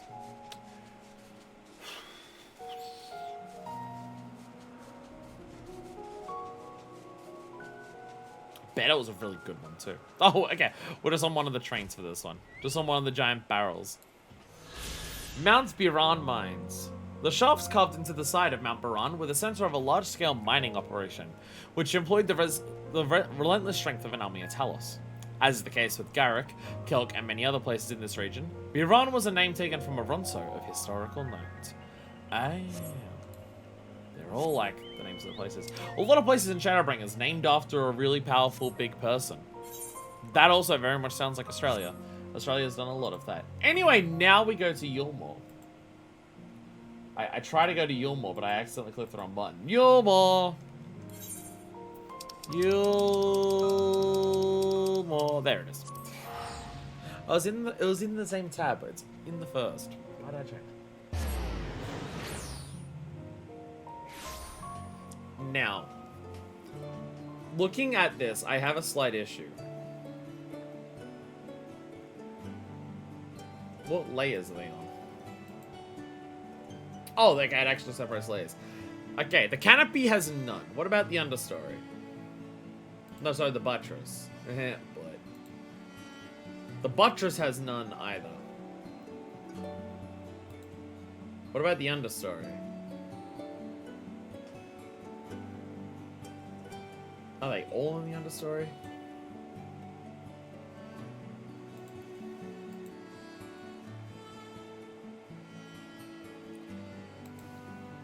My map is showing that none of these have vistas. 2 on ground floor, 1 in mid, 1 up top. Okay, this map is not great at showing that. Okay, so which one's which? So which one's which? Shit.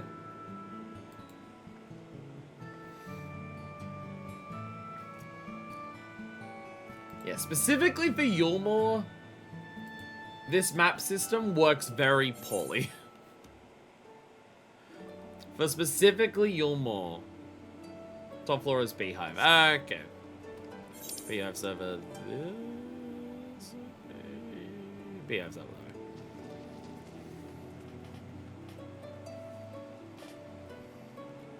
Yeah, the map here, it only shows the vistas on the buttress as the only place that shows any of them. So when you select the other floors, it doesn't show that there are any there.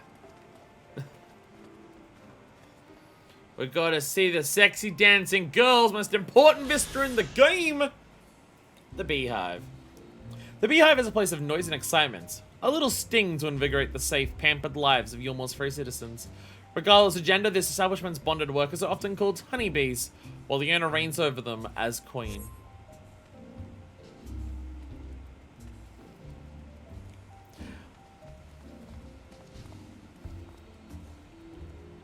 I'm now realizing one of the implications of this place, because obviously the way that Yulmore works, the only people who are dancers here are bonded. Because obviously that's how it would work because of the way Yulmore works. I'm now realizing the implications of this. I'm now realizing the implications of the indentured servants being the only sex workers. Shock of all shocks, the implication is not good. The implication is, in fact, quite bad. Oh, yeah, I remember, because we can see this one from here. Oh, this seems really annoying. Oh, this seems really annoying. I'm going to try sprinting, and we'll see if that's enough.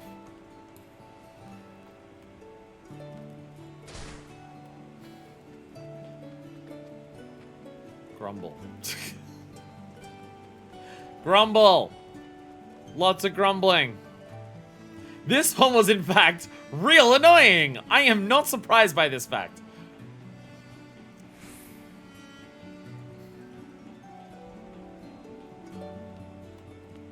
Balls!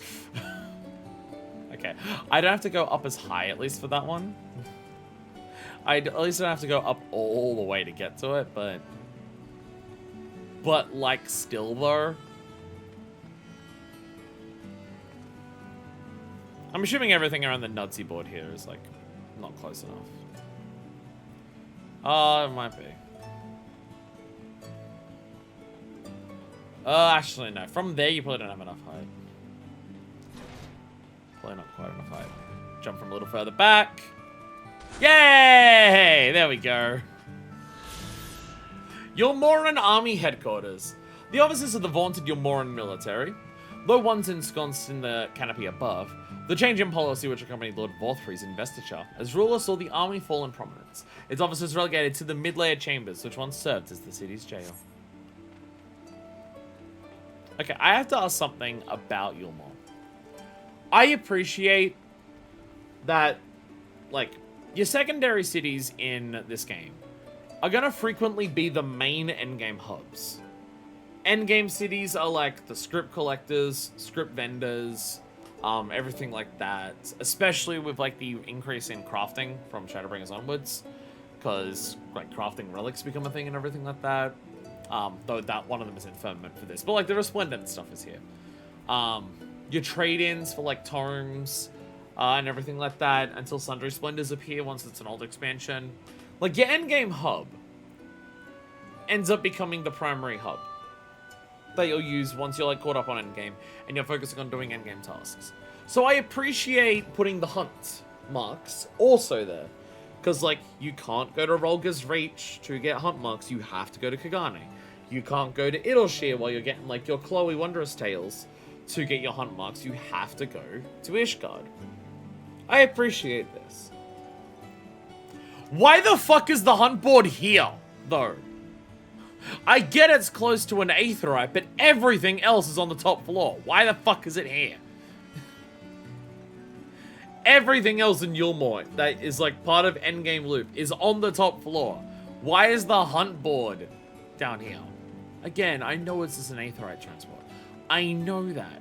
I know it's just an Aetheryte transport because it's put on at least the same platform as that. I get it. I get it. But everything else is just in that one hub next to the Aetheryte Plaza. Like, you finally added it to the endgame hub for the first time. For the first time, it's finally been added there. Yay! Great. Why there? What's up, Artesia? Hello there. Am I following you onto a jumping puzzle? I feel like it would be very, very easy for outside here to be a jumping puzzle. Because there's one over here somewhere. Let me at least see where it is first. So I know where I'm jumping to. It is there. Actually...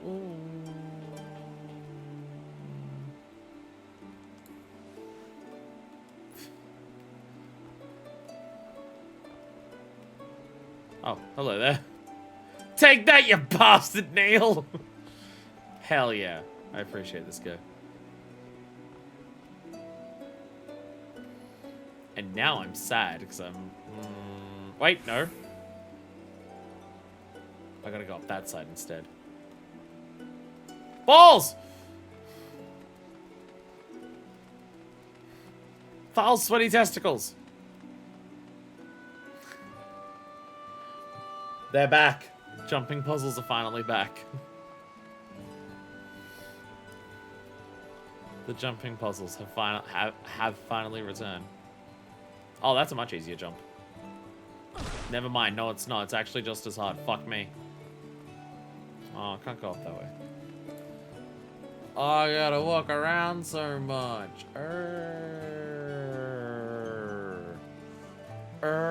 Jumping hard. We have an hour left.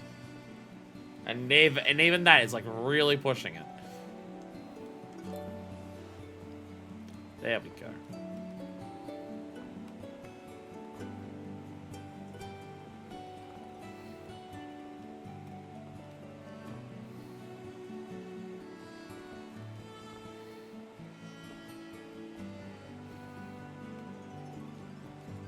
I'm uncertain how to get onto this.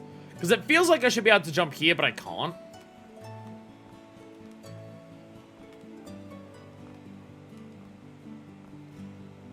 It really feels like I should be able to jump onto that. Like this little wooden platform on the side. Ah, there we go. I don't know how that worked. I'll be honest, that seemed to make less sense than what I was trying to do. But I got there in the end. The Glory Gates. This grand entrance leads into the buttress layer of Yulmore. A sudden and jarring shift into a world of splendor. Crowds of hopeful petitioners yearn for the chance to pass through its ironbound doors, but the path to glory is far narrower than the width of the gates would suggest. Nice use of metaphor and everything there. I appreciate it. I was about to say, where are the Aetherites here? They're both at the opposite end of the islands. Wait, no, there's one up here. Yo, I sold a classic dresser. That makes me classically pog. Alright. Southeast Derelicts. Now we go to the boat. Who likes boats? I like boats. You like boats? It's the boat. Go dive into the water. Go to the boat! Like 1-4. Like playing in the water. Let's go to the boat. And now we have to work out the jumping puzzle to get up the boat. It's very hard. I gotta jump up here. Then here, then here, then here, here, here, here. Oh, first fucking try. I'm so good at video games. Holy shit. The Derelict. This shantytown provides shelter for the destitute masses which huddle around the base of Yulmore. Many built shacks with planks scavenged from the derelicts. Sea vessels left to rot once the flood of light made the oceans impassable, while they simply squat in whatever remains of the ship's broken hulls.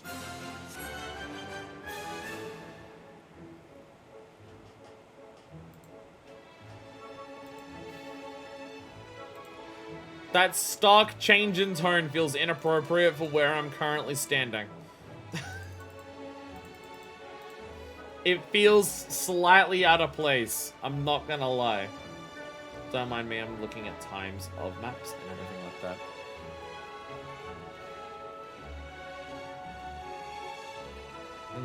I'm gonna set some alarms.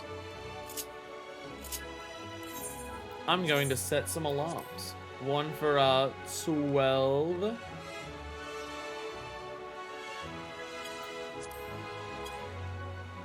Yep, that one is for 12. Give us a reminder of a minute. 11, that's local time. Aeolsian time, I mean. There we go. Not a 60-minute reminder. And then we're gonna set one for 2 in Aeolsian time, with a reminder of also a minute. There we go. 12 and 2. Perfect. There we go. We're just setting some alarms. They'll probably come up soon, so just setting some alarms, getting some things ready. While we're going around in this next area, it would be useful to set those. Don't worry about it.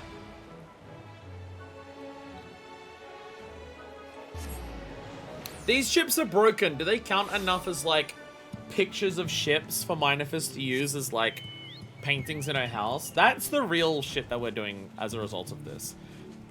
The real shit is that because we'll have all of the sightseeing complete, I can finally go around and decide what pictures from all of the sightseeing to use as photos for my, like, treasure room in my house. That's the real reason we're doing all of this, in case you were wondering. I need every picture available to get as many options as possible to decorate my house with piratical and nautical themed pictures. Cracked Shell Beach. One question on the rather prosaic name of this coastline. The inhabitants of nearby Siltide simply pointed to the carpet of broken seashells. In earlier days, they say the beach was crowded with the comings and goings of local fishermen. But now it's most of the boots of barbaric hobgoblins leaving tracks along the pebbled shore. I feel bad for the goblins in Northront. Like, most of the things that get called by like Aeolsians and Boomers, the beast tribes, most of those in Northront get, like, elevated. They're treated as equals among others, like the Mords and the Zun and everything like that. The goblins get the short end of the stick, though. Goblins are, like, technical marvels in Eorzea, and they build really cool tech shit all the time. And then in Norvrant, they seem to have no thoughts at all, and they're just, like, other animals that act on instinct.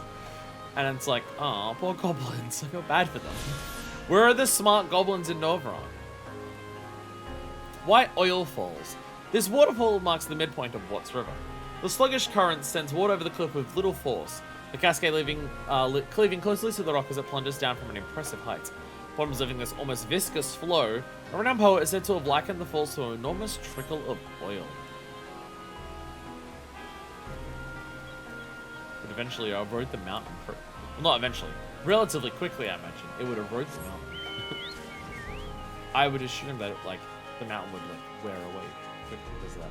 I love my viscous white flow. Artists are horny motherfuckers. That is what I'm learning. What I'm learning is that artists are whole and also knee. They have horns and they have knees. And they have horns on their knees. And also they're sex perverts. Also that.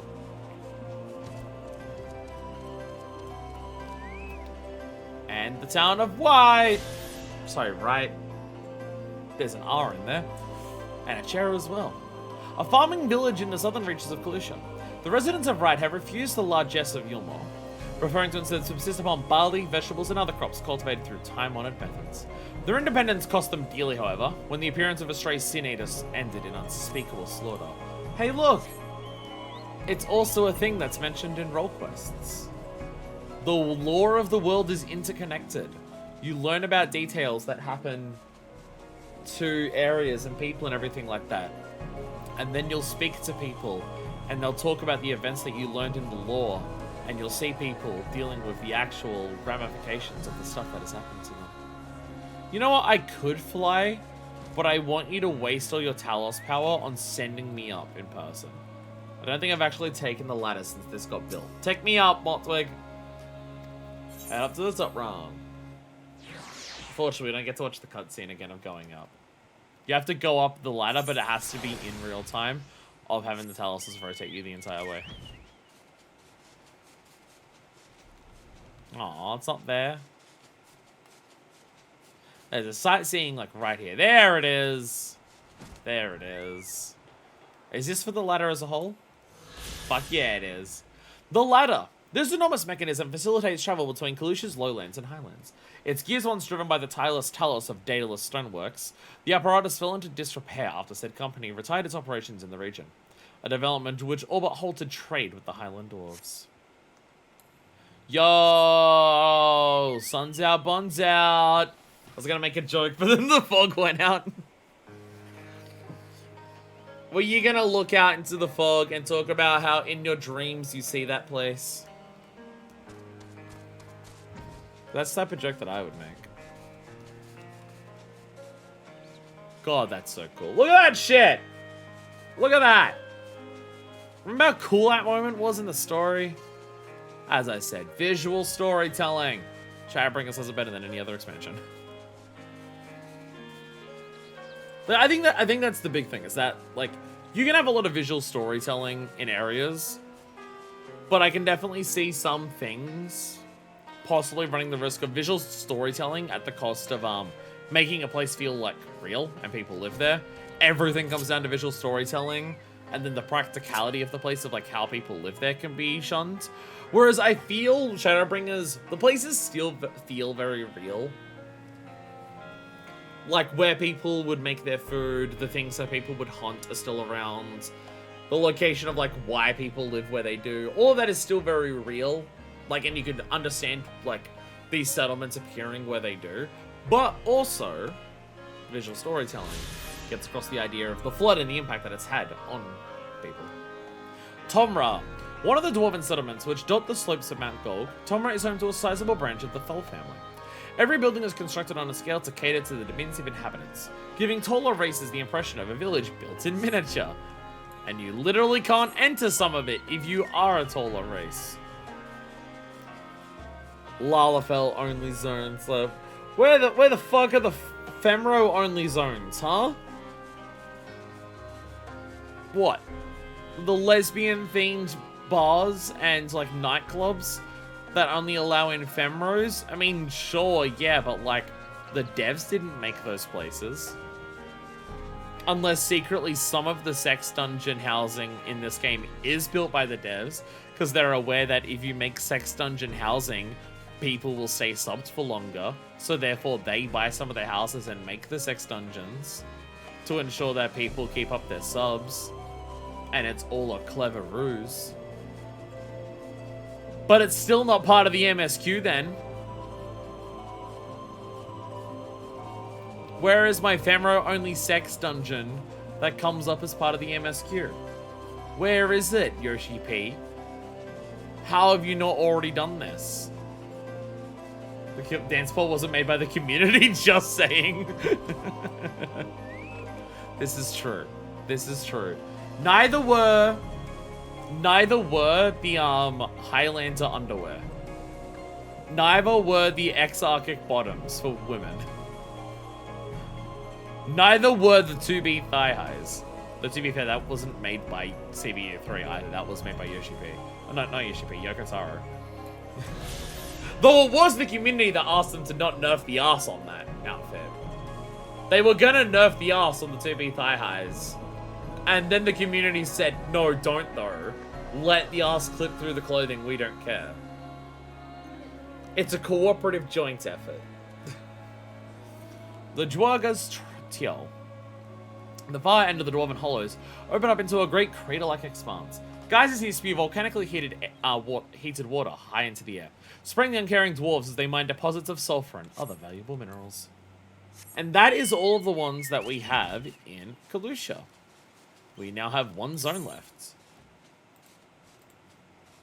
We have one zone left. Though we will be coming back to Kalusha probably in the middle of this.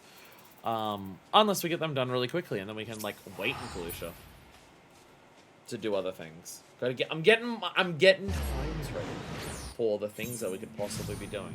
Anyway, there's one in the Undercops like right here. I've seen this one a number of times. You know how many sightseeing logs I've been seeing in Shadowbringers that have been taunting me like right there? And I've just never gotten them. Because, again, much easier to do them all at once than have to go to a place, see if I can see it. I can't find them. Just like, where the fuck's the sightseeing? Only to realize that I already have it. The Undo Cubs. Hidden at the bottom of the Tempest, this Undo settlement was established by those few foragers who escaped the flood's destruction of their homeland. Cups refers to hollows on the shore that remain filled with seawater when the tide recedes. Miraculous shelters, not unlike the Undo's refuge.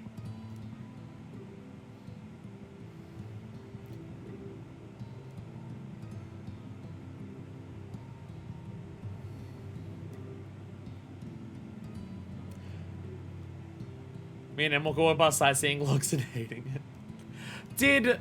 Okay, this now raises a question that I'm now, like, mentally realizing. Because, like, the Tempest is underneath Kalusha. AKA, the tide doesn't exist anymore. That's why it's, like, part of it's literally called Still Tide. Flood of Light literally stopped the tide from, the tides from functioning. Is this implying that when the tide used to go out, it would go past here? Did the tide withdraw so much from Kalusha at times that the Ondo settlement would actually, like, be above where that is? But because it has caves in it, it still keeps some of its water as the tide rolls out?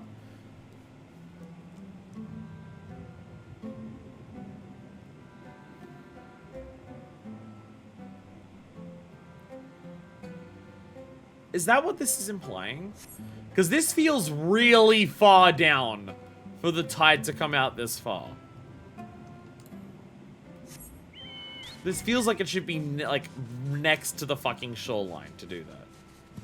Because I was going to say, if the idea is that the Ondo can deal with the fact that we, like, you know, fucking whaled away all of their water forever, if part of the reason why they can handle that better than what you would possibly expect is because where they live is already, like, they specifically live somewhere where the tide can come out and take away their water, but they have enough water, like, that stays there because of the cave systems, that it's fine. I mean, to be fair, the Bismarck stuff also got rid of all that water. We literally go into the cave system underneath the Undercups to go down to Amarot, and it's still empty with water. Like, there's a couple pools of water in there, but it's not like the caves are filled with water. I'm confused what they're trying to apply there.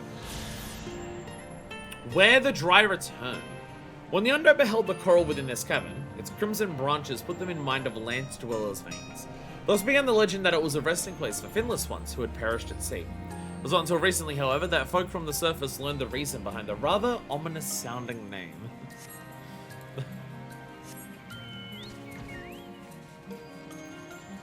The dry return here. Because it's where people who can't swim get washed away when they die underwater. You're right. Ominous is a word for that. Fucking horrifying is also a word, but you know. To each their own.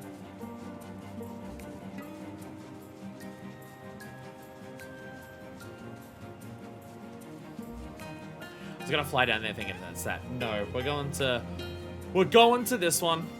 We're going to whatever Geralt's clone twin person is here. Whose name I forget. Is that a hunt mark? Oh, it's an A. I'm not killing it. It's an A. I'm not killing it. It'll take too long. I also don't know if I have good enough gear to actually solo Shadowbringers A-Rings. If I was in 100 gear, probably, but I'm only in 90 gear, so don't know if it's quite enough.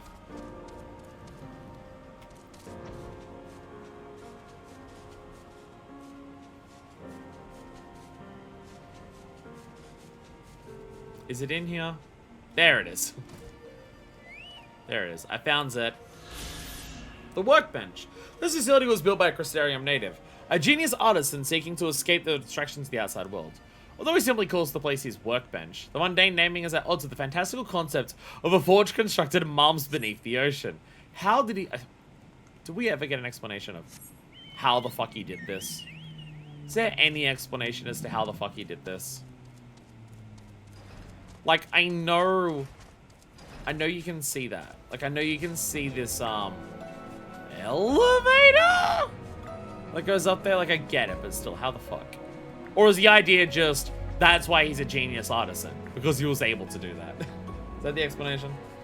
I did one of them with 90 gear on, it's probably fine, but it depended on mechanics, and it would take forever. It would take so long. It would be so long that it would take a long time to do it. Oh, where I have to fly is like 6.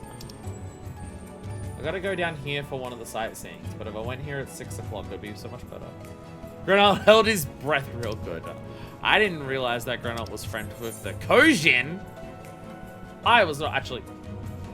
Are we at our timer yet? Guess what? We're at the timer. Tatumra! Tatumra! Now, if you're wondering what we're doing, you'll find out soon. Don't you worry. We're switching over for no reason to botanist. For no reason, we're becoming a botanist. And we're flying over there. Don't worry about it. Just don't think and you'll stay happy. Is how that works. Let me just make sure I'm flying to the right spot and not getting my 2 places mixed up. I'm getting my 2 places mixed up. 28. Never mind, they're like both next to each other. They're next to each other. They're all in a place that's like you can only get to with flight. I thought you could get to these places without flight, like falling off the ledges. Turns out they don't let you do that because you'd like die, I guess. Cowards. Over the cliffs of these waterfalls, you can see this, the white oil falls. There's like these little rocks here. And there's like things in them. You're like, what the fuck is that? But look! Look what's down here. On all of these like little ledges off the side of this waterfall. Oh look! A legendary lush vegetation patch that you can only get to with flying. I've never seen this before. So let's gather some Imperial Ferns And also some tender dills. And let's make sure we get a lot while we're doing that. Oh, what's that? Is that an achievement for I found that bot in a 7? I think it is. I think it is. If you're curious on what that achievement is, it is this achievement here. Not that one. This one. So, you know how in Yulmore, I don't know if I've actually showed it on stream, but we discussed it when we did the relics. And when we learned about the, like, expert crafting that we have to do for the Sky Builder stuff, which I've really got to get around to. Because I definitely want to finish that before we do the patches, at least for one of the tools. But, how I mentioned how in Yulmore, there's, like, the crafting shit that's, like, all expert crafting of several levels, and that gets you the resplendent tools. Crafter ones are a lot easier to get, it's just getting all the unique items. Unless I'm fucking up my menus, Botanist is extremely strict, as in those two things that I just gathered here are the only two things I can now gather in Shadowbringers. I've completed my gathering log, from my understanding, for everything up to Shadowbringers. So you have one spare. You have one spare. You are one spot off from getting this. From my understanding. Maybe looking at my log, I've missed some things, but I don't think so. Because you look at this, and like everything that's like here, like 6 to 80, everything here I've gotten at every point there. Going over to this one, from, again, for 80 onwards, I've gotten everything there. And in both of these, for the triangles, collectibles don't count. Side quests don't count. Regional folklore does. Regional folklore does.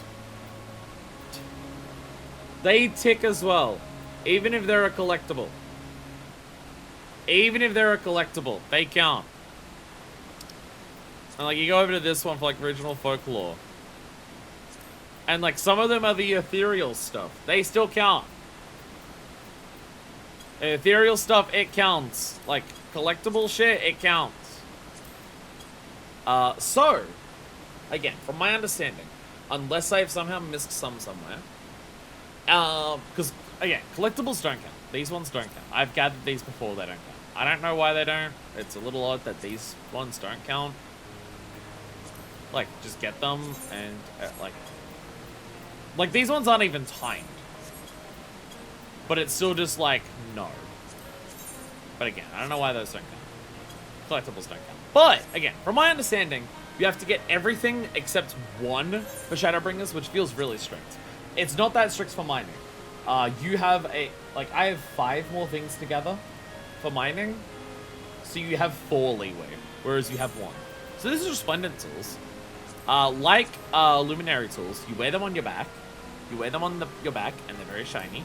But, unlike luminary ones, these ones have glow effects. They fucking shine with the radiance of 1,000 suns.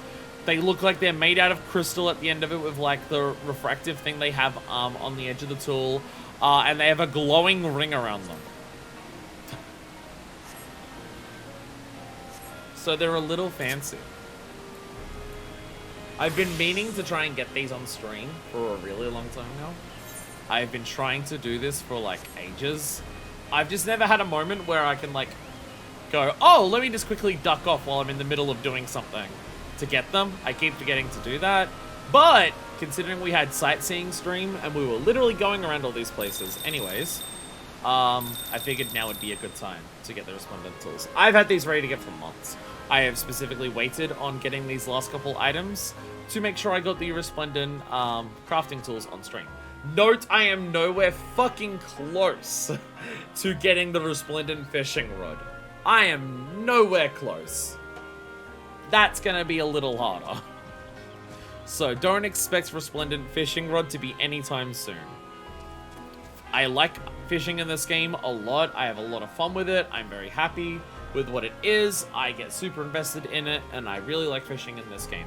However, fishing in this game is the type of thing that requires so much, like, process to do that I've kind of just gone, I will wait for fishing until I don't have anything else to do that's, like, current and needs to be done now.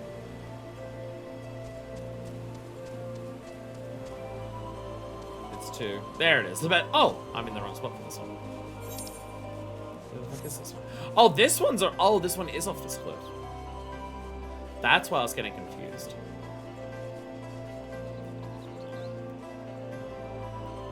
So this one's not off the cliff at all, is it? Oh, I could have always reached this one. I didn't realize. This one's actually not off a cliff. Never mind. It's actually right here. Anyway, grab some raw hematite. I found that! -7. Might as well just burn all my stuff.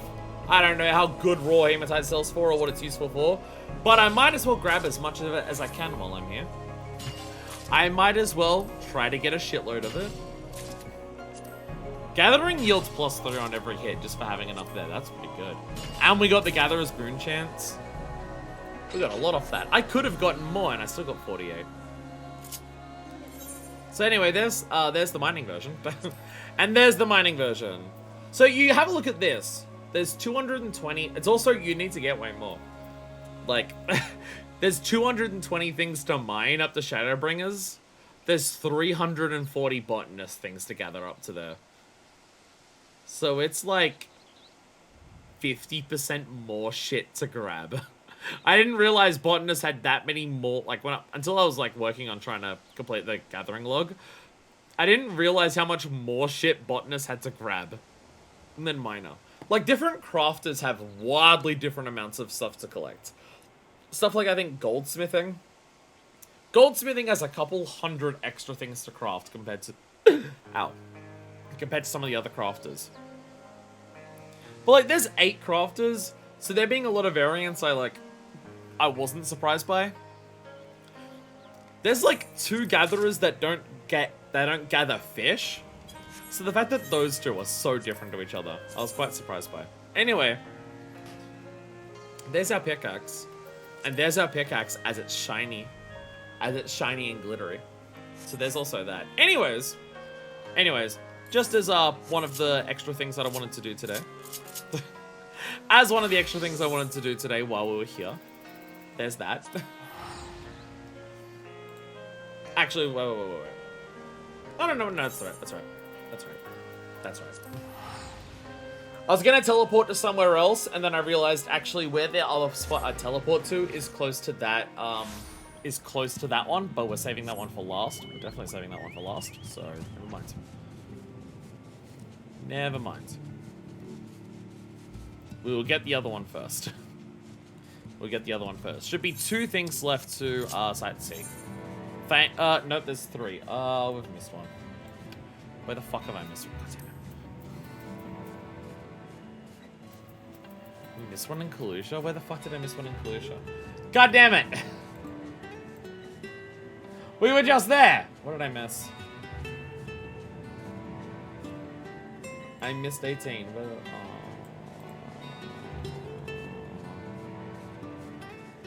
Gate Town, the Whales Beach. Oh, I know why I missed it. I'm going back to red. The window, because I have to keep OBS open, so I can see myself, so I can see this, so I can, like, see the, status alert of the stream to make sure it's, like, not dropping any frames, like, how long I've been streaming for, everything like that. The window that I've got the sightseeing thing open is, off to the side and smaller. It's not big enough for the entire map to fit onto the screen. This is literally at the bottom of the map, like, right outside of Yulmore. So where I had the map by default, like, when I opened it, it cut off the very bottom of the map. So I didn't see it was here. Good thing I checked that. Good thing I checked that. God damn it. Anyway, welcome back to Kalusha. We're just going up and down between this water. Repeatedly, constantly, all the time, forever. Oh, I can't fly that far. There it is. It's right there. It's right next to the soft-faced bloke. There it is. I found it. Gate Town. Gate Town is a haphazard mess of shacks and lintos. The result of refugees throwing up shelters as they await their chance to embrace the comforts of Yulmore. Though living conditions can be best described as abysmal, the regular distribution of meal and minimal risk is eater attacks has only seen the population increase over time. Something. The wealthy using the end of the world to just better their own position. Wealthy of the world not trying to do anything to fix the problems of the world, but are just like using the desperation and danger that a lot of people face as the world faces complete collapse to enhance themselves. Something. Don't expect the rich to bail you out of climate change, because they'll just use the fact that everyone is dying more frequently and natural disasters are more frequent and resources are harder to gather as a way to try and get even more out of people because they're evil and should probably be killed or something like that. Anyway. We fall. We fall.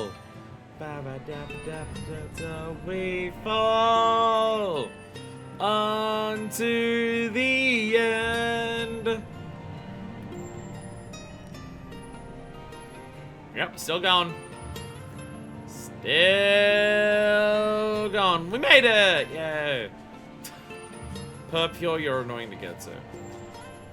Now, we did actually go in here. On our first... Why did we come here? I remember my first stream back, we came here. Why did we come here? I didn't come here to do a gathering. I didn't come here to do the... Oh, the mapping achievement. Because we didn't explore everywhere on the map. So we had to go down here to actually mark off the place on the map to actually complete mapping. That's why we came down here. And I deliberately didn't get this so we could do it all in the stream today. Purpure. The Ondo use the shells they gather from this cave to make dye. The purple hue prized is a symbol of nobility. It is said that Yulmore's obsession with the color purple can be traced back to these underwater origins. Hey! In-universe explanation for why purple is seen as a regal color. I think that also transcends to our world. Purple is seen as a color of regality in our world. Though, our reasons for doing it, I wouldn't know. Our reasons for doing it, I would be less familiar with. Anyway, same theme, about to change to the more sadder version, I guess. As I increase the game's volume. Purple dye, hard to get and really expensive. Well, there you go. Music goes up as we enter Armor. The Sneak Dark Waters is playing. Okay. Basically on the exact point where that thing is about.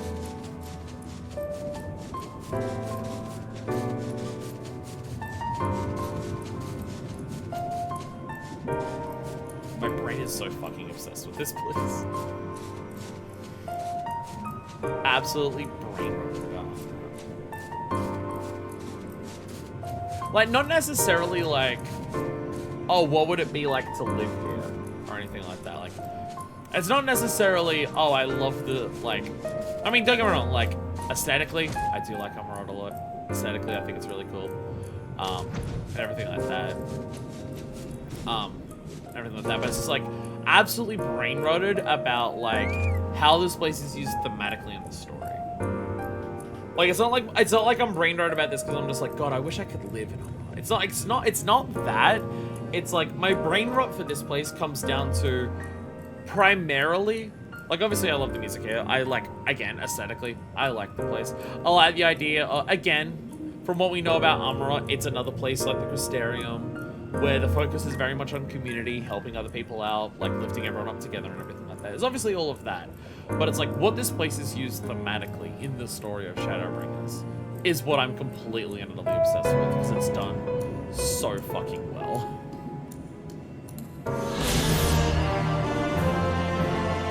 Darksiders 1. There is no Darksiders 2 though. Amarat. If Ondo testimony is to be believed, this vast city simply appeared overnight. Unlike the ancient remnants which endure silently upon the sea floor, its illuminated towers are of a decidedly different nature. A meticulously new and vibrant metropolis, compelling in its mystery. See, I appreciate this. Because all of these are written from, like, an in-universe perspective. A lot of, like, the sightseeing log is... This was an important place to the people who used to live here. We may not be sure of exactly what it meant, but we can get an idea of what it is. Or, this represents a more recent history of anything that we've had happening here and anything like that.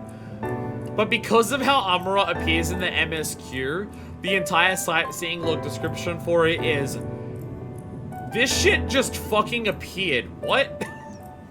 And that's the entire description for the place. It's just, one day, it fucking showed up. It's here now. And that's the entire description you get. Which, like, there's one, like, that one I'm totally fine. The fact that the sightseeing log doesn't give you any new lore on it. Because again, it's written from a perspective of characters in-game, and from their perspective, it's just, what the fuck? Actually, I think technically the reaction is more in character, as we heard from, I think Alice, of just, the reaction to seeing this is, by the gods. If you want a slightly more in-universe sounding reaction. Anyway, with that, we're now actually completely caught up on sightseeing. Not just, oh, we did the sightseeing that we were planning on doing today, which is what we did last time for A Realm Reborn in Heavenswood. With that, we are completely caught up on sightseeing.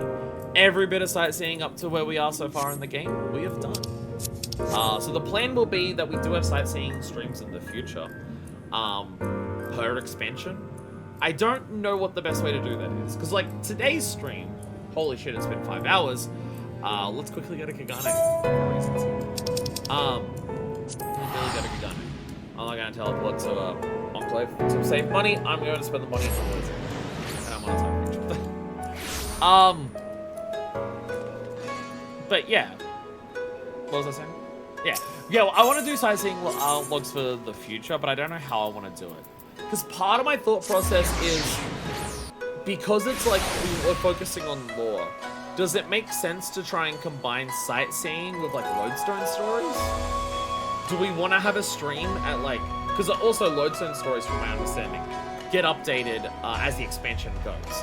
So you don't actually get all the stories for an expansion on the Lodestone until, like, the very end of the expansion. Like, 0.55, possibly later than that.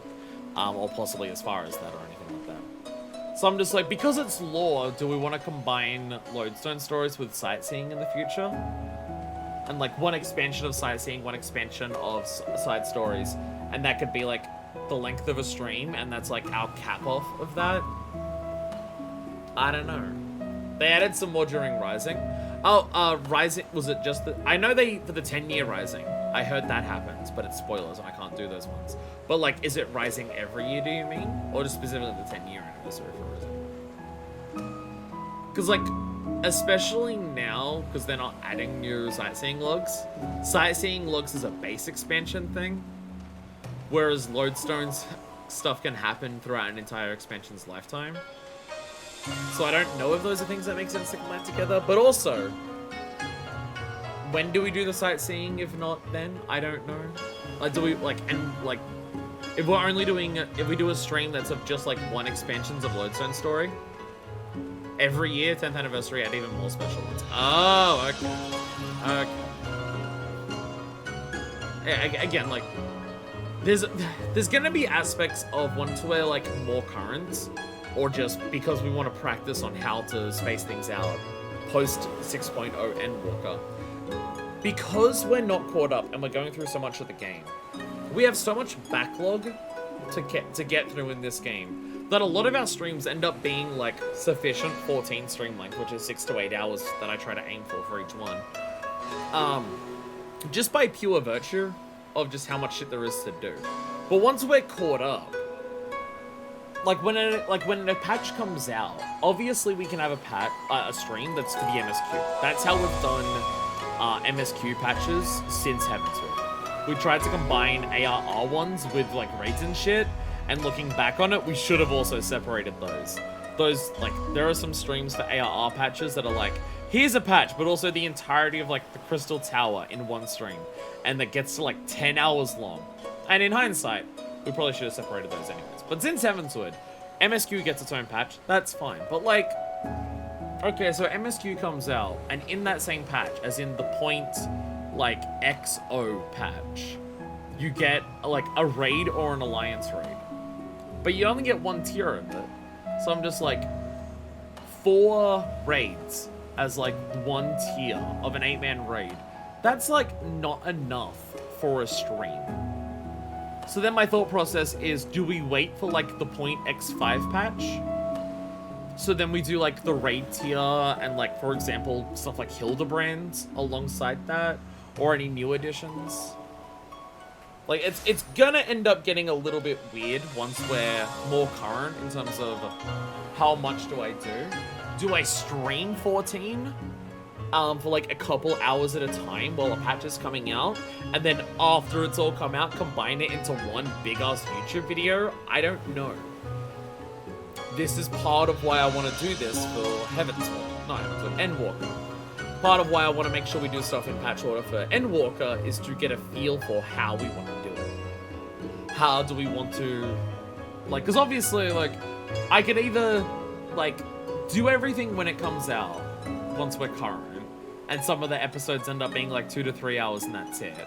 I can wait a little bit and say, wait for, like, an entire, like, major patch cycle to come out, like, the .xo, the .x1, the .x5, everything like that.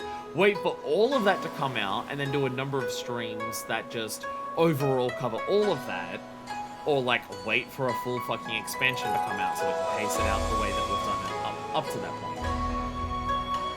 So it's either like, do it as fast as possible, the streams are shorter, wait a little bit for a patch cycle and make the streams normal, or wait for an entire expansion to come out, which I'm not doing. I'm not playing Dawn Trail. I'm not waiting until 8.0 comes out to play Dawn Trail. Like, obviously that's not going to happen. So again, it's a thing of we'll have to decide how we want to go about things as we go forward, and there can be various things that can affect that in how. Anyways, we're heading to Eureka. We're heading to Hydanos for reasons. Those reasons are probably very obvious, given what the literal last stream of 14 was before this one. It's been about nearly 3 weeks since our last 14 stream. Oh, we're really doing soup? Oh, shit. Shit, I guess a run is happening right now. People are preparing for soup. People are preparing for soup. Music can go down that. Good point. Thank you for reminding me. I had my sightseeing log still covering the stuff. I don't need sightseeing log open anymore, so I can actually see that. Is soup open yet? If soup's happening, then I guess that's happening. But look! There's blue quests over here. These appeared after we did our first BA run. I did not notice these appeared after our first BA run. But we have a Drake and a Geralt to talk to. Ah, a moment, madame. There have been some developments that I wish to share with you. See, I've devised a method to further augment Master Geralt's armor by imbuing the pieces with elemental power. I've already taken the liberty of instructing the artisan in the method. If you bring him the requisite materials, he'll undertake the augmenting for you. +1 Eureka armor is now available from the Expedition Artisan at Central Point.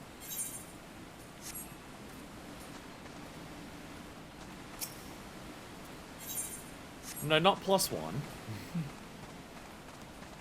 I already have +1.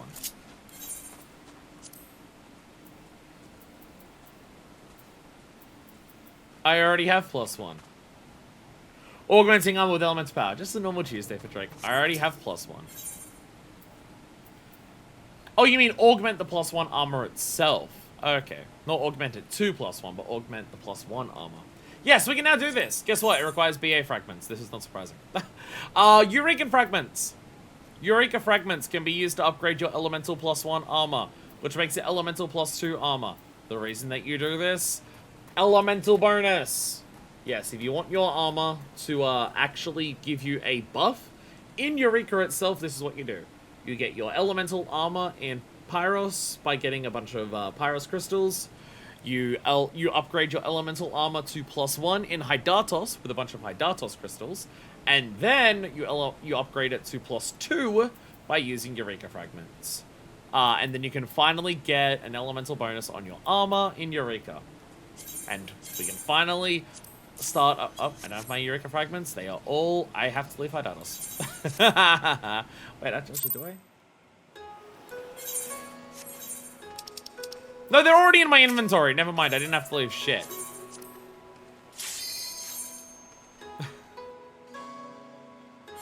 Never mind. I don't have to do shit. I already have them in my inventory. I thought I left them in my chocobo bag. I did not. Never mind. I'm dumb. Anyways, we're going back in. I'm a professional. And now I have +2 on that, but also we don't have a coat or a jacket because even with the upgrade to the elemental body piece of +2, the Kieran pieces are still better.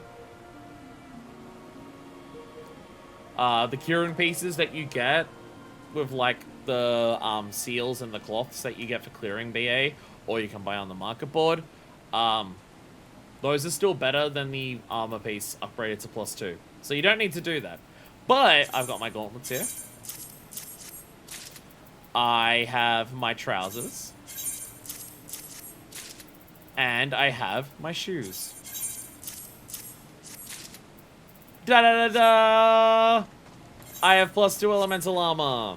And also, if I go over to Geralt, and I do a talk on him, I heard you found something called a Eureka fragment up in the Baldessian arsenal.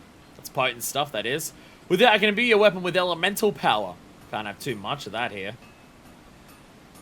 We are not finished the relic yet. You may think that finishing the relic before, he talked about how powerful it was. No, there's one more step for the relic. You don't get an achievement for it, I believe, but you are technically not finished your Stormblood relic until you do the step. Technically. Eureka fragments can be used to imbue your completed Eureka weapon. Okay, don't say the word completed there. Don't say that it's already completed before you add the Eureka fragments. No, you're not done. No, you're not done. You're not done with your relic until you get Eureka fragments. Don't point out how he's saying Eureka fragments are used on a completed one. No, it's not completed until you do this. Shut up. This bonus serves to strengthen all your elemental attributes to grant you an advantage in battle against the fearsome creatures of Eureka. Please note the bonus does not alter the appearance or visual effects of weapons, nor does it improve other attributes such as attack power. But it still counts. Shh. There she is. What do you got for me this time? Deliver a Eureka fragment. Look what we got here. I can use this to be a weapon with elemental power. Looks like you got enough of the stuff too. Now you just need to pick a weapon to use them on. So be the Shamash Eureka, eh? Give it all here and I'll get to work. So yes, this is 100. So, unless you're a caster or a healer, casters and healers don't need as many Eureka fragments because, while if you're a melee of any kind, or if it's ranged, if you're a physical attacker, basically, if you attack physically, your Kieran stuff, shit, Soup's appearing now, your Kieran stuff covers the head and the body, so you don't need a helmet. But if you need the helmet, best in slot is a total of 198 Eureka fragments. Sit tight and I'll get started. Best in slot, getting your weapon upgraded plus all of your armor is 198 Eureka fragments. Note, a perfect completion of Eureka of Baldessian Arsenal without missing anything and clearing it is 28 pieces. If Imbuing's done, your weapon's now brimming with elemental power. I give you Shamash Physios. See, the name changes. It means it's not done. It's not still called Shamash Eureka, and it just has a new bonus. No, it's got a new name. It's called Shamash Physios. It's a new stage. You're not done until you get this. Shut up. Mark me words, your weapon's the mightiest of its kind here on Eureka. There ain't nothing more I can do for it. That's saying a lot. Put it to good use now, you hear? Also note that this is just the extra power and visuals and does not change visuals. If you're just using it for gleam, you can stop. But you're not done. Oh, okay, never mind. Soup's almost done. Soup kills on spawn, because of course it does. I'm not going to make it there. this is a really good, if you, this is support for Battersea Arsenal. There's only spawns if, once people get to Absolute Virtue in Battersea Arsenal. Would have been nice to show that and actually been there for it, to show, like, what people have to do. Why is it staying at 88?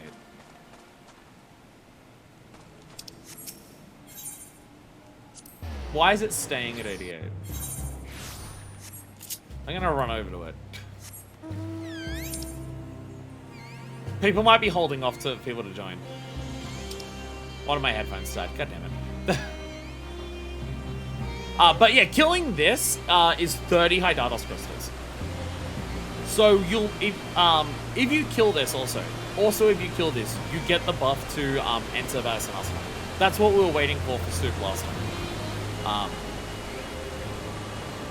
You kill this, you can join in, like an extra party's worth of joining. Like 8 portals appear. I think 8, maybe 6. But a bunch of more portals appear. Once you kill this thing. So you get up to Absolute Virtue. Absolute Virtue, and then oh, it died. It died. It died. We didn't get to see it. Boo! No. But now there are these people running off, portals will spawn, and they can enter them. Not all of them, but hey. But yeah, killing that gives you 30. No, Ovni and Providence Watch should give you 10. So killing this gives you 3 times as many Hydados crystals as the best NM can outside of that. So a lot of people really like killing it and staying outside for Soup because you get way more of those. And Absolute Virtue and then Ozma after it in Battersea Arsenal give you 18 fragments. So killing just those two gives you 18 compared to the 28. So you get 30 Hydados crystals. Your trade-off is you get 10 less Eureka fragments. So yeah, I mean the people that I was doing Eureka with had like in the thousands of Eureka fragments, so it's not like they needed any more, but hey. We are not gonna have time to do all the things I want to. I want to do like the dailies and everything as well. Oh, like not the dailies, the weeklies. I wanted to do like the tribe weeklies today as well. We are not gonna have time for that. I possibly could, but I'd be pushing it, and I don't want to push it. So if I push it, my next bus is an hour later. I don't want to do that. So I don't want to I don't want to stretch myself too thin. But we can equip this. Oh hell yeah! I'm now naked. I'm the big Nake. Let me equip my best in slot stuff. Should all be here. Shamas Vizios. There we go. And I'll have to reglam it all. I will have to reglam this at some point. Don't change that. I look ridiculous. I look ridiculous. But I have a lot of elemental power. It doesn't say anywhere here how much my elemental power is, but it's a lot. Like, look. 348 on this. 87 on that. The body piece is 131. 87, 131, and 87. This is why the Kieran piece you don't need to bother with. Because the normal body piece also gives you the same bonus, 131. Or at least for tanks, it's 131. Maybe DPS get more. I don't know. But yeah, it's the same 130 bonus, but you get 3 haste here. Which is like what the Cassie earring and Blitzring would give you. Technically, I have heard the Cassie earring and the Blitzring, like the super rare drops from Pagos that cost like tens of millions. I think they both run for like 15 to 20 million usually each.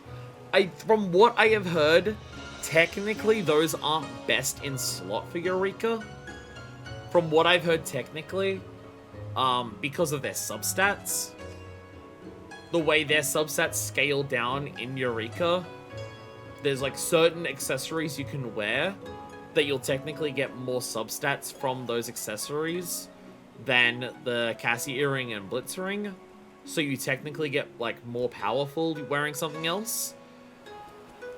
Whether that includes like the haste you get from it, whether it's an equal trade-off, I don't know.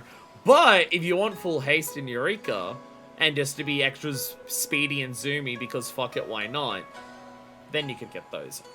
I'm planning on blowing that much money on the Cassie earring and Blitzring because I think the idea of being best in slot for Eureka, including the ridiculously expensive materials, is funny. I think it's funny to run around in Eureka with full, like, elemental +2, Physios weapon, running around with, like, the really expensive earrings. I have all the good shit from Eureka. I mean, there's that one hat that's also in Pagos, but you can't, like, that's a caster-only hat, and then it doesn't even make sense that, like, you gotta do, like, the Hektai thing or whatever it is, and you have to get a gold rating in it, which requires using certain items. Like, it's a really weird... There's a one specific NM in Pagos, where, like, the only way to get a gold rating on it is to, like, use this item on it that affects it in some way. And to, like, craft that item, you need to use, like, a bunch of items, like eyeball things, that drop from, like, the bunnies in Pagos. And that's the only way to get a gold rating for it. But if you do that, you get, I think it's called the optical hat, which is, like, a good hat for casters in Eureka. But then also they made the body piece for casters in Eureka cover the head. So you can't even equip it at the same time as, like, the Kirin equivalent, which is, like, I think called, like, Vermilion. So you gotta go through this complicated effort to get it, and you can't even wear it for best in slot. Eureka's fucking weird. Eureka is fucking weird. Eureka is bizarre, and... Oh, God. Computer. Am I still streaming? Uh-oh. Uh-oh. I think I am. I hope that was still going. If I cut off for a second there... Oops. My computer froze for a second. Well, okay, my computer didn't froze, but interacting with Windows froze. I couldn't interact with Windows. But, like, my face cam was still moving. Buying Cassie earring for Eureka best in slot? Nah, buying Cassie earring for Papa Gruff cosplay. That's the real shit. You are very correct. That's the only reason to do it. Anyway, we do have one other thing to do today. We are going to change over slightly. We're going back to Limsa. I don't have enough time to do the tribes today. Sorry, societies. Sorry. Sorry. Sorry. I'm being a boomer. I'm being a boomer. Not the tribes. Like, we have the dwarf and the Katari stuff. I can hand those in. I'm ready to hand in the next step for that, but I won't have time today. Because I also know that we're at the stage where they get the big, expensive cutscenes. We're at, like, the big moment where the big thing happens for both of them. Because it's the step before the, like, we had the big moment for the Pixies. And that was, like, going from 6 to 7. And then finishing 7 to 8 is, like, the epilogue. So we're going to level 7 for both Katari and dwarves now. So that's the big one. So that's going to take its time. I won't have time to do that. So we're not doing that today because I wanted to do it today so I could work on the dailies for it for the next week. But I don't have time for that today. We'll do it next week. Next week we should be fine. We're going to wrap this up quickly because I also need to really fucking pee. But I'm not doing that now because the stream's going to end soon. I'm a fisher. By the way, I have a new fisher glam. I changed my fishing glam from a Kiryu cosplay to something that actually like felt like Minefist and also felt like a fishing glam. I really like it. The light from this lamp is illuminating me, and it's very nice. But yeah, I changed my fishing glam. I want like the Kiryu cosplay that I had for fishing. I liked, and I do think it suits Minefist, but because fishing requires like, or not requires. Because fishing goes out onto boats so much, I'm just like, oh, going out onto a boat, like, kind of gives, like, Minefist her, like, some of her, like, piratical, like, sea exploration vibes. So, like, her fishing glam should line up with that a bit more, as opposed to being a Kiryu cosplay. So I did that. The body piece is a bit more, like, nautical in themes. I mean, it's another fishing gear. It's another one of the fishing job gears, but it's a different set of gear to the hat, so I'm allowed to do it. I can't wear two pieces. I can't have a glam that uses two pieces from the same set, but they're both fishing job gear, just from different expansions, so it counts. The same gloves as before. They're effective fishing gloves, and I made the pants specifically these. Why are they short pants? Why don't they go all the way down? How many times in this game do you fish while standing in water? So I figured from a practical perspective, her fishing pants should be enough to brace yourself from the cold winds or while being on a boat, but they should like cut off at like the knees because a lot of fishing spots in this game require you to stand in the water, and maybe wearing jeans in the water while you're fishing was a stupid idea. So yeah, I have a new fishing glam for Minefist. I'm not like super sold on these being the boots that I want for it, but I haven't found any boots that I like prefer. Because also the waiting in the boot, in the water idea, these are like opened up at the top. So so you won't get your pants wet while waiting in water to go fishing, right? Okay, sure. There's a cotton dinosaur Lala cosplay there. Okay, sure. But also the boots are like opened up at the top and flare out the top. So that's just inviting all the water into your boots. So does that make sense? I don't know. But also, man. Lamb actually has 3D metal parts instead of just being a texture. Oh, it got upgraded. Is that part of the... Oh, yeah, it does too, yeah. You can actually see it stands out. Anyways. I can barely hear the game anymore. This second set of headphones I have, I think, like, one of the headphones dies and turns off, and then the other side slowly gets quieter before it dies. It's very bizarre. Very, very bizarre. So I can barely hear the game. But we're heading over to Wawa. Are we doing a job quest? No. Possibly? I don't know how you count it, but we're speaking to Wawa, who is also wearing the same kind of hat that I do. Wawa, we had a quest for you. Wait a minute. What do you mean we had a quest for Wawa? Oh, that's right. The Beast of Brewer's Beacon. Oh, yeah. We activated this a really, really, really, really long fucking time ago. We had to deliver a Titanic Swordfish to Wawa. I remembered I had this quest like a week ago. And so I caught a Titanic Swordfish. Oh, look, I'll be honest. Titanic Swordfish was like actually so trivial to catch. I'm shocked it took me this long. It's in Thanalan. It is in Western Thanalan. It is at Cape Westwind. You can see it down here. It's not even the main big fish of Cape Westwind. I was like, I'll get, because this like leads into a big quest. This is like the prerequisite quest to go into the big ARR fishing quest. Feast of Famine, I think it's called. And this is like the quest that leads up to that, and I'm just like, I'll get around to that at some point. I forgot I had it activated for a long ass time, and I'm like, okay, you know what? We're gonna get around to it at some point. Let me do it. I caught this literally the first time I tried to catch it. Literally my first cast. Not literal first cast. To catch a Titanic Swordfish, it's a mooch into a mooch. You gotta catch, I can't remember the exact nature, but in Cape Westwind, I think it's... My brain wants to say it's the Merthor Goby. You mooch the Merthor Goby into the Wahoo, and then you mooch the Wahoo into the Titanic Swordfish. And it's also, you can only catch the Titanic Swordfish at a certain time of day. It's a period of a couple hours. It's not like some of the fishing things which are open for like half an hour to an hour in game time. But yeah, from memory, it is Merthor Goby, mooch into a Wahoo, mooch into a Titanic Swordfish.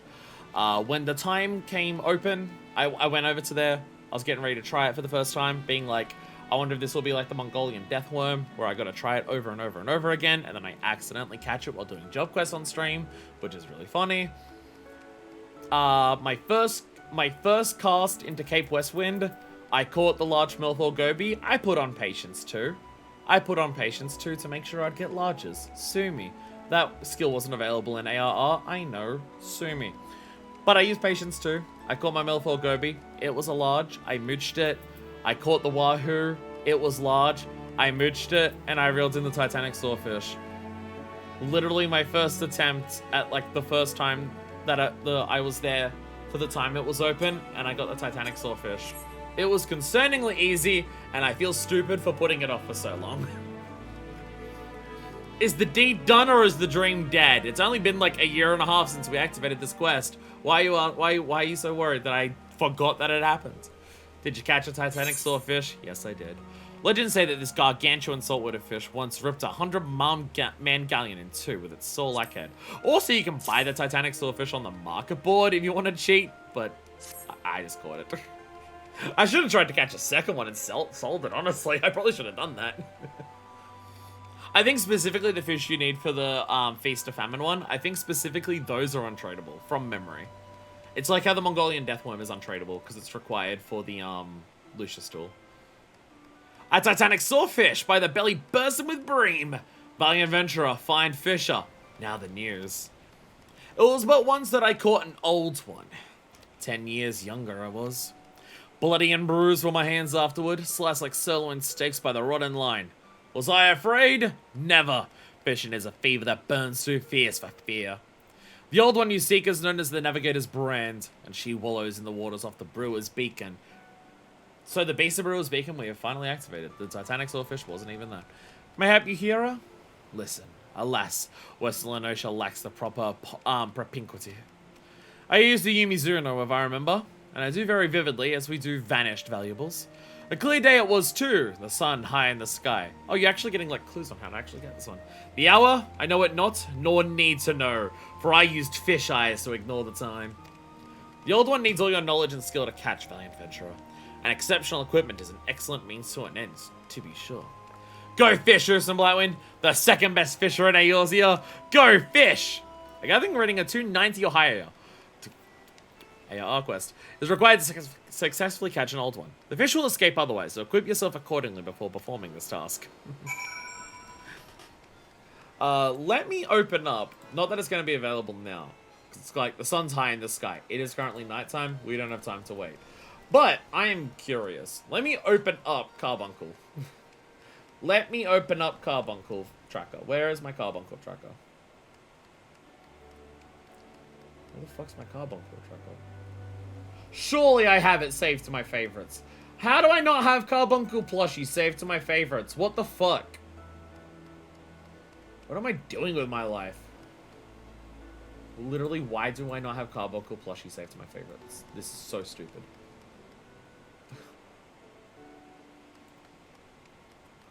Why the fuck do I not have I have Lulu's tools for ocean fishing, because I use that to try and get points. I've still not gotten my 20k. It makes me upset. Okay, fucking Google Carbuncle plushie.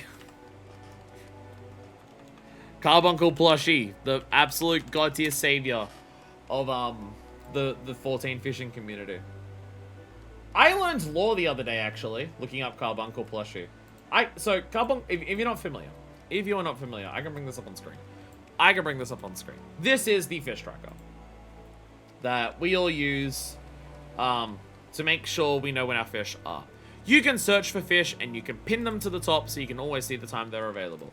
And also up here, it'll show you all the things that are currently available or are soon to be available. These are all of the time limited fish in the game, not just big ones.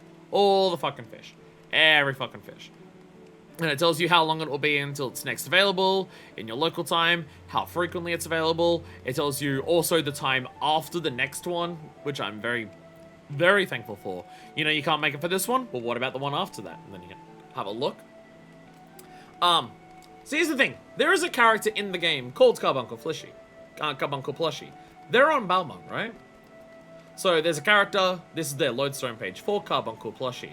Here's the lore, though, about Carbuncle plushie. You go onto their lodestone. They look very appropriate as Carbuncle plushie, don't they? They're very much in character for Carbuncle plushie. Here's the lore, though. Did you know that and also Final Fish, because of course they're a fucking Final Fish. Did you know that Carbuncle plushie is not this character's name? I mean, it's the game that is used in game, and we'll say it over their name. But this Lalafell as a character is not named Carbuncle plushie, because you can go down and see the character profile. They have a name, Kupori Popori. The actual character's name, as in terms of like their legal Lalafellan name, is Kupori Popori. But people just call her Carbuncle plushie as a nickname. Character lore! I love this fucking community so much! I love this community so much! You look at this and you're just like, Carbuncle plushie. And you're dressed all in Carbuncle shit. And you look like one. You got the ears, you got the feeties, hell yeah. But that's not enough. It's not enough to just be called Carbuncle plushie. No! That is a nickname that my character has. That, like, I go by in-game. But no. I must also have the name that my character's actual name is, that isn't their nickname. I love this community. I love shit like that. What are you talking about that I, as Minor Fist Usim Blightwind, fuck Fist the badass pirate bitch? What do you mean that I'm appreciative of someone having, like, specific lore details with their character's name? What do you mean? What do you mean that I would obviously be someone who would appreciate their character having a deal with their character's name? I don't know what you're talking about. I don't know what you're talking about. Usim Blightwind doesn't have any complexes to do with names or anything. I don't know what you're talking about. I don't know why you would think that. Anyways, I am out of here. Or is it a bunch of I got my feet in warm water? I have a foot spa up in my cupboard there that I've literally never used. I've owned it for like 4 years and I've literally never once used it. Anyways, I'm out of here for today. Honestly, the fact that like today's stream of sightseeing and like a couple extra bonuses. Oh, that's the wrong container. We have a wide bucket. Now mine's like a foot spa that like vibrates you underwater and your feet with it. I've still never used it. I've still never once used it. But yeah. The fact that today was just sightseeing, quote unquote, just sightseeing, with a couple little extras, it was still like 5.5 hours. That worked out pretty well. That worked out pretty well. Actually, wait, no, the stream's not done yet. Well, the stream is almost done. But I completely forgot this until literally right now. Heaven's Turn. There's a Heaven's Turn event. Let us go over to the Unending Journey and sit down. Because Heaven's Turn happened. There's no post-commentary here. But, I completely forgot, because I was taking a break from streaming for, like, a couple weeks, to recover from how exhausted I was after Retail Christmas. During that time, before this stream could happen, Heaven's Turn happened. Heaven's Turn event is now finished. But, I was streaming while that was happening. So, let me quickly cut in here without doing the do-do-do transition. Let me just, like, crossfade into it. Here, if I remember... Buster Wolf to try and remember, we are going to quickly insert doing the Heaven's Turn event, because I did that like after a Yakuza stream earlier this week. So let me cut that in now, and then this stream will be even longer, because next week's stream is going to be really fucking long, so I'd rather put that little insert into this one. So let us do that now. Hello there, viewers of Final Fantasy XIV VOD. Welcome to a Yakuza VOD, but instead of playing more Yakuza, we stopped playing Yakuza because we have a Heaven's Turn event to do. I don't even know what the reward is for this one, I'll be honest. Normally I like know the reward or the picture for a lot of these events before we do them, because people like link it in Discord and I'm just like, oh, look at that event, it has a thing with it. I have no idea what this one is, actually. I have no idea what we're doing for Heaven's Turn this year. What year is it on the Zodiac? I can probably look around and get context clues around me to work out what it is. Year of the Snake, I'm going to guess. I'm going to guess it's going to be Year of the Snake. Heaven's Turn Trivia. The Heibi Bugyo wishes to test your knowledge of Heaven's Turn customs. I've had like 2 or 3 of these. Don't test me on this shit. My, you look ready for all my... Oh, wait. Turn off auto advance on the cutscenes. I read slow, as we learned from the seasonal video. My, you look ready for all manner of arduous journeys and feats of valor. An adventurer, perchance. You could say that. You could say adventurer, yes. Pray forgive my idle speculation. I am known as the Heibi Bugyo, and along with my fellow delegates, have come to these shores that we might share our Heaven's Turn custom with the fine folk of Eorzea, as we have been doing for the last couple of years. Both out because we can't have it take place in Kugane, because we don't want to do a seasonal event that is lost behind MSQ. Both our people mark the turning of one year to the next, but how we do so differs in a few key respects. In Eorzea, the beast tribes often summon gods in their stead, yet your comrades rarely do so in kind. 12 choose one of their number to guide the realm throughout the coming year. In the Far East, however, custom dictates we honor one of the 12 noble beasts. This year's totem is none other than the Heibi, although the term snake might be more familiar to Eorzean is.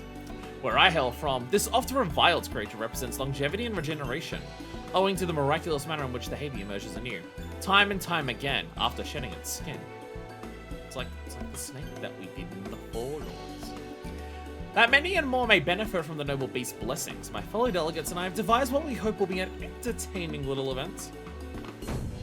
I present you the inaugural Slithery Trivia Trial. The trivia is to say it several times fast. Participants will wend their way snake-like through the city's streets and answer the questions posed by the trivia taskmasters they encounter.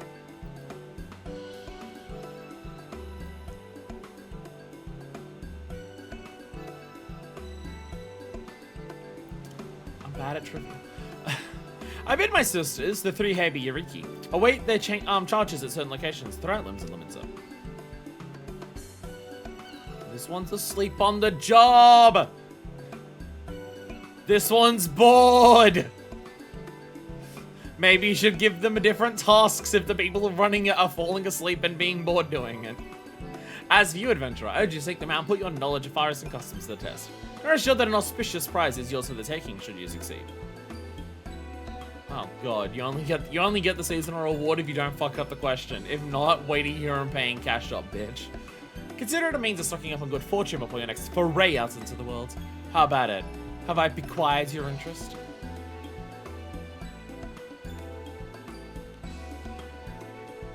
This little event of ours is first and foremost about promoting insights and understanding.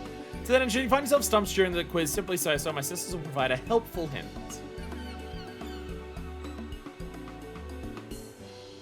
You're gonna have to actually have me study with these people, aren't you? If it is a perfect score you seek, you may also wish to seek with the Heibi Doshin to acquire the knowledge you need. Oh, perfect. But I have to be perfect. Now that we won 5.0, I have to be perfect. Because I can do that, and I will never make a mistake again in my entire life. The first quizmaster you shall face is the eldest of my younger sisters, the Blue Heibi Yoriki. You find her a short distance north of here. Pray shed your misgivings and venture forth. Can't just tell people to take off their clothes in the middle of Limsa. They will do it. Alright, nerds, it's time to fucking study. Do you sell anything unique this year while I'm here? Zoni. No idea if that's unique. I'll buy one. I'll buy a Zoni, why not? Advent cakes, I'll buy 99 of them. They're a magic prism. Oriental New Year's meal, I'll buy one. Fuck yeah. Springtide fan stand, I'll buy them. They may be unique, they may not be. I'll buy them just in case. Good morrow to you, my lady. I am the Heibi Doshin, a member of the Fireside delegation, come to share our traditions of Heaven's Tome with the good people of Eorzea. As a result, you would know of this year's celebration, you need only ask. I come seeking knowledge. Say no more. Pray listen carefully and write this down. We Far Easterners are fond of our superstitions, one of which concerns the Heibi, a creature said to bestow great fortune upon all who behold one. But Heibi are as multifarious as they are scaly, and while each species has their merits, white Heibi in particular are revered for their rarity. But there is one serpent that stands, or rather slithers, above the rest, and that is the fabled Infinite Tsuchinoko! Luck giver supreme, found on a beach near an orphanage. See, I tied it into the Yakuza stream that we had earlier. Traditionally, the people of Hingashi have used rice cakes to decorate their homes and represent the creature when praying for its blessings. Alas, in one time, sightings of the real serpent have all but ceased. Oh, is that the entire thing? Oh, okay. Okay, it's actually not that much. That's not that much studying. That was like a paragraph. See, this person has shed themselves of their misgivings. And now their fucking pecs are on display for Limsa. This is what happens in Limsa. You gotta be careful with your wording here. The bracing ocean air, the hustle and the bustle. What a marvelous place. I do have my dear sisters and I get a chance to do some sightseeing. They seem really bored of their jobs, I'll be honest. Oh, I keep getting caught up in the charms of this fair city. I have a question for you, Slithery Trivia Trial Contender. Let me see. Let me pull out my fucking cards. This job is really boring. Ready? As you are no doubt aware, the snake is considered a most auspicious creature in my native Hingashi.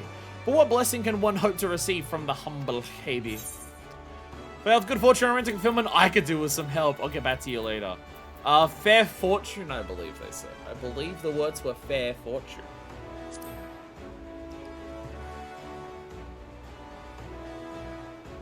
Wonderful, simply wonderful. Snakes are indeed said to be bringers of fortune. By the way, there exists There exists one snail in particular, and to lavish extra-heapings of luck on those who encounter it. The Tsuchinoko! While the serpent is sleek and slender, the Tsuchinoko is broad and bulbous. Alas, you have ever laid eyes upon its delicate, decidedly unsnake-like form. And that brings my section of the quiz to an end. You'll find my younger sister, Yellow Hebiyuriki, by the Drowning Wench. Here a visit for the next round of Slithery Trivia Trial. I'll be honest, did that cover the entire thing? Will this guide give me more information? Or is it just asking more about, like, what color is it, or, like, the rice cakes that you need? Yeah, it's the same thing, yeah. Yeah, they need the white Tsuchinoko, you do rice cakes to decorate it, and then people hardly see it. But that's, like, the entire description. I feel like she covered 2/3 of what we were just told. I don't know how much left is there for the trivias. I'm now noticing the Heaven's Turn trivia with the several S's there in the quest name. I'm now noticing that it's a clever. No wonder you're falling asleep. You're outside where no one fucking walks. Wake up, wake up. By the Kami, the city's absolutely packed with people. It is enough to send you dizzy. Oh, you're dizzy, not sleeping. Oh, sorry. I'm sorry. My apologies. Give me a moment, contender. You're aware that snake is a symbol of luck, yes? Well, some snakes are luckier than others, and they happen to have one thing in common. Their color. Oh, okay, this is really easy then. Any guesses to what that might be? It's a white snake. It's a white snake. Because I'm going to shake my ass on the hood of it. The car. Yeah, get it? It's a reference. Very good. White is the correct answer. White snakes are rare, mystical creatures, hence the association with fortune. But when it comes to rarity and mystique, there's one snake that deserves special mention. The elusive great white Tsuchinoko. In times past, people would pray to the lucky serpent in hope of receiving its blessings. In the past 100 years or so, there hasn't been a single recorded sighting of the creature. Its existence is all but a fable these days. Anyway, you have just one question left. Head to the Bismarck to see my little sister, the red Hebiyuriki. You know what? I will walk there. Let us explore Limsa and have a look at it from up here. Beautiful city. If I had to choose a city in this game to live in, it would be the Crystarium. But I would have to really strongly think about living in Limsa. I would, like, in terms of, like, the place itself, I could so live here. Tsuchinoko real! We haven't seen it for 100 years. What's the bet this quest will end with seeing one? What heavenly smells. I must remember to visit the Bismarck and pick up a few tasty treats for my sisters. You can get some finger sandwiches there. I hear they're really good. I hear they're worth being tied up and hung from a rope for. Don't ask me what the dolphin has to do. The dolphin minion I have out right now has to do with snakes. It's a slithery body. There, I worked it out. There you are, contender. I've been waiting for you. I hope you're ready for the last question. Alright, Publas. I assume you heard all about how we Eastern has used to revere the Great White Tsuchinoko. Yes? I'm guessing my sister's told you how there's been nary a sighting for over a century now. A crying shame, I tell you. So the people of Hingashi, being the resourceful people they are, found a suitable surrogate to pay respects to during Heaven's Turn. Any ideas as to what they might have turned to? Rice cake! You know, it's... like, you can call it mochi. Yeah, you can call it mochi. Rice cakes, precisely! Like, we had a character in this game obsessed with dango. You can, like, use the words. To be honest with you, I'm surprised that yours would even have an inkling. Color me impressed. When I say cake, you're probably thinking of something nice and light, but the rice cakes we decorate our homes with during Heaven's Turn in Hingashi are rock hard. Oh, okay, so it's not mochi then. We take one pebbly hard rice cake and stack it on top of another. You have to use your imagination a little. But they're supposed to look like the Great White Tsuchinoko itself, so I thought they would have used, like, a bunch of mochi and, like, shaped it into a snake. But I guess they're doing something else then. Well, that brings us to the end of Slithery Trivia Trial. Thanks for taking part. Is this the entire quest? Can't forget your prize now, can we? For your efforts, a gift born of the finest, painstaking Hingashi craftsmanship. And I'll be all yours in a matter of moments. Hold on,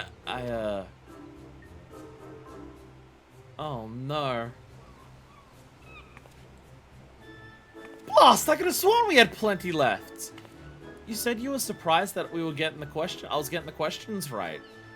How is it that surprising you've already run out? That, like, I know the answers. Under normal circumstances, you'd be walking out with an exquisite white Tsuchineko ornament, positively overflowing with good fortune. But I was surrounded by all these enticing scents, I completely forgot to restock. My big sister's gonna be livid. Oh, no.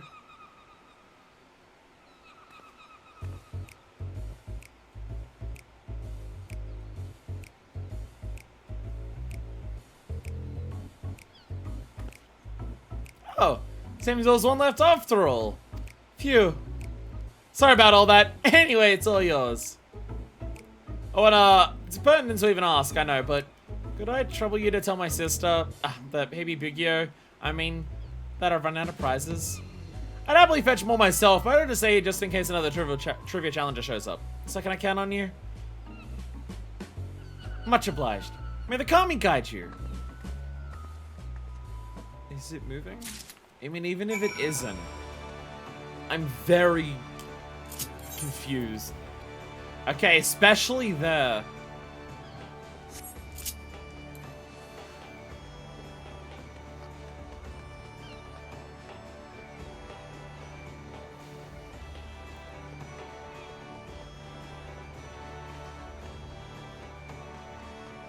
I'm confused.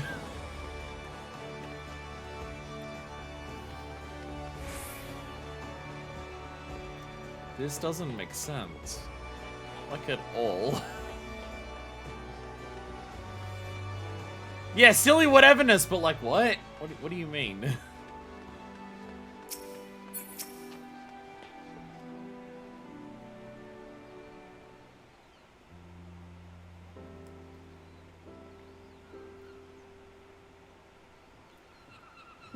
No, it's just that one. It's because you look next to us and they look like snowmen more than anything. I understand that my sister allowed price wise to run out and you asked to report this fact to me in her stead. Clearly my efforts at disciplining her have fallen short of the mark. Must redouble my efforts. Please accept my sincere apologies. I just sent someone along forthwith to replenish our stocks.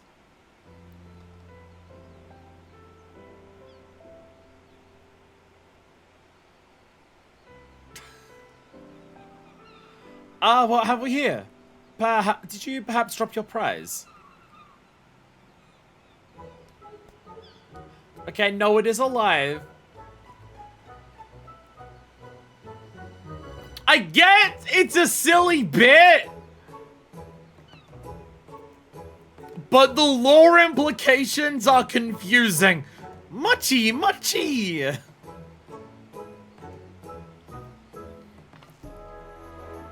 By the Kami!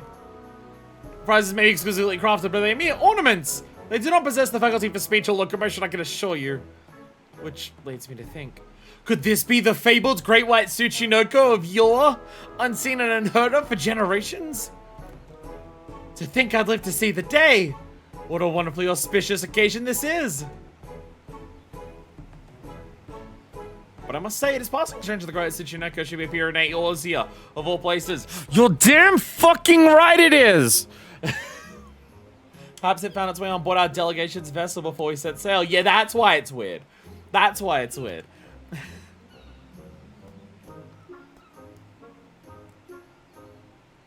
Perhaps you'd be willing to take the creature with you on your journey.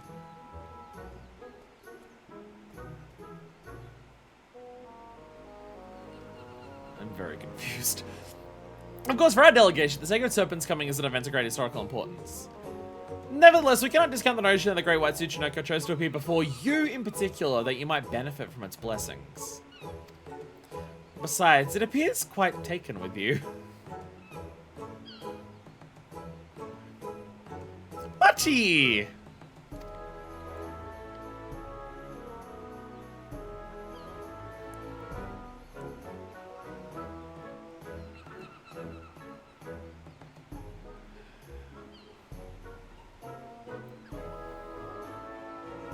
Oh yeah, we can also get our fortune. Yeah, we can get our fortune again. We can always do that. Not that you need fear drawing a less than encouraging fortune. With a great white suit, you don't go at your side, you are sure to overcome any hardships that come slithering your way. You have my heartfelt thanks for joining us for this humble endeavor of ours. May the hallowed Heibi guide you on your path for fortune till heavens turn once again. Great white Tsuchinoko. Delightfully squidgy and a veritable fountain of good fortune to boot. I don't know if this has lore implications.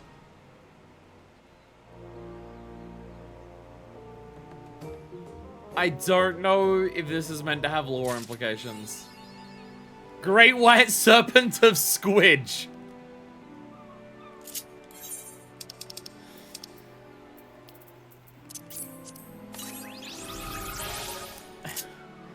It's just like, it's literally next to the other ones. It's literally next to the other ones. It's not like in like a seasonal section, it's literally next to the other ones. Initially thought to be a mere ornament, the Heibi Bugyo was just as surprised as you were when this squat, snake-like creature began to move of its own accord. Reading the forest as a serpentine bringer of luck, it must have wriggled on board the ship bound for limbs of the Minza. There we go. Machi! Okay, that one is just the court of the minions. Did that... Yo, that gave me 300 minions. Let's fucking pog. With that, I now at exactly 300 minions. Pog. Okay, it also does the emote of just like squidging down into the form we saw it in before. Hello. Hello. Hello there, Great White Tsuchinoko. I'm forgetting my buttons. I'm gonna feed the Great White Tsuchinoko. No, I didn't mean to dismiss it. That bad at buttons. We're playing Yakuza today, so now I don't know how to do MMO buttons.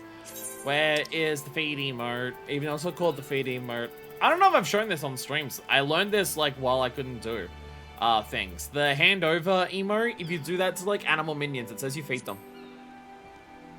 And like they eat out of your hand.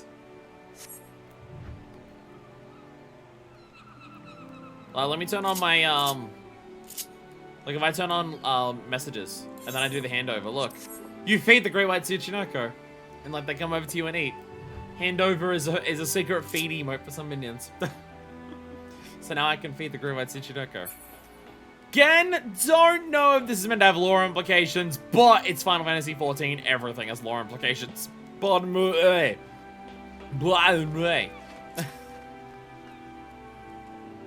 Greetings, my friend. I deal in Omikuji. Traditional fires and fortunes. Would you care to draw one? Alright, we're only allowed to draw one. We can't change it for better luck. Oh no, 100 gil. Whatever will I do? You can't draw several. It's cheating if you draw several. We draw one and our luck is cast. What's our luck this year? Pretty sure I've had like mid or like half decent luck for the last like 2 years. Even though last year's was bullshit because I couldn't stream for 10 months. Pretty bad fortune, I think. What do I get?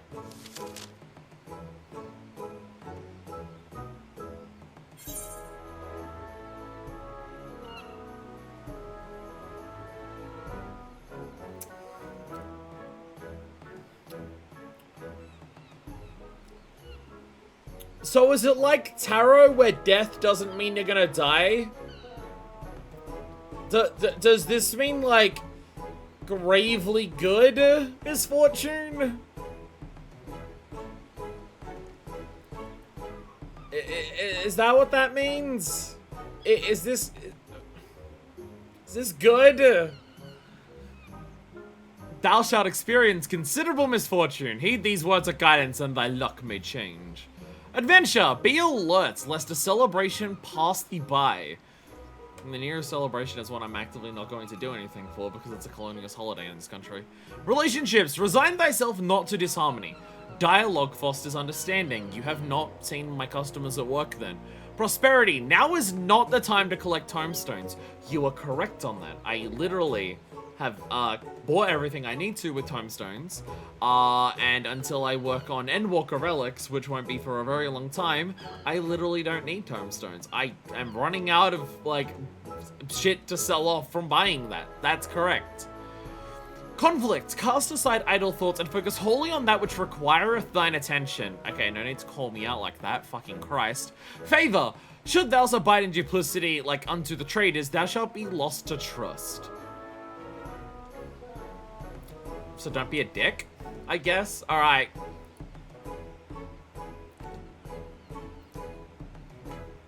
So, talk to people. Don't be a dick. Stop grinding for one fucking day in this video game. And I won't have grave misfortune.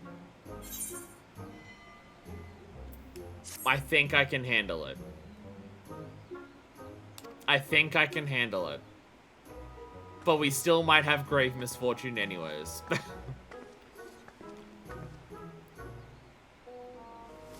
Alright. Thank you. Thank you for my grave misfortune. Do we have any characters that are here? I suppose we're gonna give it a go together. My guy. Are you perchance saying, we go together? Is that what you're saying? Because I think this guy's saying that we go together. Yo, it's the guy I got the armor for. For the love of it, just look at the bleeding thing already. Okay, you're just too scared to look at it. The last time you looked at a fortune, you got this cool armor. Suck it up and look at it. Hi there, Aja Furred Rabbit. Is this Amric still? Fable the Delicate Speaker resembles a snake worship once prevalent in my birthplace. Of course, people ultimately turned against the Guardian Serpent and came to view me as nothing more than a malevolent beast. Hard to disagree why Tsuchinoko still inspires awe and reverence. Perhaps its own abundant fortune saved it from a similar fate to mine.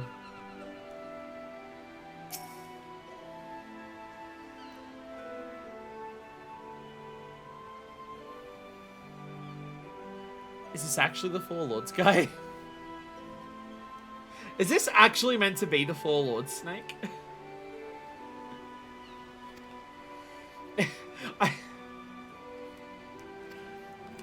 Is that what's happening here? Is that why you're dressed as a rabbit? I think that might actually be the Four Lords snake. Oh, the sisters took a break. Let's go see the sights. Forget that, I'm hungry. Now, be civil. Nice family portrait there. Of some family, I'm sure. I do see Rowena over there, so we're gonna go check that out as well. Hello there, Resplendent Rabbit. You also have one over here. What is going on? I'm so confused. I have something to show you with some Blackwind. Behold this white Tsuchinoko ornament I won just moments ago. See how it gleams with the slain splendor as white as my fur? Can't help but feel a keen sense of affinity. Is this Byako now? What the fuck? So I say the ornament shall have a pride of place in my humble abode. I trust you'll treat your newfound friend with the same reverence. Are these actually meant to be the Four Lords, guys, or am I just completely missing the point? I might be completely missing it, but I'm just going to assume that these guys are just the Four Lords. That is my assumption. And that is why they're just as... Oh, hi, Chloe. Do you want to become a recompense officer? What's going on? Chloe used to think snakes were awful, squirmy, scaly beasts, but thanks to those fellows in the Far East, I think I've had a change of heart. Apparently there's this one serpent, the Great White Tsuchinoko, that's almost impossible to find. The Chloe bets will be venturing you to, you'll come across it sooner or later. You've already crossed paths with it? That's incredible! Are you here on your own? Where's Loey? Has Loey left you on your own here? I feel like she has. I feel like she just left you here. Alright. I think Zoe's left her sister on her own for once. She is almost like 14. Maybe she can go out on her own now. And Rowena's getting her fortune told. Or doing a quiz. Got some time before my next meeting. I gotta give this slithery trivia trial a shot. And there's like a little summon win at the end of the quiz too. Claiming something bestows good fortune. Well, it's hardly something you can prove, right?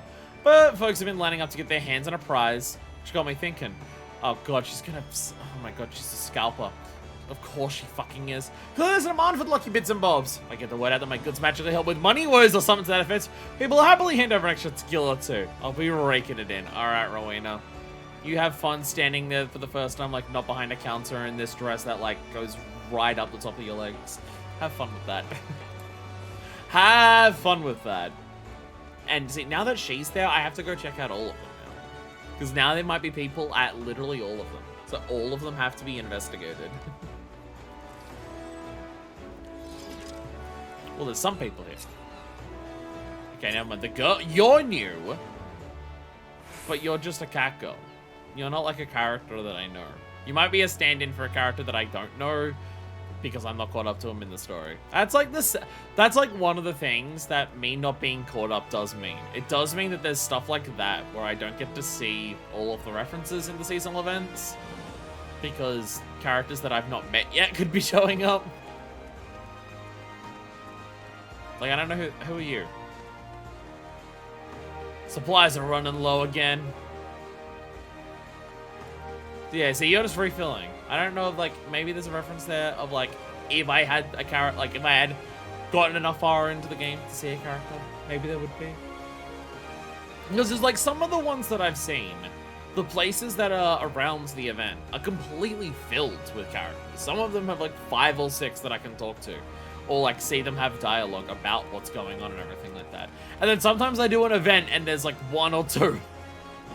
And it's like, I guess this focuses on, like, Endwalker characters. Oh, I guess possibly now Dawntrail characters as well. Could also be here for it. But I don't see any of them there. Unfortunately so. Anyways. For you out there in the YouTube VOD world, we're going to teleport back to the Final Fantasy XIV stream and, like, the rest of the Final Fantasy XIV VOD and continue doing whatever the fuck it was that we were doing. So we're going to do that. And whatever it was, I'm saying this because I don't remember what my plan was for this week's 14 stream. That's in a couple of days from when I'm recording this, and I'm not bothered to check the schedule to check, so I'm just saying words. And welcome back to the end of the video. that was Heaven's Turn. Lore implications of that Heaven's Turn event confuse me and scare me, but it's fine, don't worry about it. Now I'm out of here. But next week's stream, yes, next week's stream, we're actually doing 2 streams next week. My Sunday, which is the day that I do this, and my Monday. We're doing streams both of those days, because I have a public holiday. But next stream, assuming plans don't get changed, should be the final job quest stream. We should be finishing off every job quest that we have. Assuming we can, I'm pretty sure people have said yes, but there might be esoteric details that we've forgotten that happens in it, or maybe because no one else has done it the way that I've done it, there might be some fucked thing that just says, fuck you, you're a dick. The plan is we do Viper and Pictor next week, as like the start of the stream. Last time we did job quests, we did a dungeon, but there's no 3rd dungeon here. So instead, because we also did like Reaper and Sage, we're just going to do 2 full job quests to start with. We have, Viper, we have Pictor. We're going to do those job quests, like the whole chain of them. And then we're going to do the rest of the level 80 job quests for literally every other job that we have that isn't Blue Mage. We can't do level 80 Blue Mage job quest until post 5.3.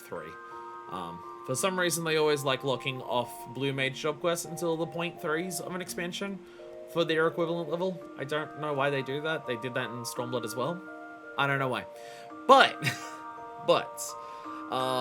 next week we'll be finishing off all the job quests, possibly also getting around to those society quests and some other things. I don't know. We'll see how it goes when we get there. Thank you all so much for watching, and until next time that I see you all, this is version 2. She lies down, signing out.